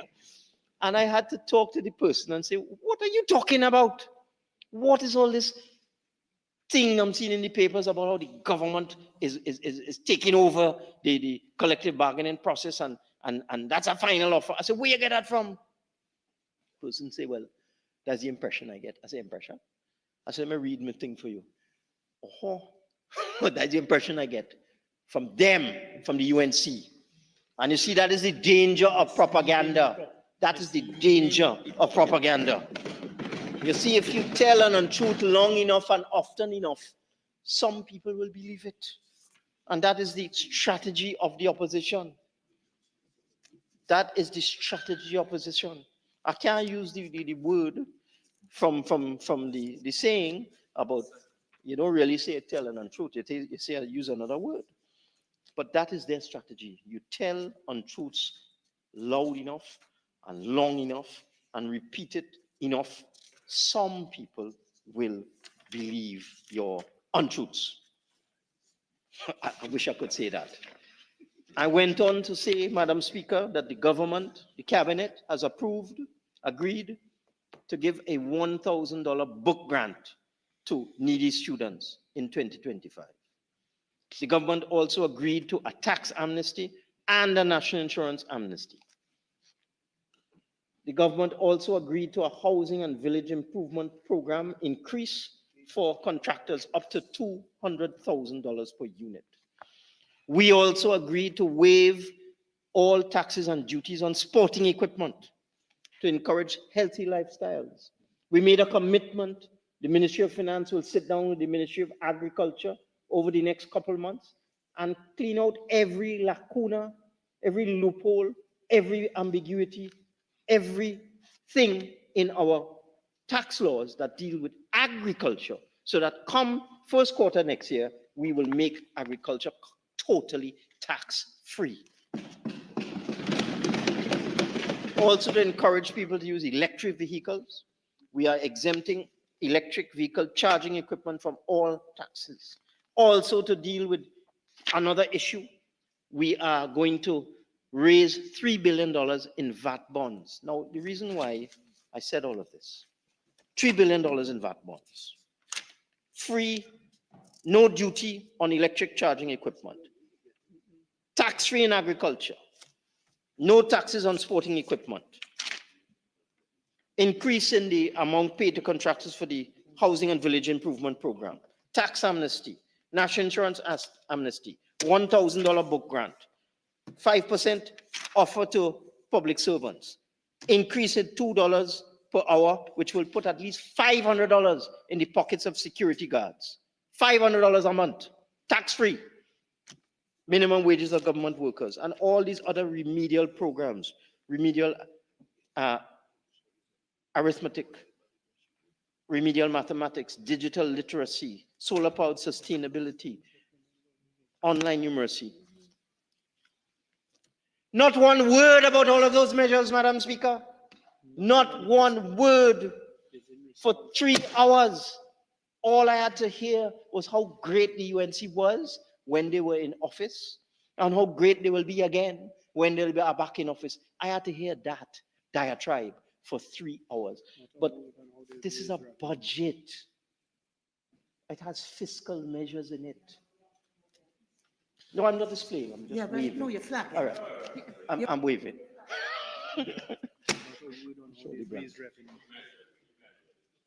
Not a word about the fiscal measures. You know why? They can't argue against the book grant. They can't argue about making agriculture a tax-free industry. They can't argue about exemption from taxes for sporting equipment and for electric chargers. They can't argue against an extra $2 an hour, extra $500 a month for MTS security guards. They can't argue against that. They can't argue against a tax amnesty. They can't argue against $3 billion in VAT bonds. They can't argue about anything inside this budget, nothing. And that is why we had to get that diatribe of nonsense, that stream, that constant stream of irrelevancy. And you know, another thing I want to say, it's traditional every year, I've noticed it begin to creep in as a trend. The opposition uses what I call go-to commentators in the media to say what they want to say. And these people, of course, pretend to be neutral. So we have former UNC members of parliament pretending to be neutral. We have former candidates in election in Tobago pretending to be neutral. We have deputy political leaders of parties in opposition to the PNM pretending to be neutral. So you have all these UNC opposition elements outside there. And the UNC uses them to make commentary in the media. And for a whole 2 weeks before the budget, doom and gloom, the country going through, the Minister of Finance will not be able to present a good budget, brace for pain, gas price going up, they're going to cut back here, they're going to cut back there. In fact, Madam Speaker, they even had Warner Media House, even had the title of their post-budget presentation, Ease or Squeeze, to tell you how they were. And you know what, beating all of them? The UNC and the go-to commentators in the media. It was a good budget. It was a good budget. And that is what is hurting them. It's hurting them in their craw. It's hurting them. We did not increase any prices. We did not increase any taxes. But instead, we reduced taxes on sporting equipment. We reduced taxes on electric charging equipment. We are going to eliminate all taxes in the agriculture sector. You know what hurt them as well? The fact that we have had 3 consecutive years of economic growth under this government. That hurting them as well. Yes, cutting them down to the toe. You see, they weren't looking for this at all. And let me deal with a piece of mischief outside there. We have been battling with various elements with respect to the modernization of revenue collection in this country for 2 years. Battling for 2 years. Because there are people in this country don't want government to know, that they are collecting millions and millions of dollars every year and somehow avoiding tax. So we've been battling for the introduction of a modern semi-autonomous revenue authority, like over 60 countries in the world have already done. Guyana has done it, for example. Barbados has done it. And they're fighting us, so we're fighting all through the court.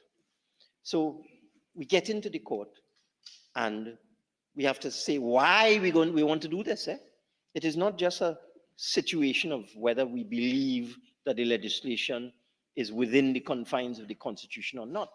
We also have to tell the court why we want to introduce a revenue authority. So I go on affidavit. I explain our financial situation. I explain that if we are not allowed to modernize revenue collection in this country, there is a tax gap estimated at somewhere between $5 billion and $10 billion a year from tax evaders outside there. Experts have come up with that number. That's not my number. I remember I brought an expert from the IMF years ago just to look at value-added tax. An expert, and using the gross sales and the GDP and other indicators, this expert determined that we lose $5 billion in value-added tax alone in Trinidad and Tobago every year. And of that $5 billion, $2.5 billion is based on government policy. It's based on exemptions. So basic foods are exempt and so on. So take out that $2.5 billion because that is government policy. We have deliberately decided not to subject basic foods and so on to value-added tax. But that leaves another $2.5 billion. So just on value-added tax alone, there is $2.5 billion in tax evasion. That's just one form of tax. You have other forms. You have petroleum profits tax. You have corporation tax. You have income tax. You have customs duty. And that is why the experts have estimated the tax gap due to tax evasion could be as much as $10 billion a year. So I go on affidavit and I say one of the ways we want to deal with this is through this modern semi-autonomous revenue authority like so many other countries in the world. And I say if we are prevented from doing that, things not going to be easy for us. The exact words I use is unless we can proceed with the revenue authority. And we are prevented from doing that. We have to revert to traditional methods. Things will be a little difficult in this country for the next 2 years. That's what I say, unless. But we win the case, Madam Speaker. The government won the case. So therefore, the premise of the affidavit has been fulfilled. It is unless we can get through with the revenue authority, we are going to have financial problems. But we got through, Madam Speaker. And it's a question of literacy. It's a question of literacy. Somebody reading an affidavit with that big word in it, unless we get through with the revenue authority, things will be difficult. Like they can't see the word unless, they white it out. And they say, the Minister of Finance say, tough times coming for the next 2 years. Well, they ain't coming because we get through with the revenue authority. Yeah. They ain't coming. And if we could even get $1 billion a year, if you look at the strategic plan of the revenue authority, they estimate that within 3 to 5 years, we will have an additional collection of at least $5 billion because they're going to deal with that tax evasion. And let me say something, let me repeat something. The scaremongers, the naysayers, they say, oh, they're going after people who will sell bottled water this side of the road, Knox vendor, doubles, nonsense. Nonsense. There are people in this country earning millions of dollars. A member for Pfizer, millions of dollars who well, I don't know if that's taxable, who don't declare income and don't pay tax. They only take cash. And you know, that is why there's this opposition from the member for Superior for cash. That's the why the member for Superior against cash, you know. Bitterly opposed to cash. Sorry, bitterly opposed to cashless. Yeah, let me repeat. The reason why the member for Superior is opposed to cashless transactions is that the member wants to deal in cash. Because cash is not traceable. It is not traceable. There's no record. So if you collect cash and you spend cash, there's no record. But if you collect your money electronically, it has to be sent to a bank account. And then you make a payment electronically, there is a record. There is a record. And that is why the member for Superior is so against cashless transactions. Because cash is invisible and cannot be traced. Yes, and those old $100 bills, the amount of people they promised that if and when they come back into government, they will repeal the law and allow all them, it's $500 million in old bills in some vault somewhere underneath somebody's house with camphor balls, I'm told. That's what they're saying. That is why the member for Superior is opposed to cashless. Because she is aware that there are large volumes of cash in a vault underneath somebody's house. And while I'm on that, the nonsense I have to read in the papers every day. I read an editorial today about this issue with the Hyatt. Now, let me state for the record, what the Hyatt did was foolishness. And it's a good thing that the Hyatt rescinded that foolish decision to tell citizens of this country that they're no longer accepting Trinidad and Tobago dollars. Foolishness. It's a good thing they move fast and they get rid of it. Pardon? But I hear the line minister for the Hyatt harassing him, Madam Speaker. He instructed me. But the whole point is, Madam Speaker, I see an editorial today that foolishness that the Hyatt do will prevent the government of Trinidad and Tobago moving ahead with its cashless agenda. Nonsense. Who writes these things? One hotel do nonsense and that will stop us from proceeding where 1.4 billion people in India using cashless. In India, 1.4 billion people in China using cashless, 1.4 billion people in Africa using cashless, 800 million people in Europe using cashless. That's over 5 billion account there. 5 billion people in the world using cashless, and we in Little and Trinidad and Tobago, we must stay behind the rest of the world. Madam Speaker, I had an experience. How much time I have? Let me hear. 6 more minutes. 8 minutes past. Fine. I had an experience, and let me give you this experience. I was on my way back to Trinidad and Tobago. I'd taken a little vacation. Thank God I got it. And yes, I got a vacation. And I was in Madrid airport. And I went to the counter to check in my bag. And in front of me was a Chinese gentleman, a real Chinese, by the way. from Beijing or something. And he had a large carry-on bag. And he went to the counter, and the lady behind the counter tells him, there's an extra charge for that. So he started to argue, and he said, well, no. She said, look at the website, sir. There's an extra charge for that, 50 euros for that. So he pulls out a 50 euro note. She said, no cash. No cash. So the fellow almost broke down in tears. What am I to do? No cash. No cash. No, that is not the point of the story. So he looks around, and I behind him, I say, look, it's all right. And I took my credit card, I tapped the thing. I use the tapping feature. I pay the 50 euros for the man. I took his 50 euro bill, and I went my way. He happy like pappy. But if he didn't have a credit card, you see, and if I was not there, I don't know what that fellow would do. And this is a very common occurrence. I am told that most airline counters all over the world now are refusing to accept cash. Yesterday, the Prime Minister told me about a similar experience that he had. So I don't know what the member for Superior will do, if she's in Madrid airport and she doesn't pay for the 10 or 20 bags that she has, and the person at the counter says, you have to pay for that. True. So we are proceeding with our cashless agenda. We are not going to allow people who have sinister agendas to stop us from continuing to modernize Trinidad and Tobago. But you know, Madam Speaker, people complain that I spoke too long. But as the Prime Minister pointed out, this is most likely the last opportunity to deliver a budget statement in this session, or this session of Parliament, this Parliament, sorry. If you do the maths, it might be very difficult to have another budget before the next general election, because the general election was in August.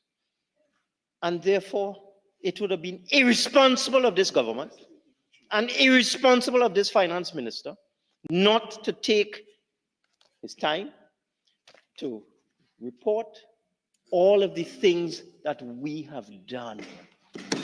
Because the other side has a habit of saying, we have done nothing. We have done nothing. So I took 5 hours and I told the population exactly what we have done. What we have done. All of the things that we have done. And the joke about it, yeah, exactly. As the Prime Minister said, the oppositionists, the naysayers, the critics, they don't like the story. The story too nice. Yeah, the story too nice. The PNM do too much. So the minister mustn't say all the nice things that the PNM do. Mustn't talk about all the good things that the PNM do. Mustn't say that the economy is growing. Mustn't say that we have managed a very difficult financial situation for the last 10 years. And I am proud, with the permission of the Prime Minister, I am proud of every minister that I've had to work with of this cabinet. I am so proud of what we've been able to do over the last 9 years. As far as I'm concerned, we've done a fantastic job. Fantastic. Under very, very difficult circumstances. The oil price dropped to 0. We have done an excellent job, Madam Speaker. So therefore, I commend to this House the fiscal measures that I have spoken about. I commend to this House the government of Trinidad and Tobago, led by the Prime Minister, I can't call his name, the member for Diego Martin West. I commend that to this House. And I am certain, Madam Speaker, that in 2025, we will be here and they will be there. I beg to move.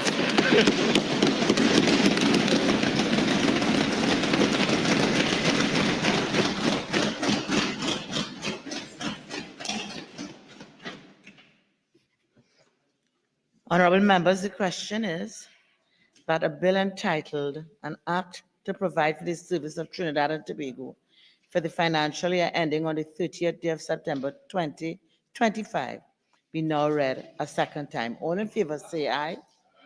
Any against? The ayes have it. A bill entitled An Act to Provide for the Service of Trinidad and Tobago for the financial year ending on the 30th day of September 2025.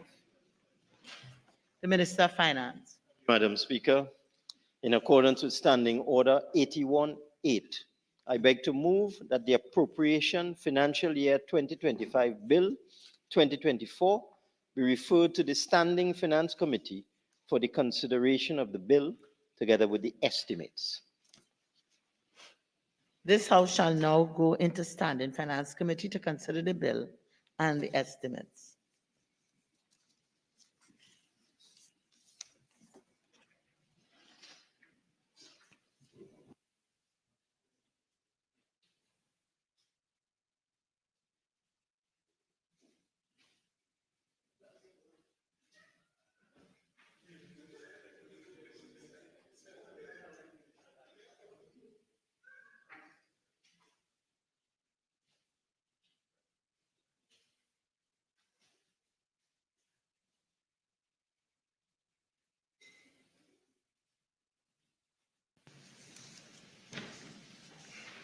Honorable members, in accordance with Standing Orders 81-2 and 8, the estimates containing the details of the financial requirements, along with the appropriation bill, have been referred to this committee for consideration.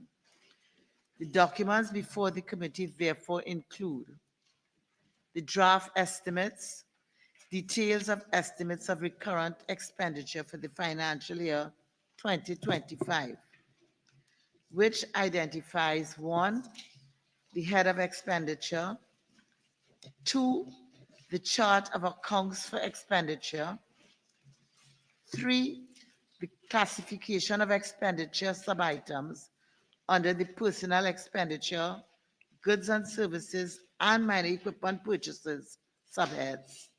4, the summary of the total allocation to each head of expenditure. 5, the sub-item details relevant to each head of expenditure for the current fiscal year and the 2 fiscal years immediately preceding. The draft estimates of the revenue and expenditure of the statutory boards and similar bodies and the Tobago House of Assembly for the financial year 2025, which identifies 1, the statutory board or body for each head of expenditure, 2, the abstract of estimated revenue and expenditure for the year ending 30th of September 2025, 3, the abstract showing the government subvention for 2023 actual expenditure, 2024 estimates, 2024 revised estimates, 2025 estimates, and the increase or decrease of the 2025 estimates over or under the 2024 revised estimates. 4, the chart of accounts for income and expenditure. 5, the classification of expenditure sub-items under the personal expenditure, goods and services, and minor equipment purchases subheads. 6, the sub-item details relevant to each statutory board or body for the current fiscal year and the 2 fiscal years immediately preceding. The draft estimates of development program for financial year 2025, which includes 1, the summary of estimates of the development program for the financial year 2025 for Part A, the consolidated fund. 2, the summary of the total allocation to each head of expenditure for subhead 09, Development Program Consolidated Fund. 3, the item, sub-item, project group, and project description details relevant to each head of expenditure for the current fiscal year and the 2 fiscal years immediately preceding. 4, the summary of estimates of Part B, the Infrastructure Development Fund for the financial year 2025. 5, the summary of the total allocation to each head of expenditure for head 701, Infrastructure Development Fund. 6, the item, sub-item, project group, and project description details relevant to each head of expenditure for the current fiscal year and the 2 fiscal years immediately preceding. The Appropriation Financial Year 2025 Bill 2024. The bill provides for the service of Trinidad and Tobago for the financial year ending on the 30th day of September 2025. The bill seeks to authorize the sum of $49,097,035,525 from the consolidated fund. The schedule details the sum to be approved for each head of expenditure. In accordance with Standing Order 85-1, the consideration of the clauses of the bill will be postponed until after the consideration of the schedule, which lists the heads of expenditure to be approved. The heads will be considered in the order submitted by the Leader of the Opposition. And I believe the list has been circulated. So the proposed work schedule is as follows. Honorable members, there are 41 heads of expenditure to be considered over a 5-day period. Therefore, I wish to propose that the committee meets each day from 10 a.m. to 8 p.m. or for so long thereafter to consider a minimum of 8 heads of expenditure per day. Further consideration of the Tobago House of Assembly. Honorable members, I crave your indulgence to have the committee agree on the time for the examination of the Tobago House of Assembly and Central Administrative Services Tobago on day 4, which is Wednesday, October 16, 2024, in order to allow these representatives to make arrangements to travel to Trinidad. May I suggest that given the order submitted by the Leader of the Opposition, the Tobago House of Assembly and Central Administrative Services Tobago be examined on the said day for Wednesday, October 16, 2024 at 10 a.m. and 1 p.m. respectively. I guess that's agreeable. I'm also to remind the speaking time. Honorable members, in accordance with Standing Order 45.1, the speaking time in Standing Finance Committee shall not exceed 5 minutes on each intervention. Each minister will be invited to make a brief 5-minute opening statement on the ministry or department's priority areas for the upcoming year. Procedure for each head. Honorable members, the procedure for each head of expenditure shall be as follows. 1, the head and the amount to be appropriated will be announced by the chairman. 2, the minister will then be invited to make a brief opening statement. 3, the chairman will then propose the question that is some proposed stand part of the schedule. For each head of expenditure, the chairman will call the subhead followed by the item. The sub-items, will not be called. Discussions can ensue on the item called or the relevant sub-item and clarification sought.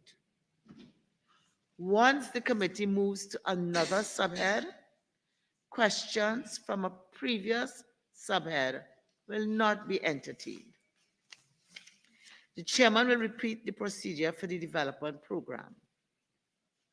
Once this is concluded, the chairman will then put the question that is some stand part of the schedule. 7, the procedure will be repeated for each head of expenditure. Other business, and I therefore invite members of the committee if they wish to raise any matter under other business, and seeing there's not, I therefore, honorable members, the meeting for the Standing Finance Committee is suspended and will resume on Friday, October 11, 2024. That's tomorrow at 10 a.m. Thank you.